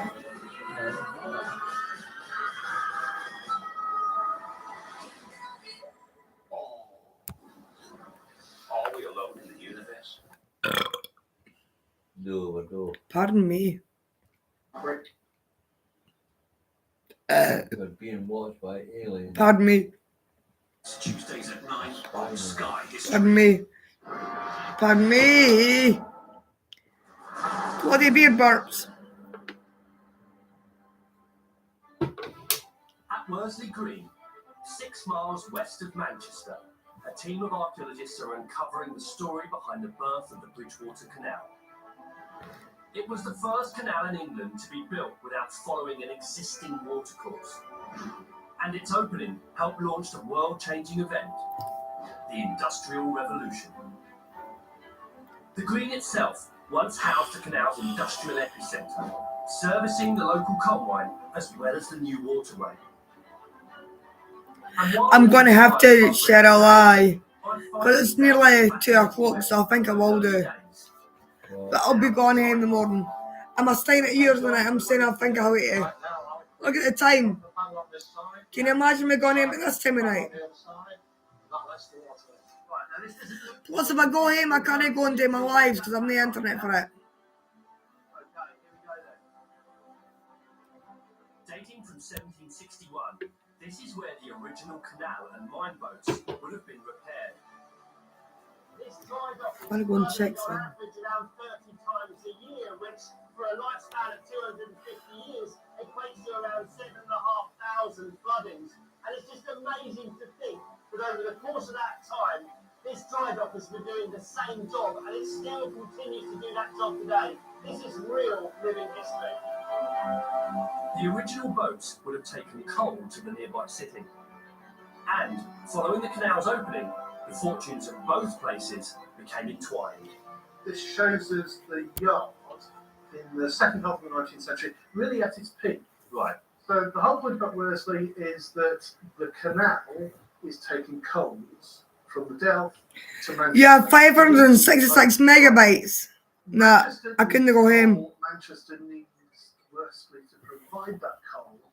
The cheap coal here allows Manchester to take off. No, I'd have to stay here. Otherwise would have done. And the yard is at the heart of that because it's having to service all the boats and the mines to keep this industrial revolution going at its takeoff point. So you get a feedback loop.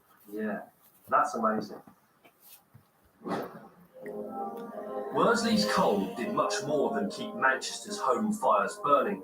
It transformed the city's industrial fortunes. Towards the end of the 18th century, its textile mills were being powered by steam. But to make steam, they needed the coal the canal supplied by the ton. I hope no shit, Cheryl. Want to know what those mills sounded like? Welcome to Quarrybank on the outskirts of Manchester. Oh, wait a minute, aye. I've read that again. Aye. Wow, what a cacophony of noise that is. No, the one won't hit me. I don't need 2 machines on at the So stay at Harry's. Which means no one's gonna blow in my face, which is bro. Hundreds, literally hundreds. I can't imagine working at this loom and the noise. That must have been deafening. That would be horrendous, wouldn't it? All day, every day. Corrie Bank is one of the best preserved mills in the country. 2 centuries ago, every one of its power looms would have been fueled by the canal's coal. Machines put some of the I'm so traditional cotton bored. weavers out of business, but workers were still needed to operate them. This is a spinning mill. So this is actually spinning 560 threads all at one time. Okay, so you're piecing up the thread with the raven, walking back at the same time. So shall we give that a go? Yeah. Okay, let's go. Okay. Factory owners imposed working days of 12 to 14 hours to ensure that the machines would never be left idle for long. It's quite an incredible thing, isn't it? Oh gosh. Wow. You don't get time. You don't get time. No. But can you imagine just walking up and down all day, just How am I facing up? supposed to do this? I don't know, with difficulty. Oh my gosh. Wow. Fuck it all. The machines were actually worked in pairs, so you'd have a second one behind you here. So the idea is the pieces, mend the threads as the couch is moving out, and then once that one's done and it's going back in, you can then turn around and face the machine behind you. So on average, they were walking about 9.5 miles a day. So that's quite back-breaking work and really monotonous. It is, yes, it's very repetitive. And you imagine the strain on your body because you're bent over the whole time. So people's spine's fused, so they're permanent stoops. Claire, you're not selling this job to me. I know, sorry. Workplaces like these symbolise the extremes of the new industrial age, especially in this part of the country. Manchester was famously known as a shock city. It was once described as hell on earth with its dark satanic windows. But it was also a really exciting place to live, booming in a population and amassing a great amount of wealth. There was no shortage of people trying to claim a share of that wealth.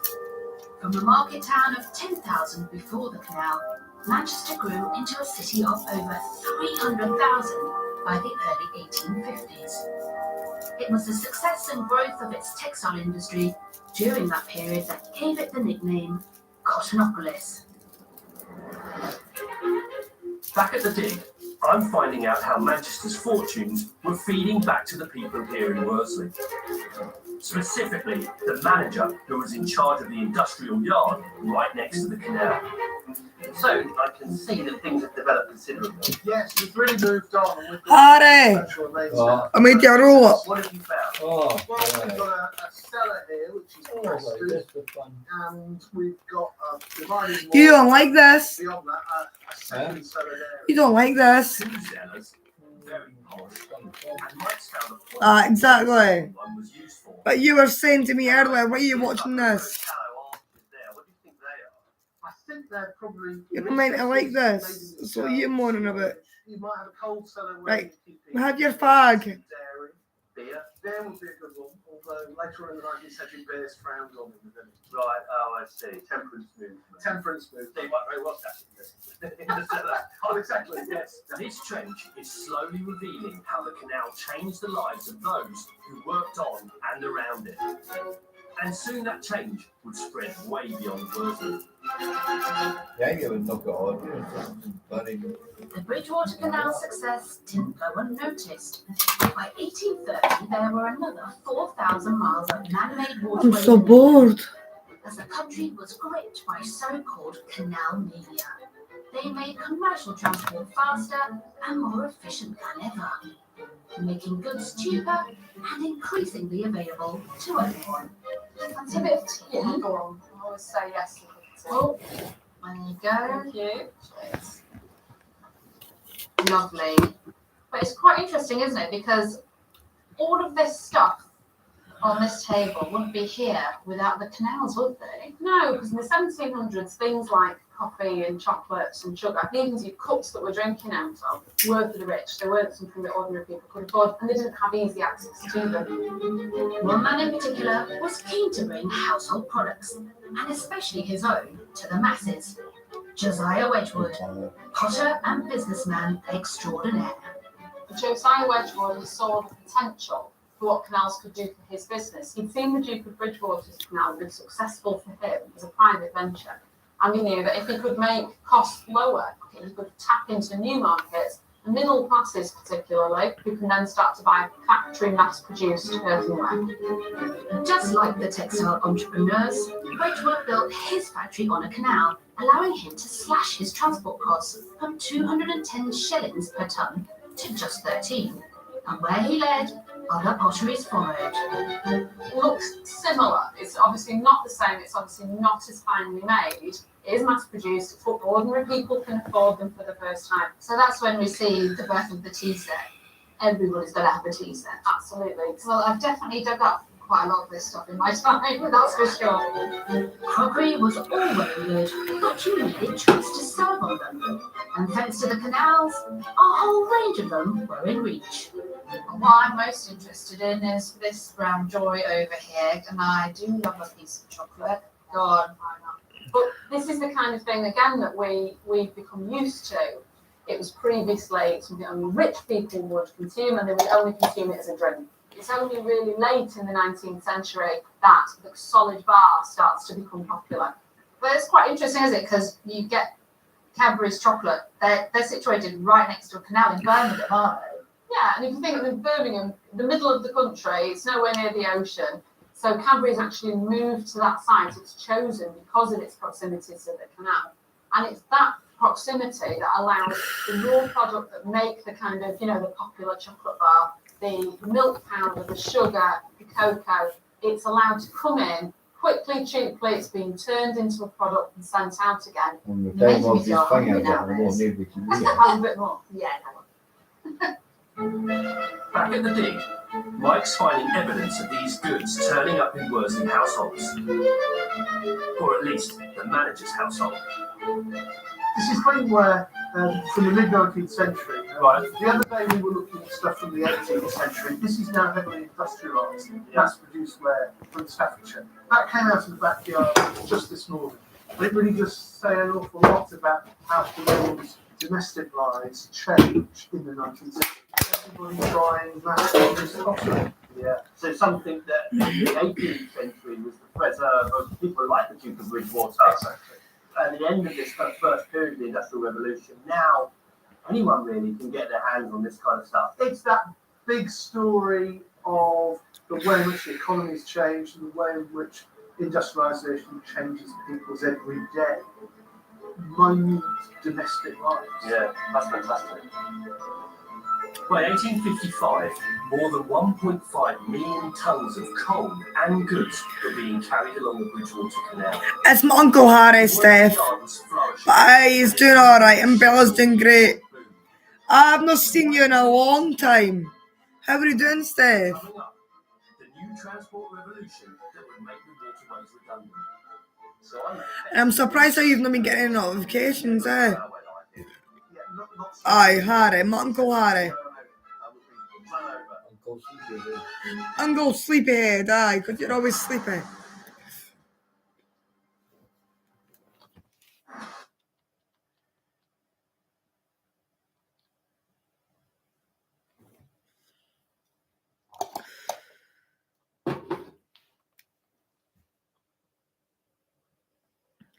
weeks, the team's shown how the yard here played a crucial role in kick-starting the Industrial Revolution, supporting a coal mine, servicing the canal, and fueling the growth of Manchester's booming cottonopolis. Aye, but I've always been on YouTube, eh? So just type in my name and you'll hopefully find me. I'm always here. Literally always on YouTube. And if I come off, I'm only off for about 2 or 3 years, and I'm back again, eh?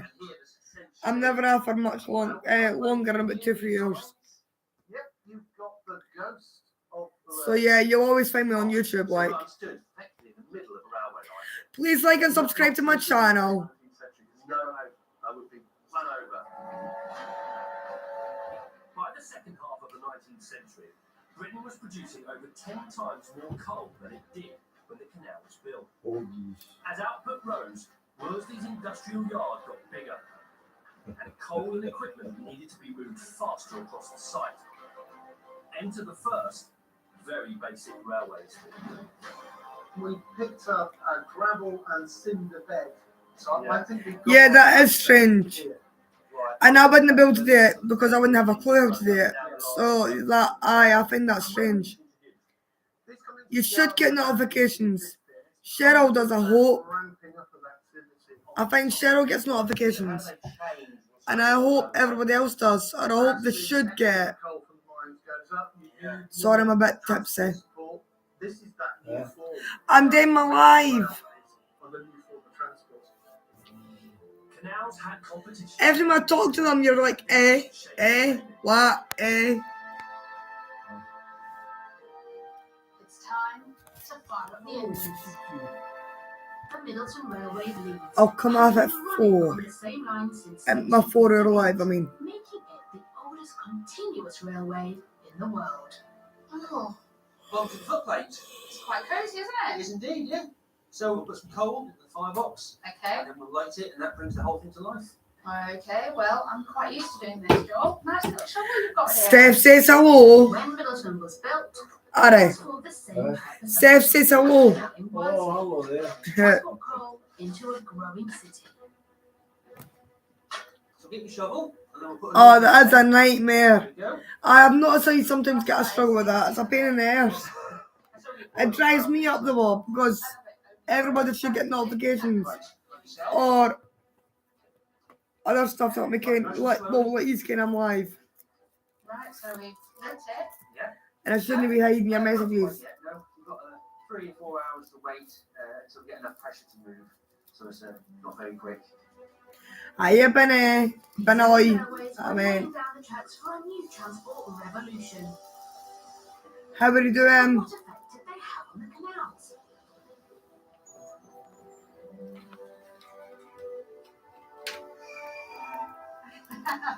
There she goes. Yep. I do like the steam thing. Yes, I think most people do. So what were the early railways like? They were primitive, to say the least. They had nasty tendencies to blow up. Wheels fell off the things quite literally. All sorts of horrible disasters. And they were very expensive. You know, a horse was fairly easy because the steam engines worked. Until 1812, virtually everywhere simply ran horses. You've got to get a little bit. What's everybody up to anyway? He's up to much. But then what happened? The railways became really popular and the canals were almost just abandoned, I suppose. Effectively, yes, because the canals in the early years of the 19th century were still very, very good. And as long as you had a reasonably good Benny, what time is it in India? it was 50, 60, 70 something, no problem. In Scotland, it's 2 a.m. What time is it in India? 7:29 a.m. here. Ah, so you're 6 hours and a half from us. Aye, 6.5 hours for us. God, aye, that's a big time difference. Created the demand for heavy goods and raw materials to be moved faster and cheaper, the canals were overtaken. The golden age was over. And within 30 years of the arrival of the railways, Worsley's once vital mine entrance went out of use, draining the purpose and wealth from the yard. The end was nigh for the site of Worsley, just as it is for our youth. Well, I finally got treated to some of your wonderful Manchester weather. Yeah, yes. I turned up here, blazing sunshine, wonderful green here, dog walkers, almost like a rural paradise. And yet this was the heart of the Industrial Revolution. Do you feel the excavations you've undertaken here? Please like and subscribe to my channel. Those maps that you have that suggest buildings were here. Absolutely.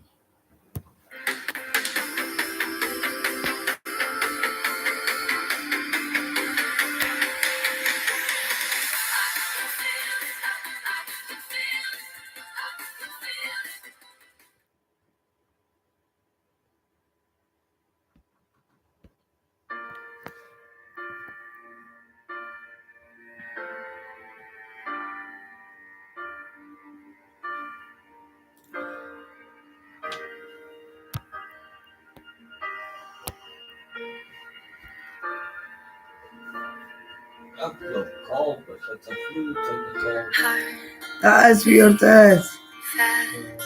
Colors and promises. How to be brave?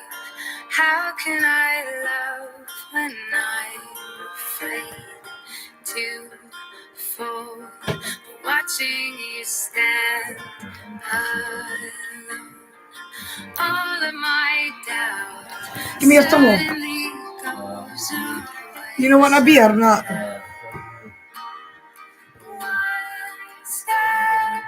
A coffee. Or a milk.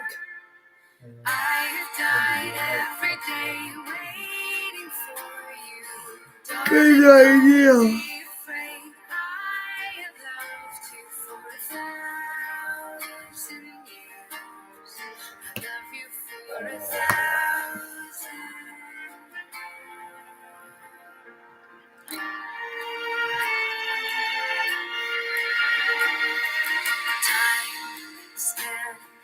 Oh, yeah.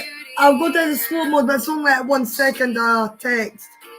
So if people text too fast, too much faster than 1 second a text, then they'll get warned.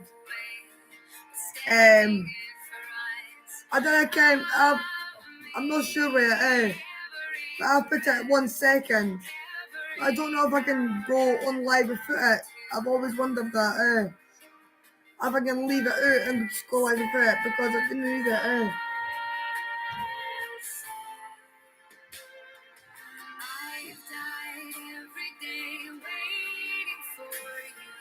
Darling, don't be afraid. I have loved you for 1,000 years.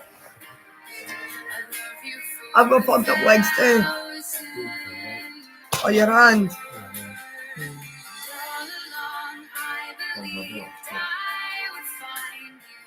Time has brought your heart to me. I have loved you for 1,000 years. I'm going to make that my last beer. I'm going to my bed. My wee fur baby. Are you my wee fur baby?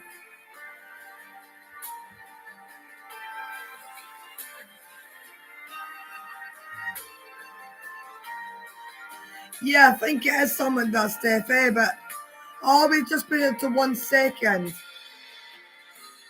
So nobody's really getting kicked off, if that makes sense.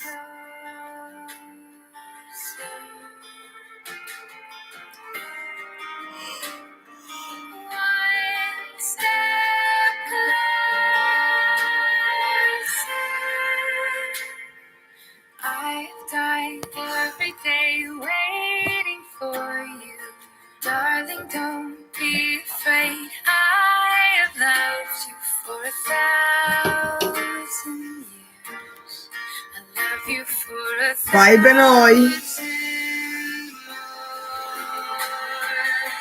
all along I believed I would find you. Time has brought your heart to me. I have loved you for 1,000 years. I love you for 1,000 years. I feel so pissed at my box. Like, I actually feel so pissed.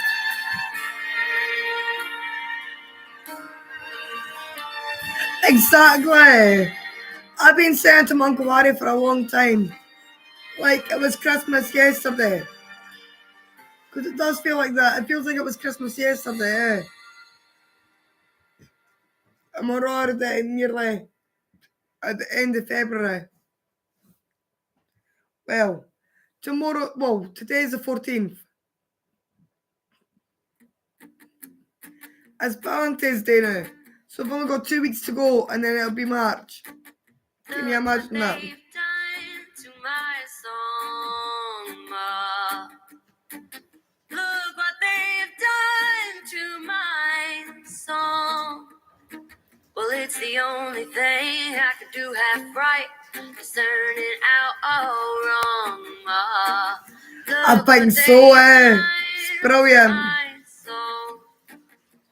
And hopefully I'll be like that and it'll be summer. Like, please. Summer now. Please. I hope it fucking flashes by.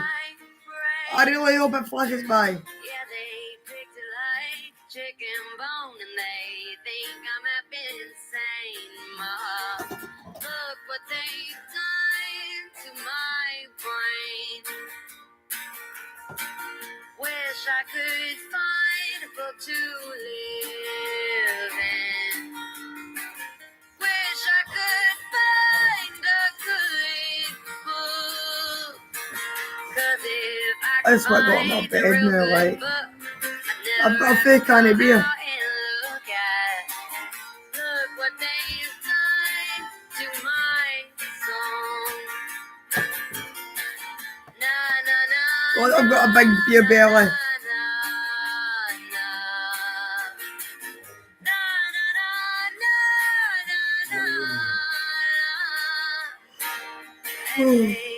Oh.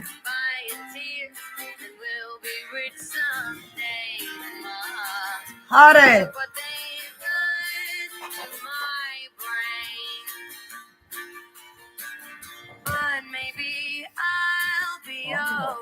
I think I was giving you one can.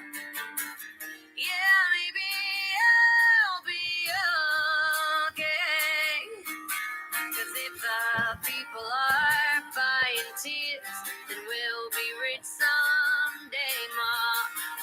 Look what they've done to my song. I've got a bag in the kitchen full of beer cans. Aye, they took it, so I'll give you a new sack. Yeah, they tied it in a plastic bag and they shook me upside. That is weird. I didn't understand that stuff. And I've missed you too. It's been so quiet with you, Spirit. I'll be coming off in 5 minutes though, because it's getting late. But Steph, I'll be on tomorrow, so please check me even if it's every like hour or every half hour. I will be on, so please check tomorrow. I will be on the morning. I'm always on live,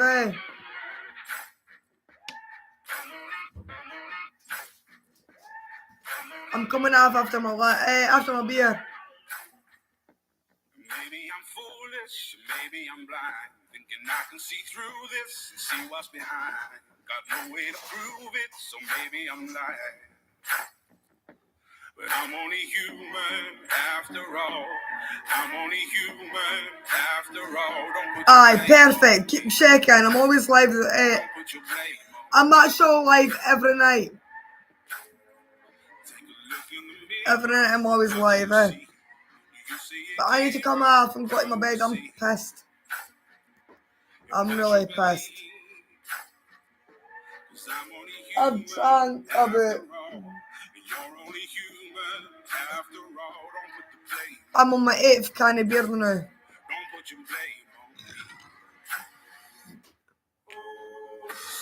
Usually I can drink more than that, but I'm fucking downing them.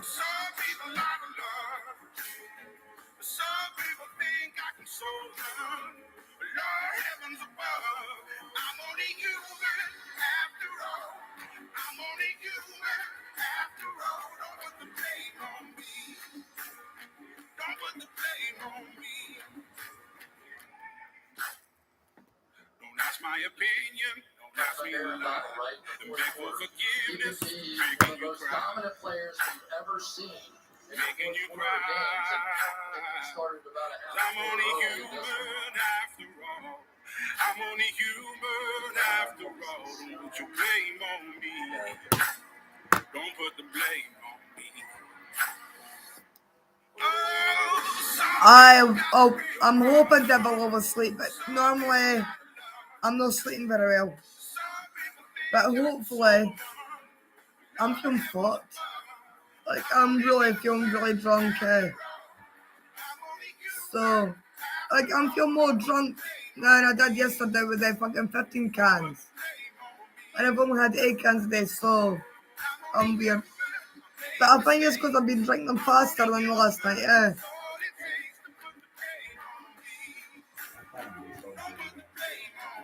Eh?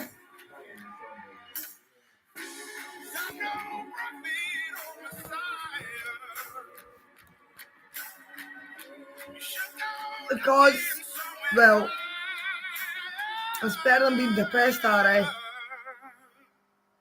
I'm only human after all. I'm only human after all. Don't put the blame on me. Don't put the blame on me. I'm only human. Do what I can. I hate that stuff, Steph, eh? Do you drink it like? I can't stand Buckfast. It's thick, warm wine. Ugh. And it's horrible fruity shit. Oh no, I don't like it.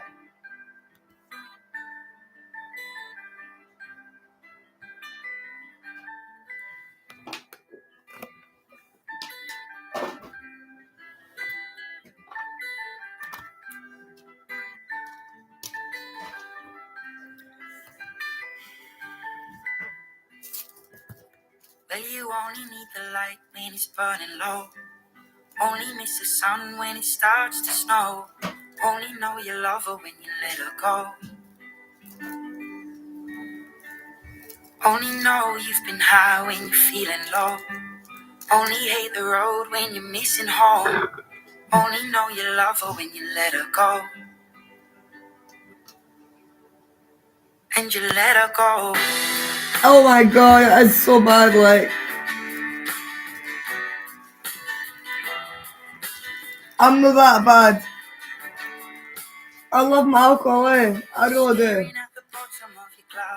Hoping one day you'll make a dream last. But dreams come slow and you go so fast. I'll wait this fag and I'll come off. Because I need my bed. I want to sit this drink off. And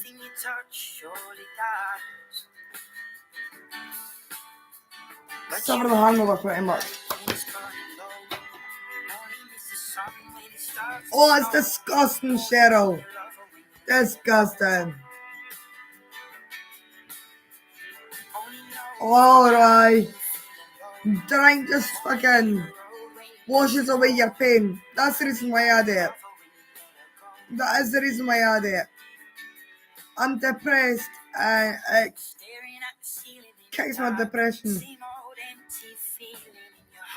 His love comes slow and it goes so fast. Will you see you when you fall asleep? I drank it to hide my depression now. Never to keep cause you loved it too much and you dive too deep. Where you only need the light when it's burning low. Only miss the sun when it starts to snow. Only know you love her when you let her go. Only know you've been high when you're feeling low. Only hate the road when you're missing home. Only know you love her when you let her go. And you let her go. Oh, oh, oh. And you let her go. Oh, oh, oh. Will you let her go?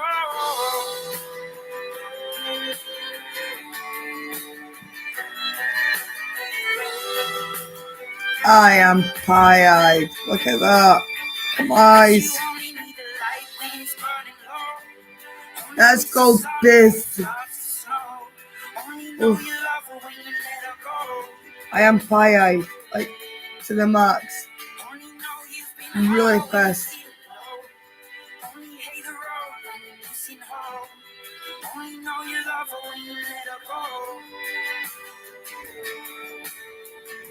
You only need the light when it's burning low.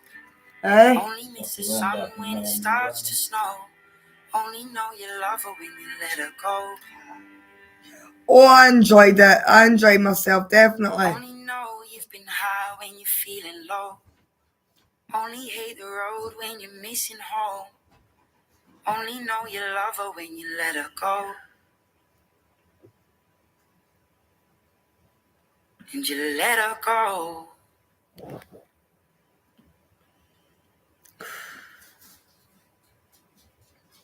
Listen to ASMR sounds with your screen off and relax uninterrupted.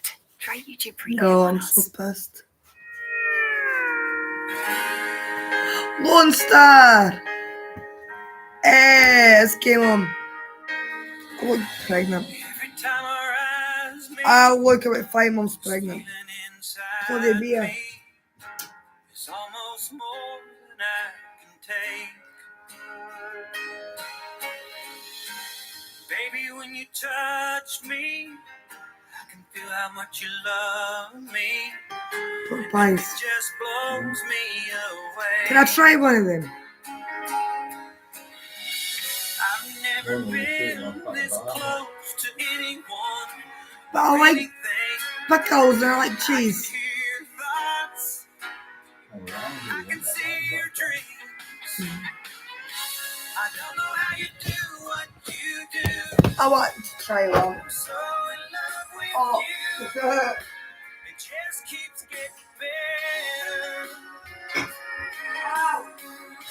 I wanna spend the rest of my life with you by my side, forever and ever. Every little thing that you do, baby, I'm amazed by you. No, you want me? I know. I have pickles and cheese. She's got a stomach problem. Your skin. So let's make it out. No! No! No! Hannah, please.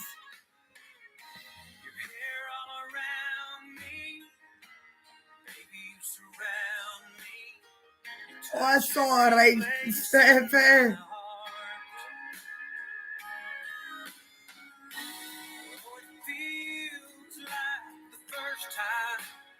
Every time I wanna spend the whole night in your eyes. Ow. I don't know how you do what you do. Show your face, Harry. Alright, aye. That is terrible. No, Bella.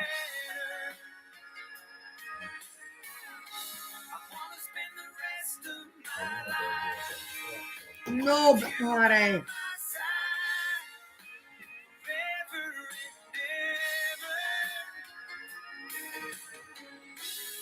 Every little thing that you do, baby, I'm amazed by you.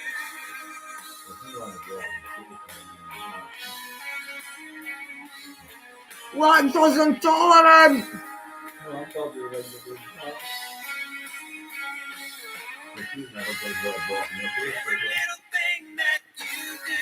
Chestnut. I'm so in love with you. It just keeps getting better. I wanna spend the rest of my life with you by my side, forever and ever. Every little thing that you do,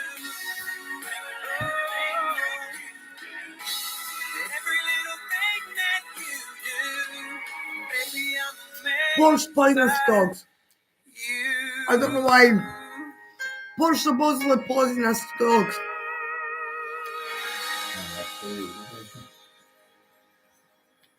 Pork is poisonous to dogs. Welcome to the club. Welcome to your 10-minute hit for Peninsula Sport. We have dance, hit, strength, yoga, and if you're wearing one of these, let's go.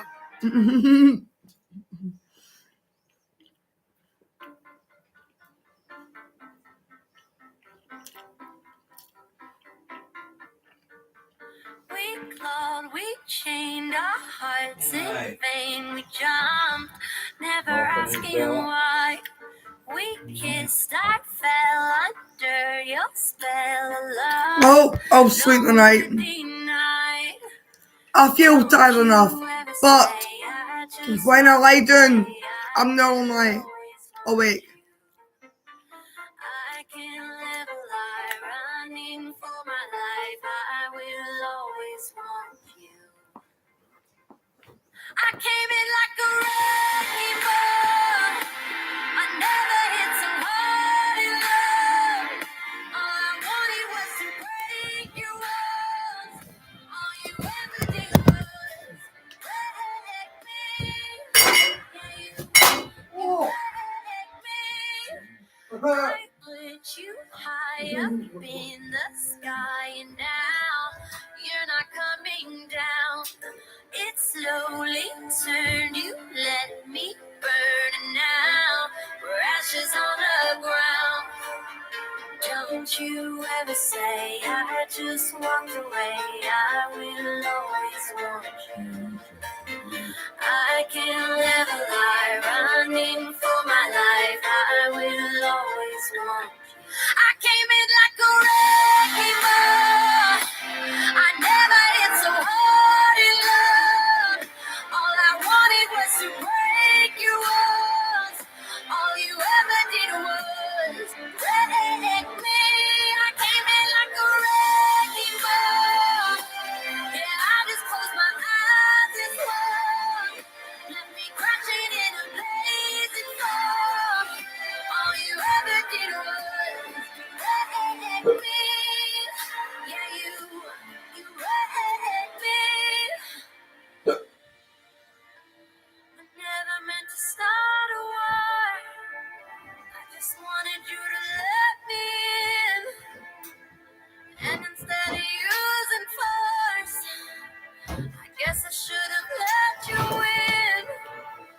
I never meant to start a war. I just wanted you to let me in. I guess I should have let you in. Oops.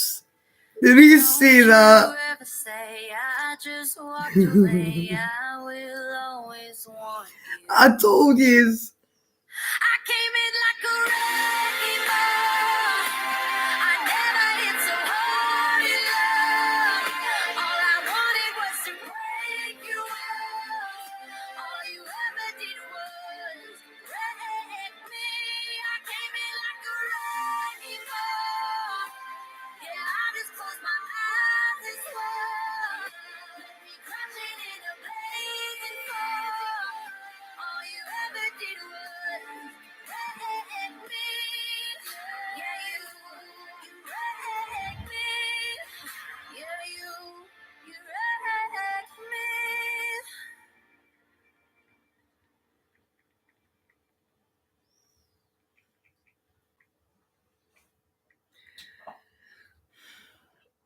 I've sent you a message. Yeah, I nearly fucking fell.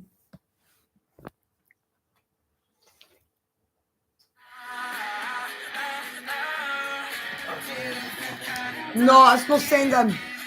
Alright, it's not sending. Read the bottom. Read it to yourself, though.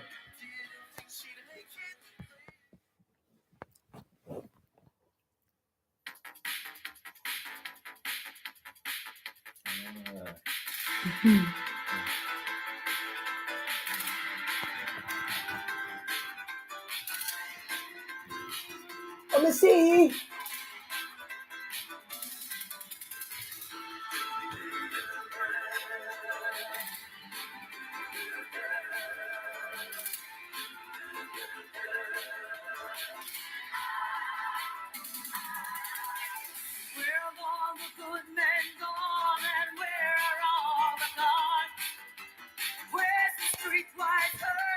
Right here.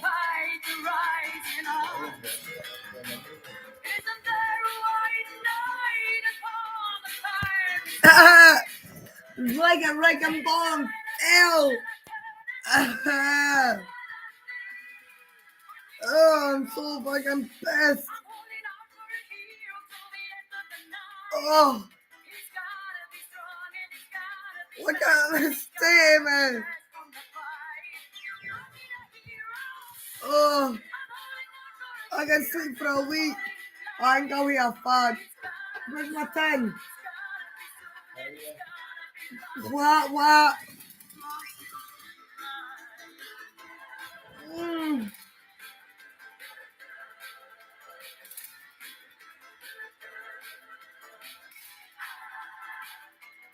What's up?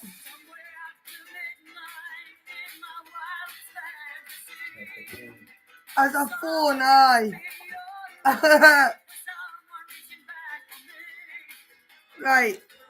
Smoke time. Filters. I dropped them.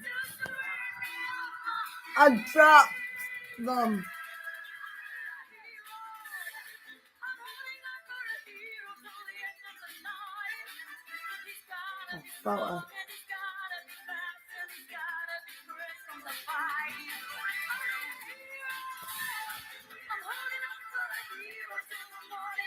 Yeah, you can't drink yourself sober. I've never done that yet, but yeah. Well, I used to do it when I was younger, but not now. I drink till I'm drunk and go to my bed. Can I get a fag paper? Can I get a fag paper? Can I get a fag paper?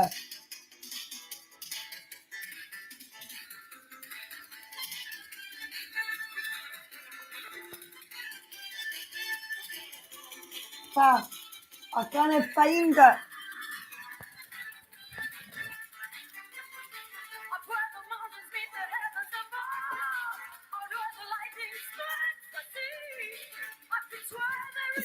Smoke.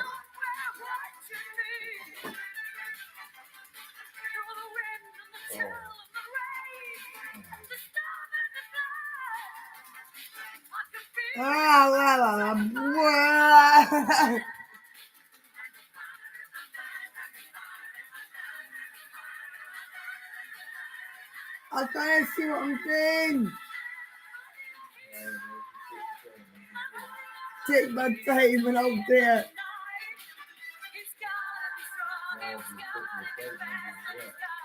Aye.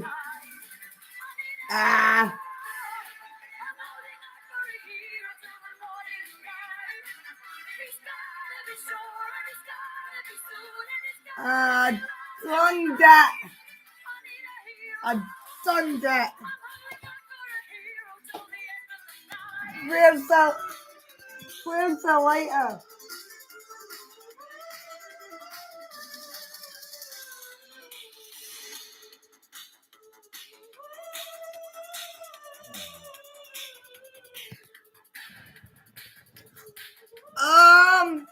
So pissed.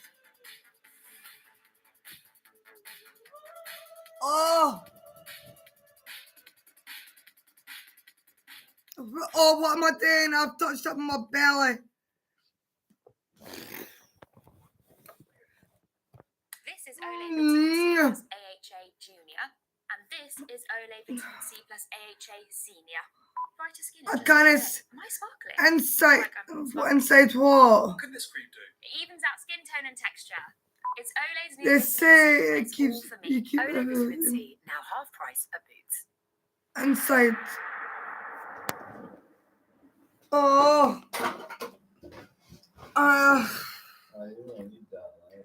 love it. I love it.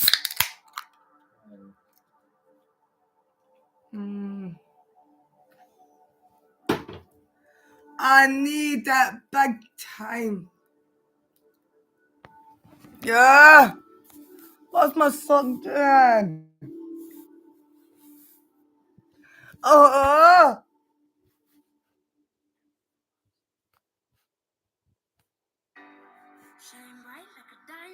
I'm so pissed. What's this, Rihanna?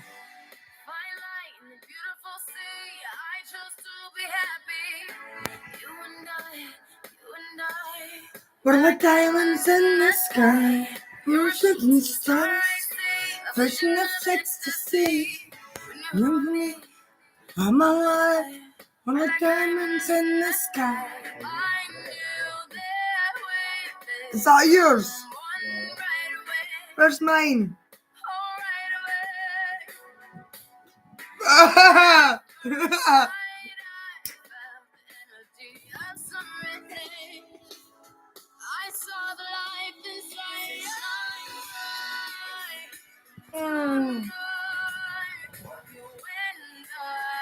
What did I do? I must have touched my stomach.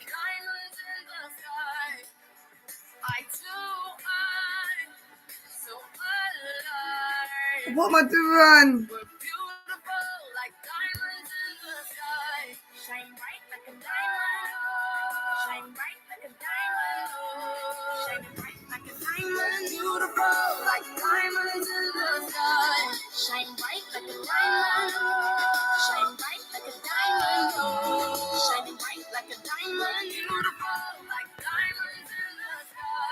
Palms rise to the universe as we. Hey, happy Valentine's Day, sweetheart. We're like diamonds in the sky. You're a shooting star. I thought that's what I'm going to do today, but I know one thing. I'm going to sleep well.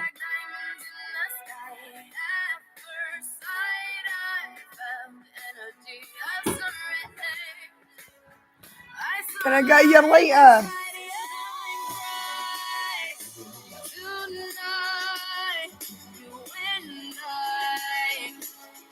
We're beautiful like diamonds in the sky. Oh. So alive. We're beautiful like diamonds in the sky. Shine bright like a diamond. Shine bright like a diamond.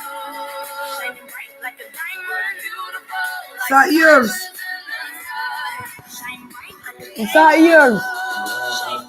Right. What's not hot dog? I got it. I got it. I got it.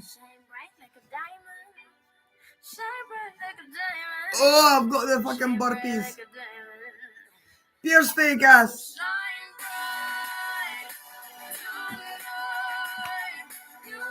Oh.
I texted you a message. I'm forgetting, I've not got money on my phone.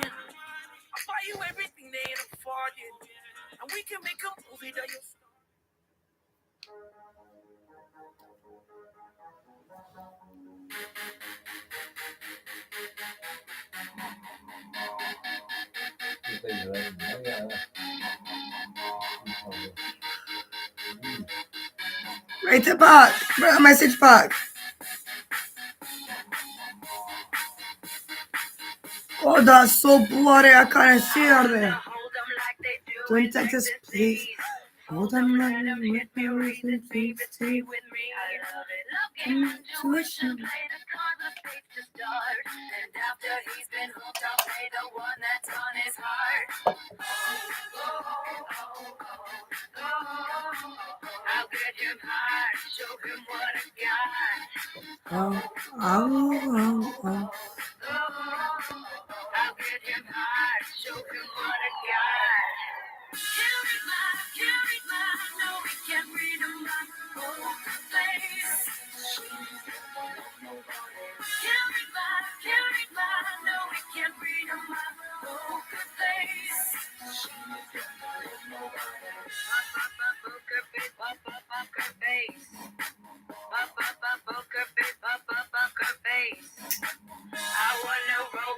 Where's I can't see.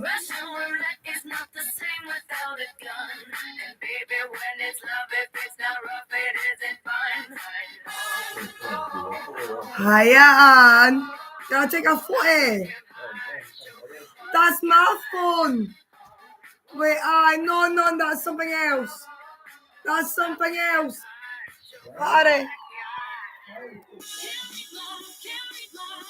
Are, that's something else. What? What?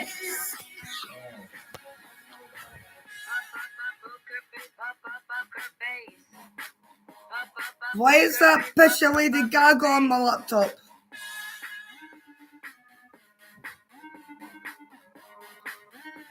Aye.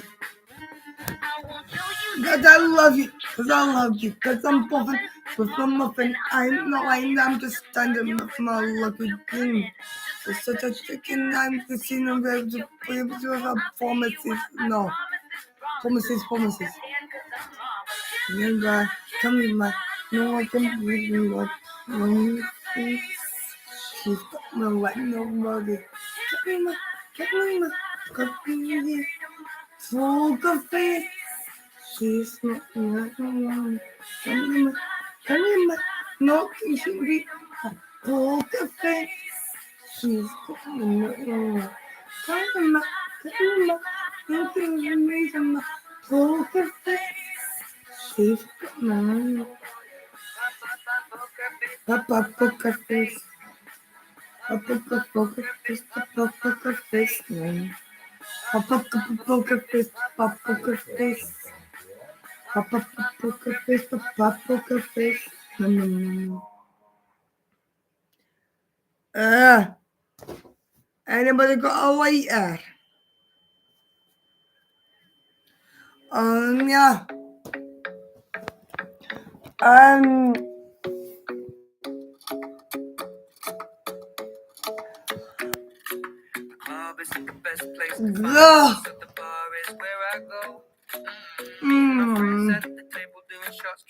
I can't see where the fucking carpet is. I see double. Where is it? Yeah. Because it don't mind me so but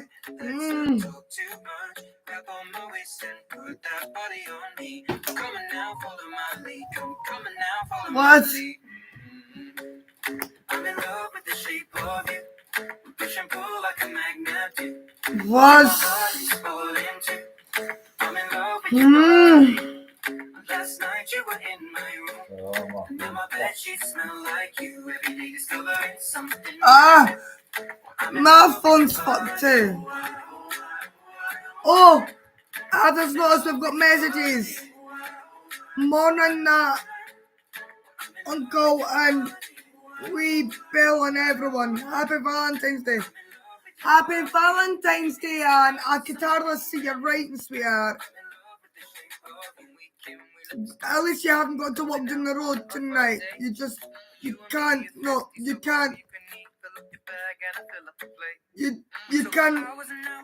can just roll down. No, you can just roll into bed at Harry's. I kind of walked down the road. I'll fucking fall into the wall.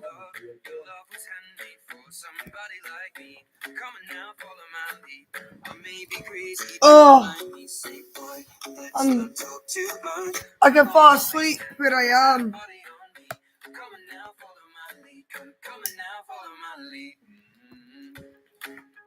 I have, but I'm in Glasgow. Right, let me see.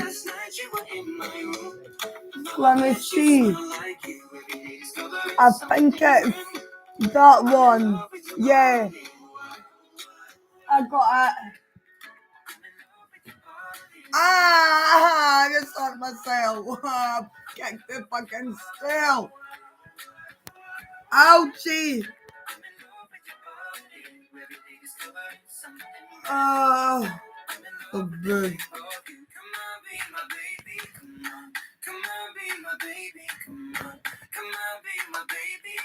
That wasn't meant to go dream my chin, that was meant to go on my mouth.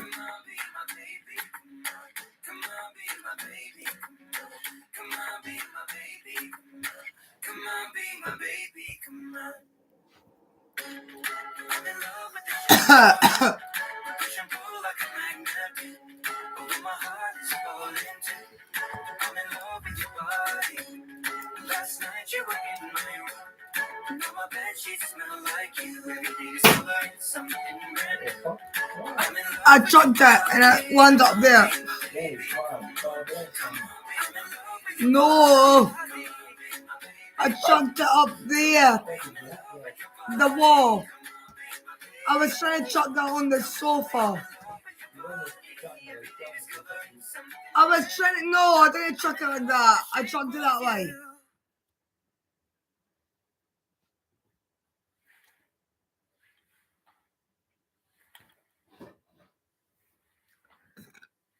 Oh. Ouch.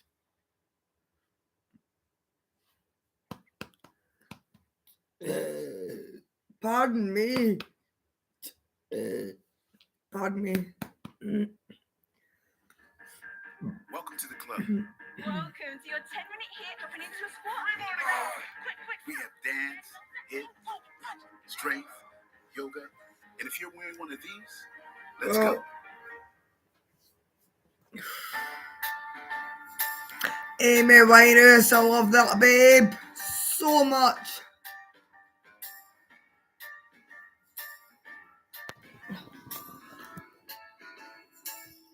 Where's your phone? He left no time to regret.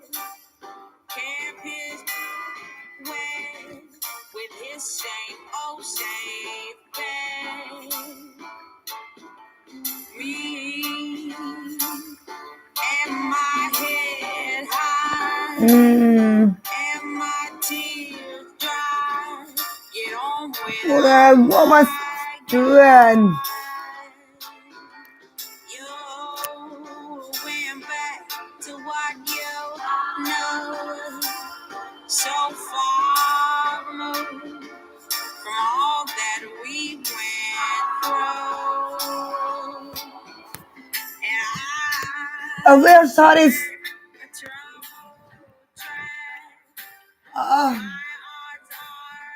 Sad.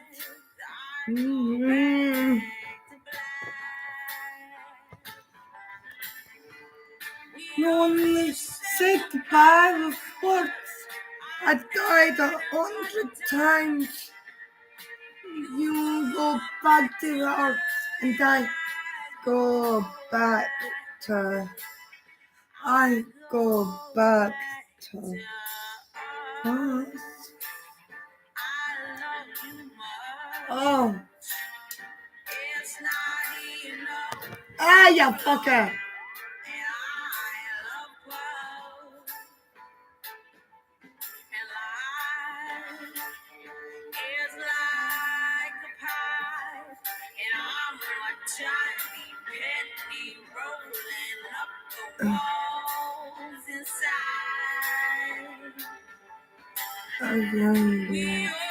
Don't know what tonight. You can just go into better Harry's I will be. I'm my roads like from Stirling Cheryl, are you? Up the road.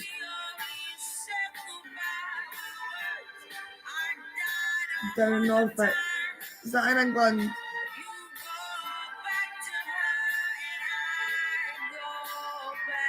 I'm all the way down in Cornwall. I take him. I don't have a clue where Cornwall is. Oh!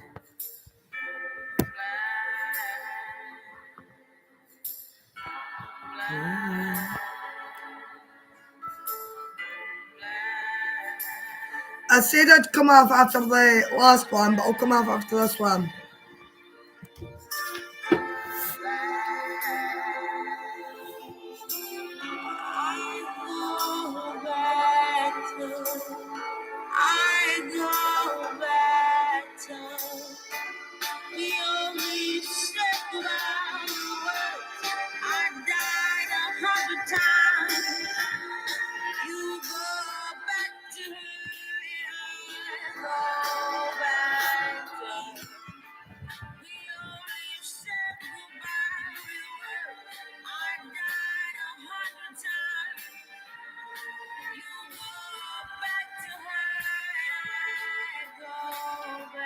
Right, friends, hobby,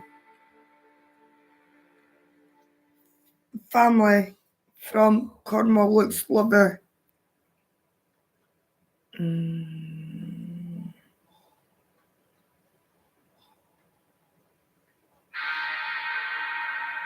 That's the stuff.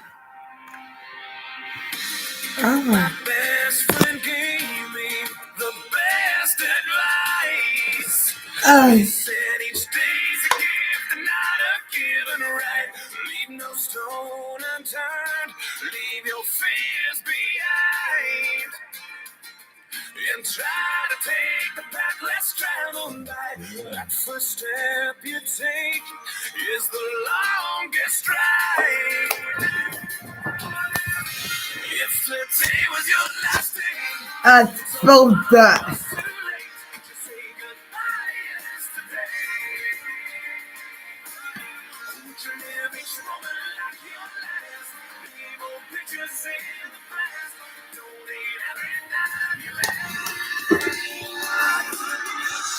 If today was your last day,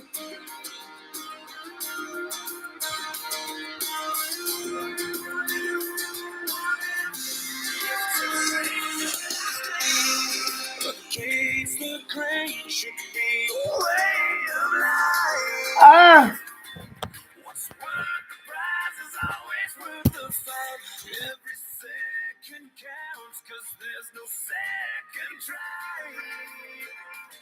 So live like you never live it twice.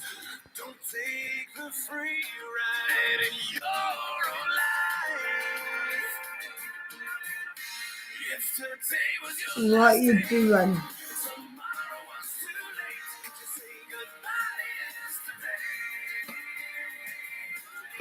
Would you live each moment like your last? Leave old pictures in the past. Donate every dime you have. And what you call those friends you never see. Reminisce on memories. Is Cornwall England or Scotland? I don't know where Cornwall is. Is it England or Scotland?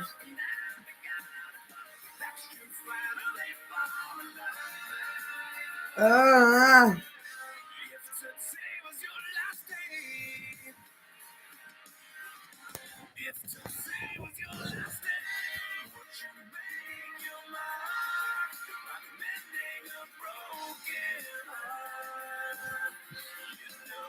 Ooh. What the hell?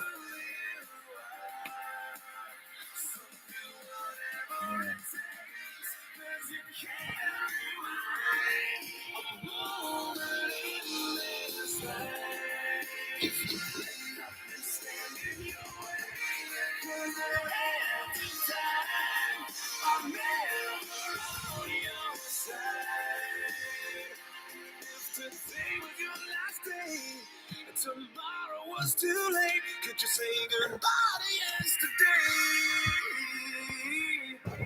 Would you live each moment like your last? Leave old pictures in the past. Donate every dime you have. And what you call those friends you never see? Reminisce on memories. But you forget your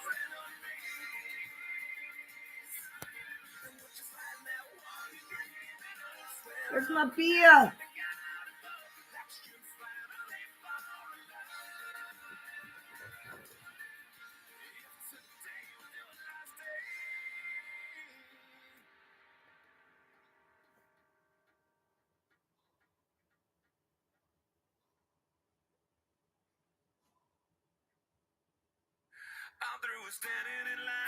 Cause I never get this at the bottom of the line. Never gonna let this time reason to be quite the way I want it to be. Under me, some episodes. And apart from my can play baseball. And kicks after making it up of me. that's got no limit and a big black chair with a bedroom in it. Gonna Where's my laptop going?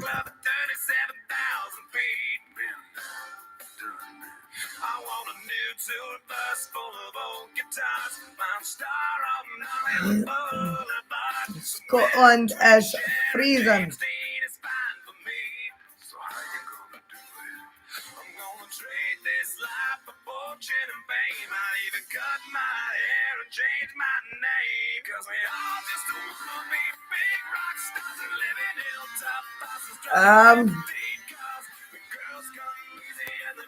What's everybody up to?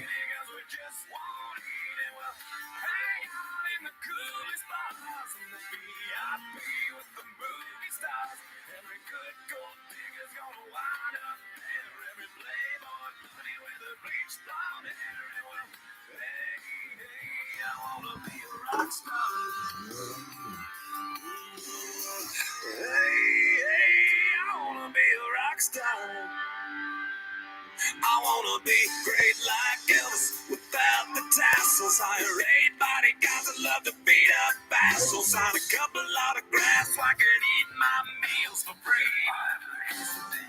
I'm gonna dress my ass with the latest fashion. Get a front door key to the Playboy Mansion. Gonna date a centerfold that loves to blow my money for me. So how you gonna do it? I'm gonna trade this life for fortune and fame. I'd even cut my hair and change my name. Cause we all just wanna be big rock stars and live in hilltop houses, driving 15 cars. The girls come easy and the drugs come cheap. Well, I'll stay skinny cause we just won't eat. And we'll hang out in the coolest bars in the VIP with the movie stars. Every good gold digger's gonna wind up there. Every playboy bunny with a bleached blonde hair. And we'll hide out in the private rooms with the latest dictionary of today's who's who. They'll get you anything with that evil smile. Everybody's got a drug dealer on speed dial. Well, hey, I wanna be a rock star. Nah. I'm gonna sing those songs that offend the senses. Gonna pop my pills from a best dispenser. What? Is that my phone? Sing 'em every night so I don't get 'em wrong. Well, we all just wanna be big rock stars and live in hilltop houses, driving 15 cars. The girls come easy and the drugs come cheap. We'll all stay skinny cause we just won't eat. What is that? What am I doing? I don't need my phone. I don't need that.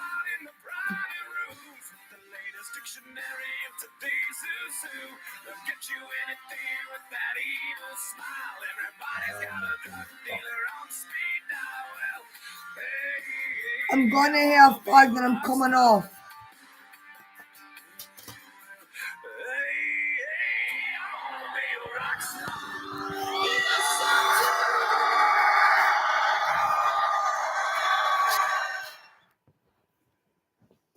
Take your videos offline and watch uninterrupted.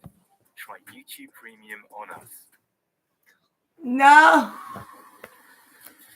Yes.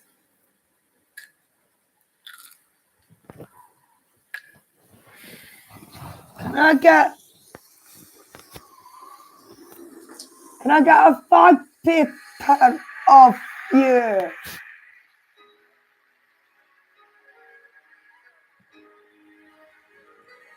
Can I get a fag paper off you?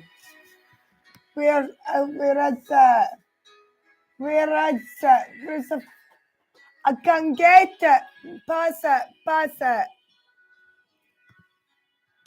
Got it. Your telly's went off.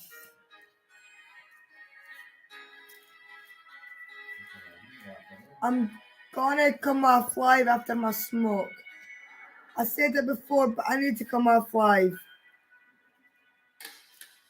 Where's Sally? No.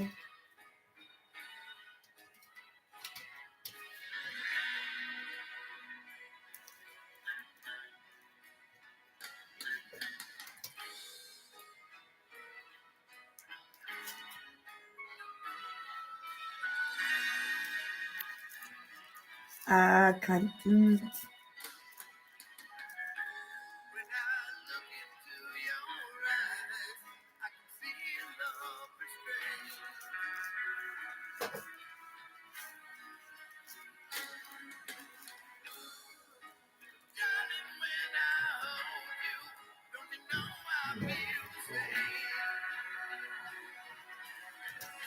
Control.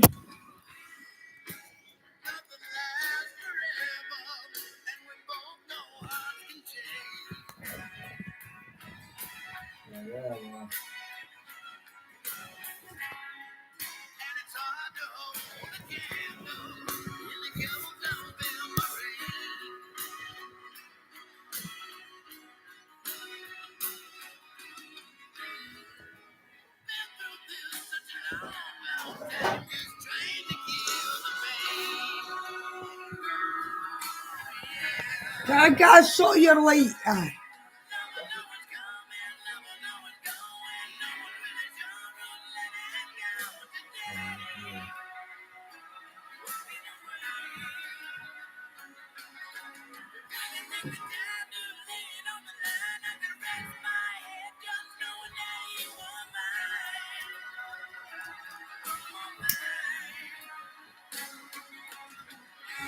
How did that?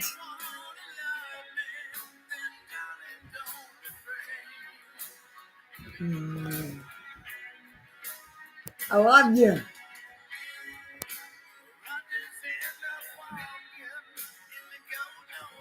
Chicken.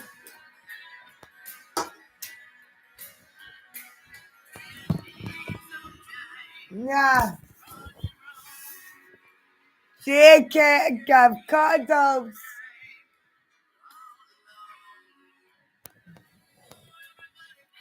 They cuddle them.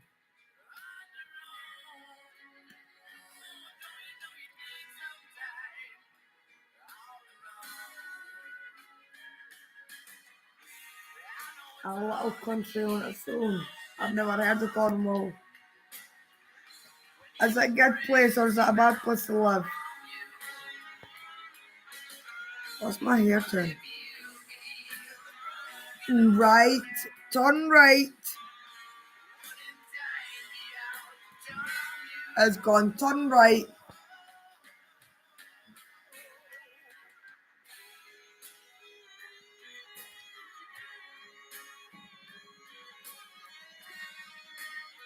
Ja, parte pompe cunt. Parte pompe kikitol kake.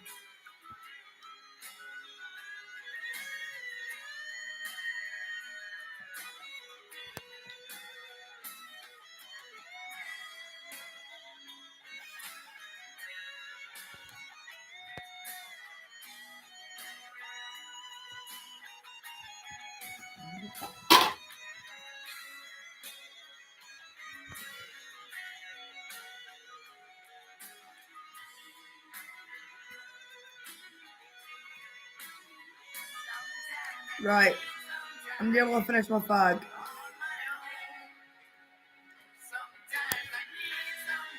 Oh, I'm gonna come off, but I'll speak to you in the morning. I can't stay on any longer. I'm too pissed. I just want my bed. Speak to you in the morning. Bye for now.